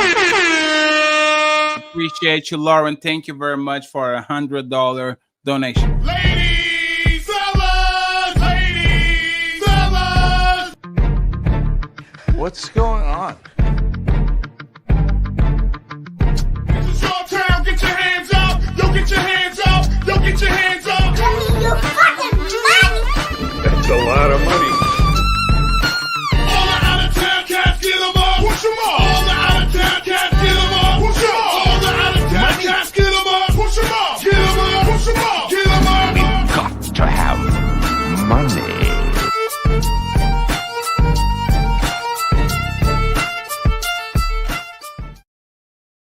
Thank you very much. Once again, we are going to move on. Grace is in the building. Embrace the grace. Says pandering to provide the person or group wants, or group wants, especially when it's not acceptable, reasonable, or approved of, usually in order to get an advantage.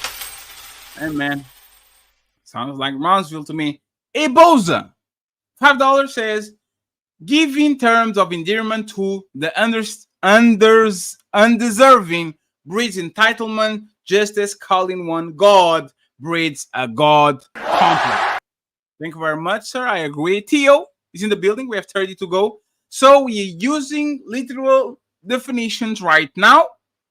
The woman he calls queens are not a literal definition of a queen. Says Theo. Fantasy Island Girl on Sharon Bracy's side says sleep with the L tonight. Rim test. Enough for me to get the ring out of my pocket. Anyway.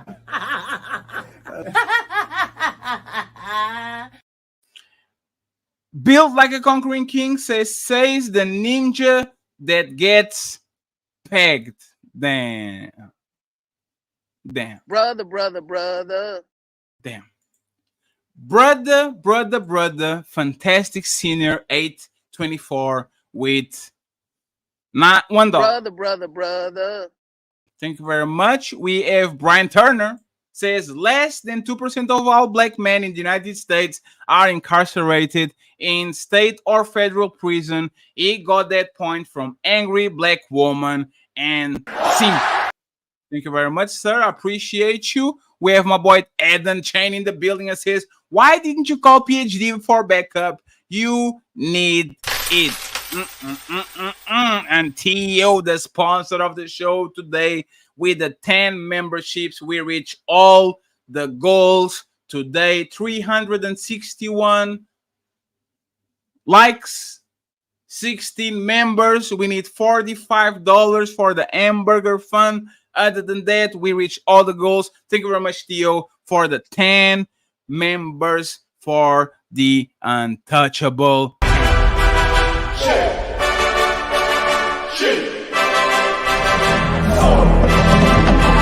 Evacuate the city. Engage all defenses. Give this man a shield.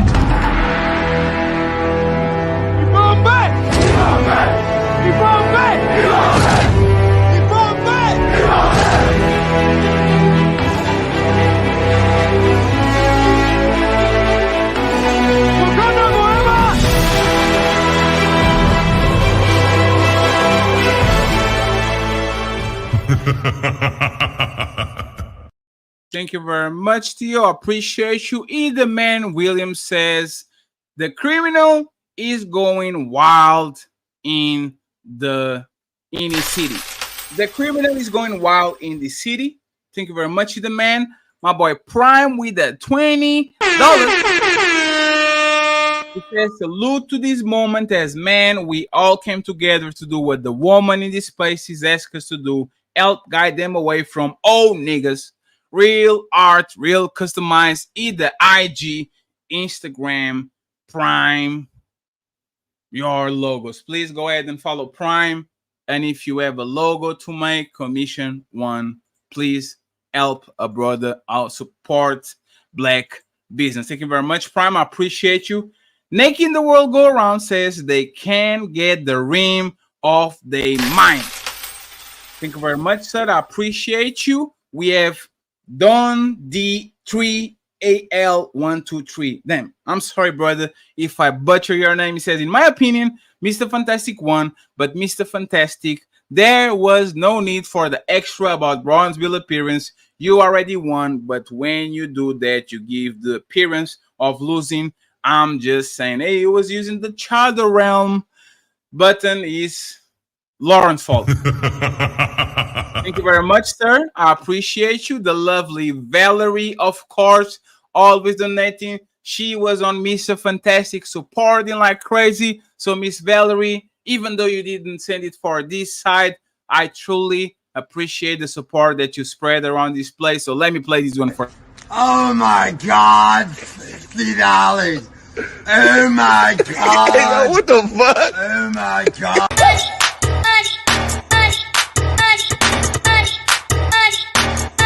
Can you make it jump? Can you make it jump? Hey, this is what I need you to do for me right now.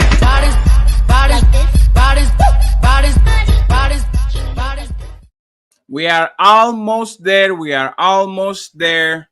Ronnie, $10 says, great show. Salute to you, brother. I appreciate you. It was a great show. Theo in the building, he says, went off the literal definition of Pandora, but do not the literal definition of queen. There's a great point. There's a great point. There's a great point. We have right here too, Jack saying, same, Mr. Fantastic. Shout out to the Island Dweller. Thank you very much. We have 20 more to go. We have Striking the Rich straight from the UK with £5. Says, Brownsville looks like he's about to burst out laughing. I feel like he's just playing a character, trolling, and just wants one, attention, and two, a quick buck. I don't know about that, Striking the Rich. I don't know about that. Jack is here and says, this debating, well, I blame Aaron O for this. I blame him too. That was Aaron O's fault. Aaron O got me nervous in the last part. I was like, damn, is he going to give it to Brownsville? But it didn't. Sir Tice, $20 is usage of Malcolm X's speech to woman is so used out of context that speech read it entirely actually was a sales speech to woman to join the Nation of Islam, not a statement or a fact. Thank you very much for the $20, sir. I appreciate it. Jax comes back with the $5 and says, LOL, you can ask to be treated fairly, then want protection and grace at the same time. Men are going to give you the same energy if you opt in as equal, MJ. Thank you very much. We have Theo with $10 and it says this internet space is about the changes, problems, and reality of the dating market. For the most part, if the Rim Bros have no effect on the dating market, what is Brownsville motive is BS rhetoric. This is the Theo. Perfect. If we don't affect shit, why are we here? I'm saying I'm an entertainer, but I don't understand about the solution, people. I don't know. Good comment. Ebo Sosa, sorry. How can men not objectify women when women are literally the objects of man affection? Because no, you have to put a ring on it, sir. Thank you very much. Romanot, member for 12 months. Congratulations, sir. 1 year on the Untouchable Empire, baby. He says the production value of the opening sequence was phenomenal. Shout out to the chat and all the participants of the debate. It was awesome. And I'm already preparing the one for Friday for Ilkan Ali and Thanos Thierry. Thank you very much, sir. I appreciate you and thank you for supporting me for a full year. Jack once again says, me too, MJ. Debate is verbal comeback. Y'all woman should be able to do that with ease. What's the problem? Can women not hold their own verbally? Yes. Damn, Jack. Fight back, MJ. Biggies, of course, in the building, saying, do you lust after your wife before y'all get together? You are not in love yet. Checkmate. Thank you very much, Biggies. I appreciate you. We have 5 to go. Jack saying, I'm not saying nothing. Chasty bum. Disregard. Thank you. Thank you very much, Jack. Jack back at it again and says, shaking my head, Onion. I respect all beefs. I support your beef. We have Jack back at it again. He says, great show. I'm a bounce before I start a bunch of unnecessary beefs. Shout out to the chat. Ayo, Fatty. No Bracy. Lol. LOL. I'm out. Brittany B is wifey. Yo, fuck out of here. Thank you very much. Jack again, he says SBG First Lady versus Aaron. No, that's beef I support. Theo, the sponsor of the show today, says, so wouldn't that make fantastic point of him pandering since the Rim brothers have no effect or influence? And finally, the last one, Mr. Jack says, Moxie, hope you're well. Send Moxie cookies. Woo! So, friends, we reached the conclusion of the show. I am going to Nino Nation. Nino Nation is already live, so I'm going to then support him, and I'm going to jump immediately on the panel. Okay? I want to thank Theo, the sponsor of the show today, and all the people that actually support us and showed us some love and all that. Once again, on Friday, Ilkan Ali versus Thanos Theory.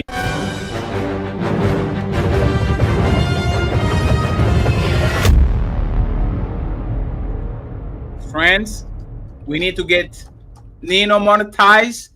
Please click the link and subscribe to him. He needs 155 subscribers. I wanted Nino monetized by the end of the summer. And unfortunately, we didn't reach the hamburger fund. We started 4 hours in, 30 minutes wasn't enough. We got $55.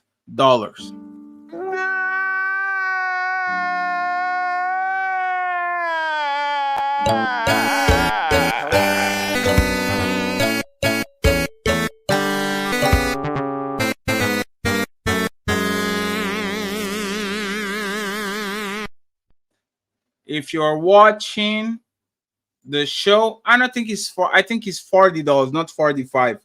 If you're watching the show on replay and you're a part of the replay gang, we are $40 away from the hamburger fund. So if you want to save us post show ending, $40 is the amount. I hope you guys had fun. This was an incredible show.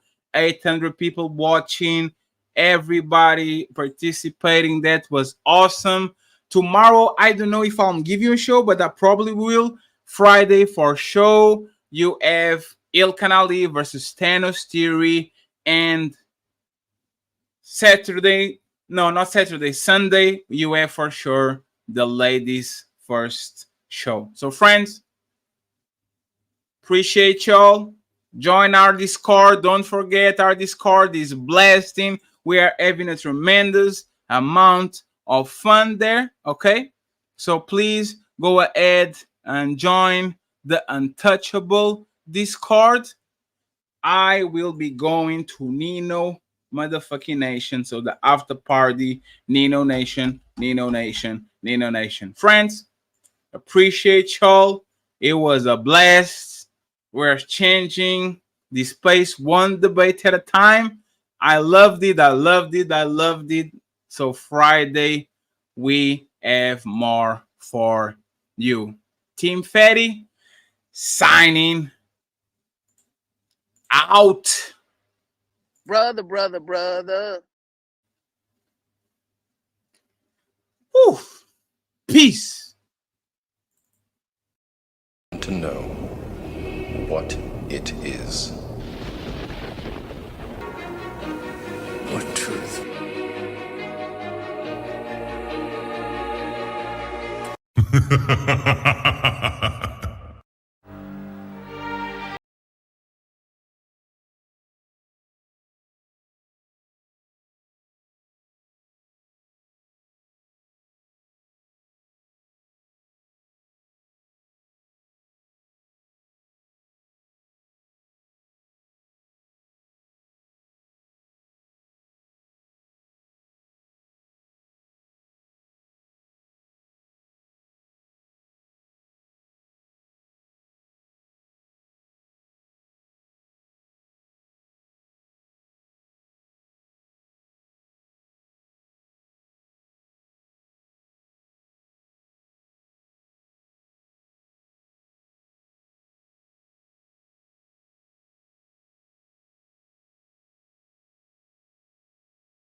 Flying bald head ass nigga talk. You got white conservatives right now having this. The cats nestle close to their kittens. The lambs have laid down with the sheep. You're cozy and warm in your bed, my dear. Please go the fuck to sleep. The windows are dark in the town, child. The whales huddle down in the deep. I'll read you one very last book if you swear you'll go the fuck to sleep. Step on that nigga, Beanie.